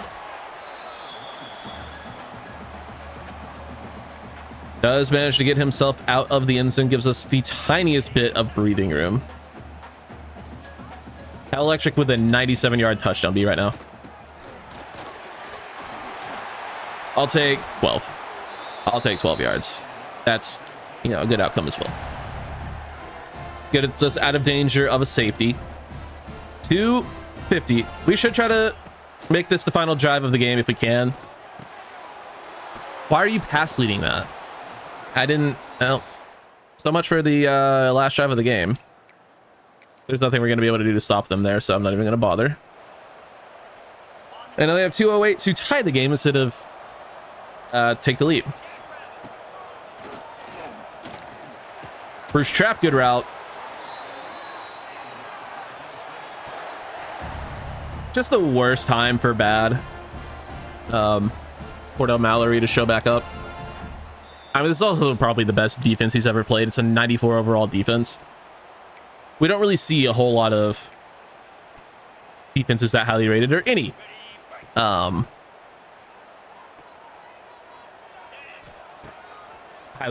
Any teams that highly rated on either side of the ball. I can't think of a better way to word that.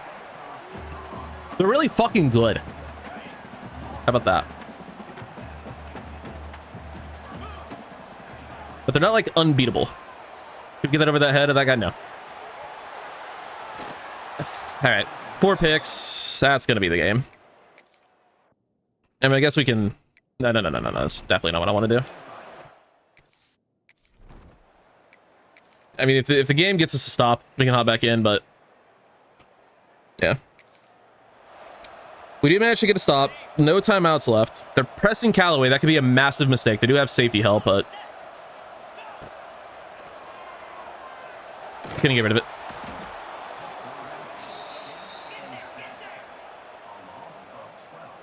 Couldn't get rid of it. I'm on back to the line, everybody.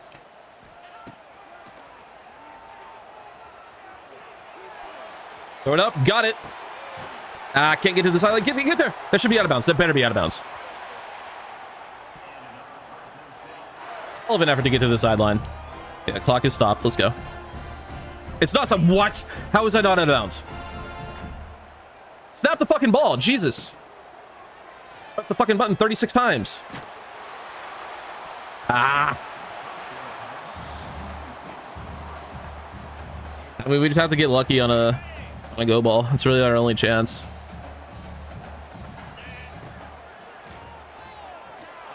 And we're not gonna get it.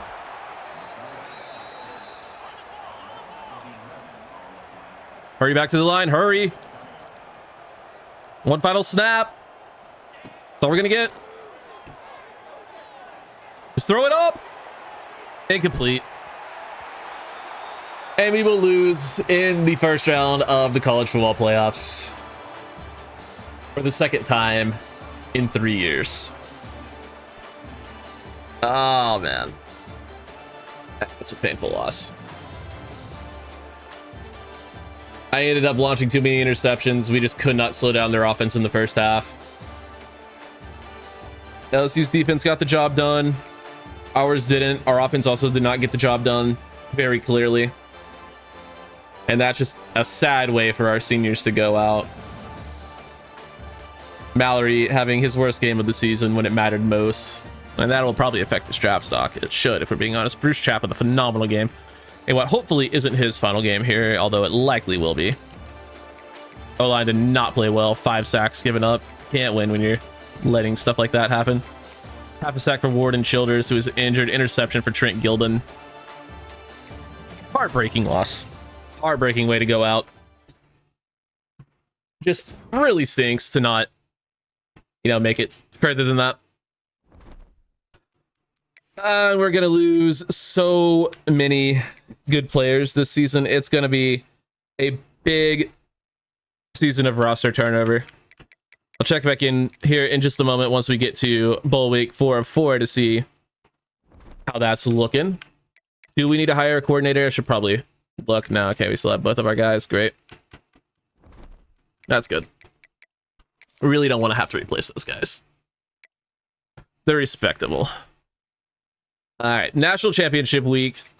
See what the bracket says. So, first round, TCU beat Penn State. We obviously lost to LSU. Illinois beat Alabama, and Miami crushes Florida Atlantic. In the second round, Auburn crushes TCU 63-7. LSU beats Ohio State. Nice. Beats them 41-17. Illinois beats Ole Miss, the upset there. And then Miami beat Clemson. And then in the semifinals, Auburn able to take down LSU. And Miami able to take down Illinois. So the national championship game down in Hard Rock, a home game for the Hurricanes, for the U. They'll be taking on Auburn for a chance to bring home a national championship.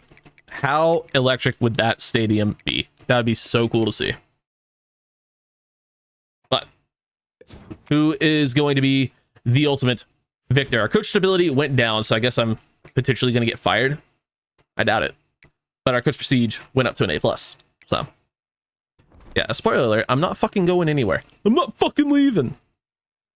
Miami does end up winning. Perhaps the home field advantage had something to do with that, as they win the game 52-23 in dominant fashion. I don't think they played a single close game in their entire bracket, did they? I think they blew out everyone they played. Okay, they played a close game against Clemson, and they blew out Illinois and Miami. So I guess, the real national championship game was Miami versus Clemson, and Miami comes out on top. What a performance. Congratulations to the U. All right, let's get into the off season now. And unfortunately, we have to look at the players leaving screen. Bruce Trapp is going pro. No chance to persuade him. No chance to persuade Melvin Callaway, who I did not even know was a junior. We have a low chance to persuade Matt Gillette and a low chance to persuade Fabian Cherry. So we're going to lose all of our receivers. Cool. Cool. I mean, yeah. That has not been persuaded. Has not been persuaded. Matt Gillette stays. Thank God. Thank God. He's the one I wanted the most. Fabian Cherry? Wouldn't mind having you back. He has not been persuaded. Well, there goes a lot of talent. And I mean a lot of talent. So, we take a look at who all is leaving. We actually don't have the 5-star quarterback even threaten the transfer, so we don't have to worry about that. Cordell Mallory is projected to be a second-round pick at QB. He has 9 points to spend. Let's go ahead and spend them. We can't upgrade his power. We can't upgrade his quickness. We can't upgrade his health. We'll get him better mobile resistance. We'll get him platinum mobile resistance for the league. You're welcome. Whoever gets him in the second round is going to be a steal. Running back, Daniel Bray is projected to be a 7th-round pick. That's a fucking steal. You're telling me you get a guy with this kind of athleticism in the 7th round? Go ahead and bump up his IQ to try to get him into the 90 overall club. Maybe that'll bump him up a round or two. And then at receiver, Bruce Trapp, going to be a round 2 pick. Would have loved to keep him for his senior season. It just was not meant to be. Just a nearly completely uncapped player. He's so good. I don't think we could have... Yeah, we couldn't have gotten him any upgraded abilities. So, yeah, is what it is. Callaway, 92 overall. He is going to also go round 2. And yeah, he's also just a freaky athlete. Can't get him any abilities, so we'll just try to up his overall. Maybe he goes up to a 93 and sneaks into the first round. Nope. All right. Yeah, you gotta like keep your receivers from hitting 90 overall. They'll just go pro. Skill positions are much more prone to that than other positions. Linebackers too. Fabian Cherry goes up to a 91. Maybe that'll stick him into round 3. But we do get to keep Matt Gillette, who could be phenomenal for us next season. Probably will be. Evan Thrasher graduates. Corbin Schultz is going to be a 4th round pick. Anywhere we can spend his for. Nope. Nope. Yeah, I don't really love the pure possession archetype, which unfortunately is what our 5-star is, but that's okay. Graduating a couple left tackles, a left guard, a center. Rashard Harold was a multi-year starter for us, so we will be missing him. Not graduating anything on the right side. Carvalho, 87 overall, not going to get drafted. 88 overall even. He will probably end up sneaking in. We'll try to up his overall with that. Didn't help. I imagine he'll probably end up going day 3. D-tackle Cornelius is gone. Thornhill's projected to be a 7th round pick. Sean Ward graduating, also not projected to get drafted. He absolutely will. He won every fucking award. He's going to get drafted. Can't get him any abilities, so show me a 90 overall. There we go. He'll definitely get drafted. If he doesn't get drafted, then the NFL is absolutely brain dead. 6'5", 290, had 15 sacks, and he's a freak athlete. That player would go round 1. Let alone wherever the fuck he's projected to go undrafted. That's bullshit. That guy would go round 1. 6'5", 290 freak athlete. If I know anything about the NFL, that guy's going round 1. We'll go ahead and upgrade Terrence Ivory's IQ just for the overall. He's up to a 93. I didn't see where he was projected to get drafted. He's a projected round 3 pick. Not losing anyone at will. Sammy Hunter is graduating, and we are not losing anyone at safety. Our kicker is graduating, and that is it. So mostly receiver is where we're hurting the most in terms of losses. We lose 390 overall receivers to the draft, and that is no bueno. We do get into the top whatever on that guy. Get a boatload of XP there. I imagine that's for getting players drafted. I hope one of them snuck into the first round so we can get fucking talent developer unlocked. Nope. No first round picks. Mallory goes round 2. So does Bruce Trapp, Melvin Callaway, and Terrence Ivory. Round 3 for Cherry. Round 4 for Daniel Bray. Yeah, he jumped up from round 7 to round 4. Corbin Schultz goes round 5, as does Sean Ward and Ezekiel Thornhill. So Carvalho does go undrafted. That's a mistake. Someone's getting a UDFA steal. But we got 1,200 hours to spend in the offseason. A lot of guys still undecided that we need to try to lock down. And we're hoping for some good things in the portal. Let's get this going. All right, after dealing with the players already on our board, we have 645 hours for the portal. Show me some good players. Yup. This is the portal I'm talking about. Okay. We'll go position by position. Could definitely use a backup quarterback. Alex Kutavides, the OU QB, could be interesting. We also have Rashad Jordan, a pocket passer from UCLA. Only a sophomore. And then Dave Slack, a backfield creator from UConn. I think I'm a little bit interested in the pocket passer archetype, so we'll go ahead and look at him as our backup QB. No running back interest. We didn't have a great running back play style, so I guess that makes sense, but it is still annoying. At receiver. Really, no receivers? Are we joking? Ooh, that could not be fun. That could be really unfun if there's not a single receiver with interest in us. I was gonna hope it was a bug.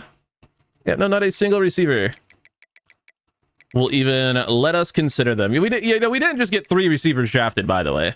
Makes no sense. Couple of 4-star tight ends, a pure blocker. Ooh, 2 pure blockers. I want them for their overall. I'll try to grab at least one of them. Could definitely get them drafted. Ooh, a left tackle, well-rounded left tackle, Deontay Willie. Yes, please. And he wants to be here, too. 4-star guard, Darian Hartage. He's only a sophomore as well. Yes, please.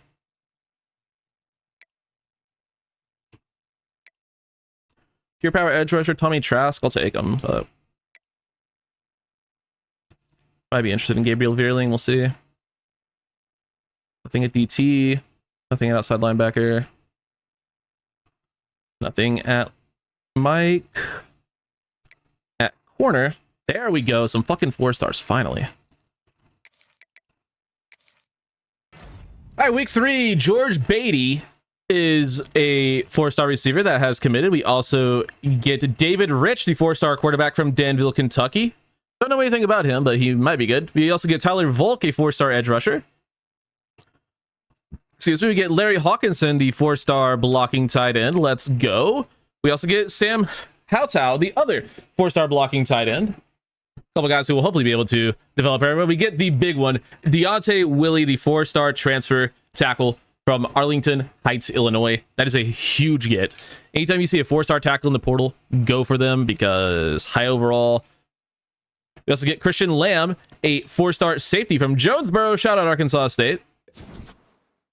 We do not get a number of players including 2 corners because why would we get corners, man? Why? What do we have to do to get corners? All I want is some corners, man. Right, here goes nothing week 4. I don't think we're really gonna have too much trouble here, but we'll see what ends up happening. We do get Cliff Ford, 4-star D tackle from Myrtle Beach. Welcome in.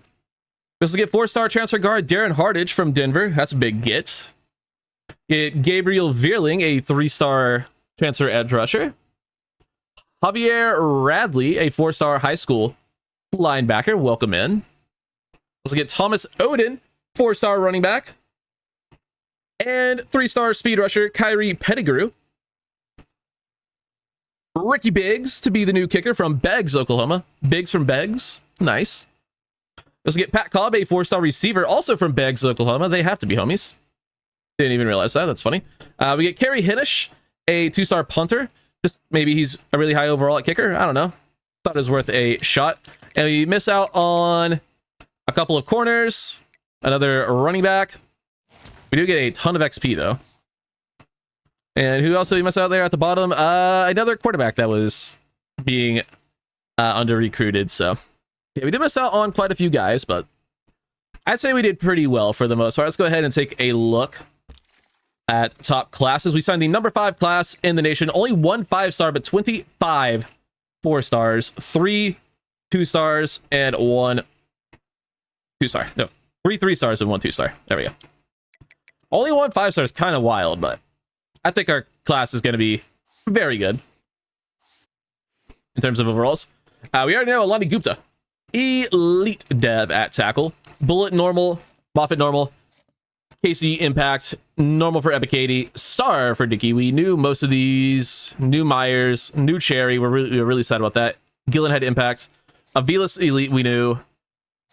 Murphy normal we knew. McCray star I think we knew. Irvin normal we knew. Cone elite we did not know. Let's go. Edward Cone with elite. And now here we don't know the rest of these. Beatty just normal dev. He's dead. Javier Radley normal dead. Lame. Impact for David Rich. We'll take that. Tyler Volk with star for the 4-star power rusher. Let's go. Cliff Ford with impact. I'll take impacts. Thomas Oden with impacts. Kyrie Pettigrew with just normal. But he was a 6'5", 240 speed rusher. We were hoping for better. Pat Cobb with star. Normal for Ricky Biggs. Hawkinson with impact. Star for Howtow. Nice. Impact for the transfer tackle. Hardage, the transfer guard with normal. Lame. Veerling normal. Zaylock, which sick name for a corner. Would have been nice to have. He ends up with star. Fortunately, we did not get him. But we do get the star dev Christian Lamb, who's just a freshman transfer as well. He could turn into a monster.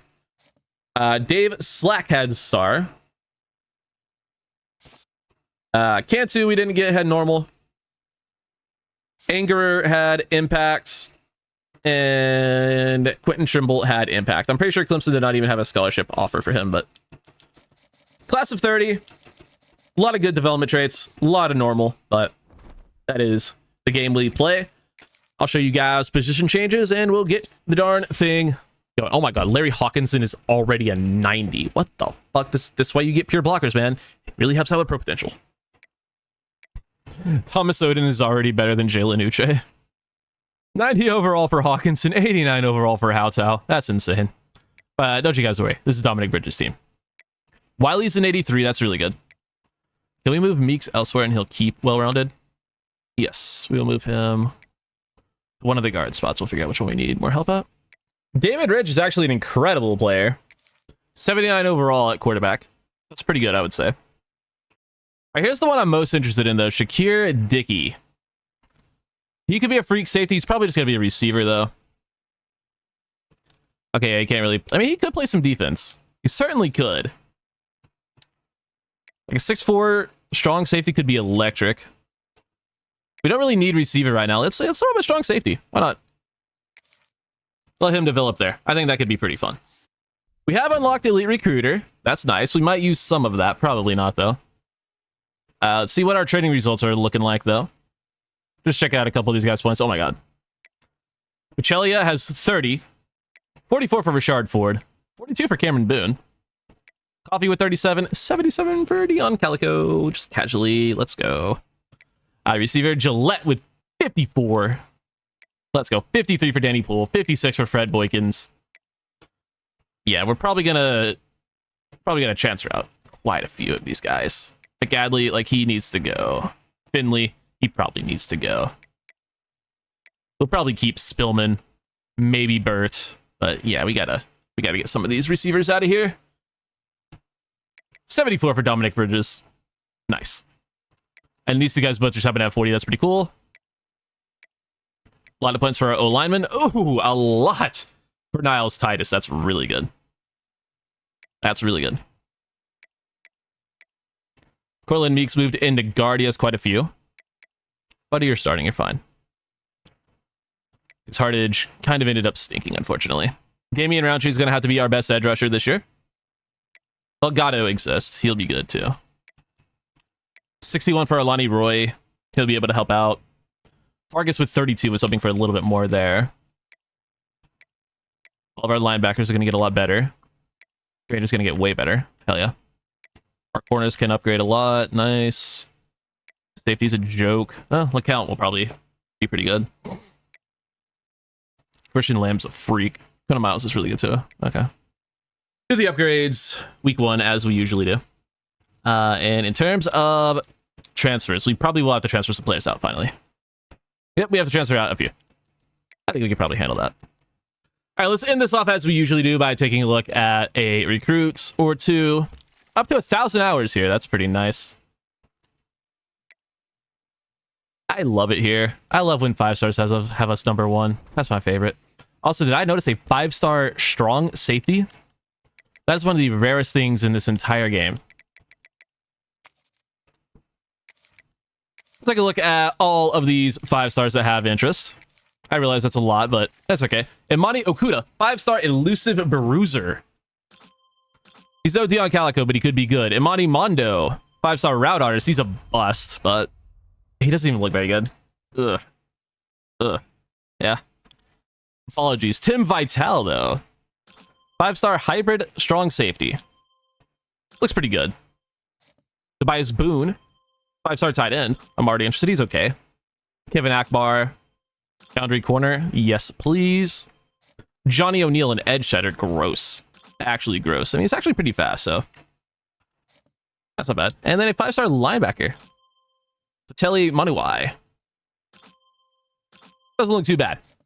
So, just from these, few players, has the, looks of an incredible recruiting class, so we definitely want to sign as many 5-stars as possible, so they will all be getting offers. And speaking of offers, I have an offer for you guys. If you want the next season as soon as possible, drop a like on this video and I'll get it out to you as quick as I can. Really appreciate all the support on the channel lately. At the time of recording, my season 1 video just kind of came out like a few days ago, and my subscribers are going crazy. Like, we're getting serious numbers. I would really like to carry that momentum up to 500 subs. So if we could just continue liking the video, pushing it out in the algorithm, getting new people to subscribe, and yeah, I would really appreciate that if we could continue to grow this channel. I really do have nothing but love for you guys, and I'll catch you all in the next one. Take it easy, guys. Peace.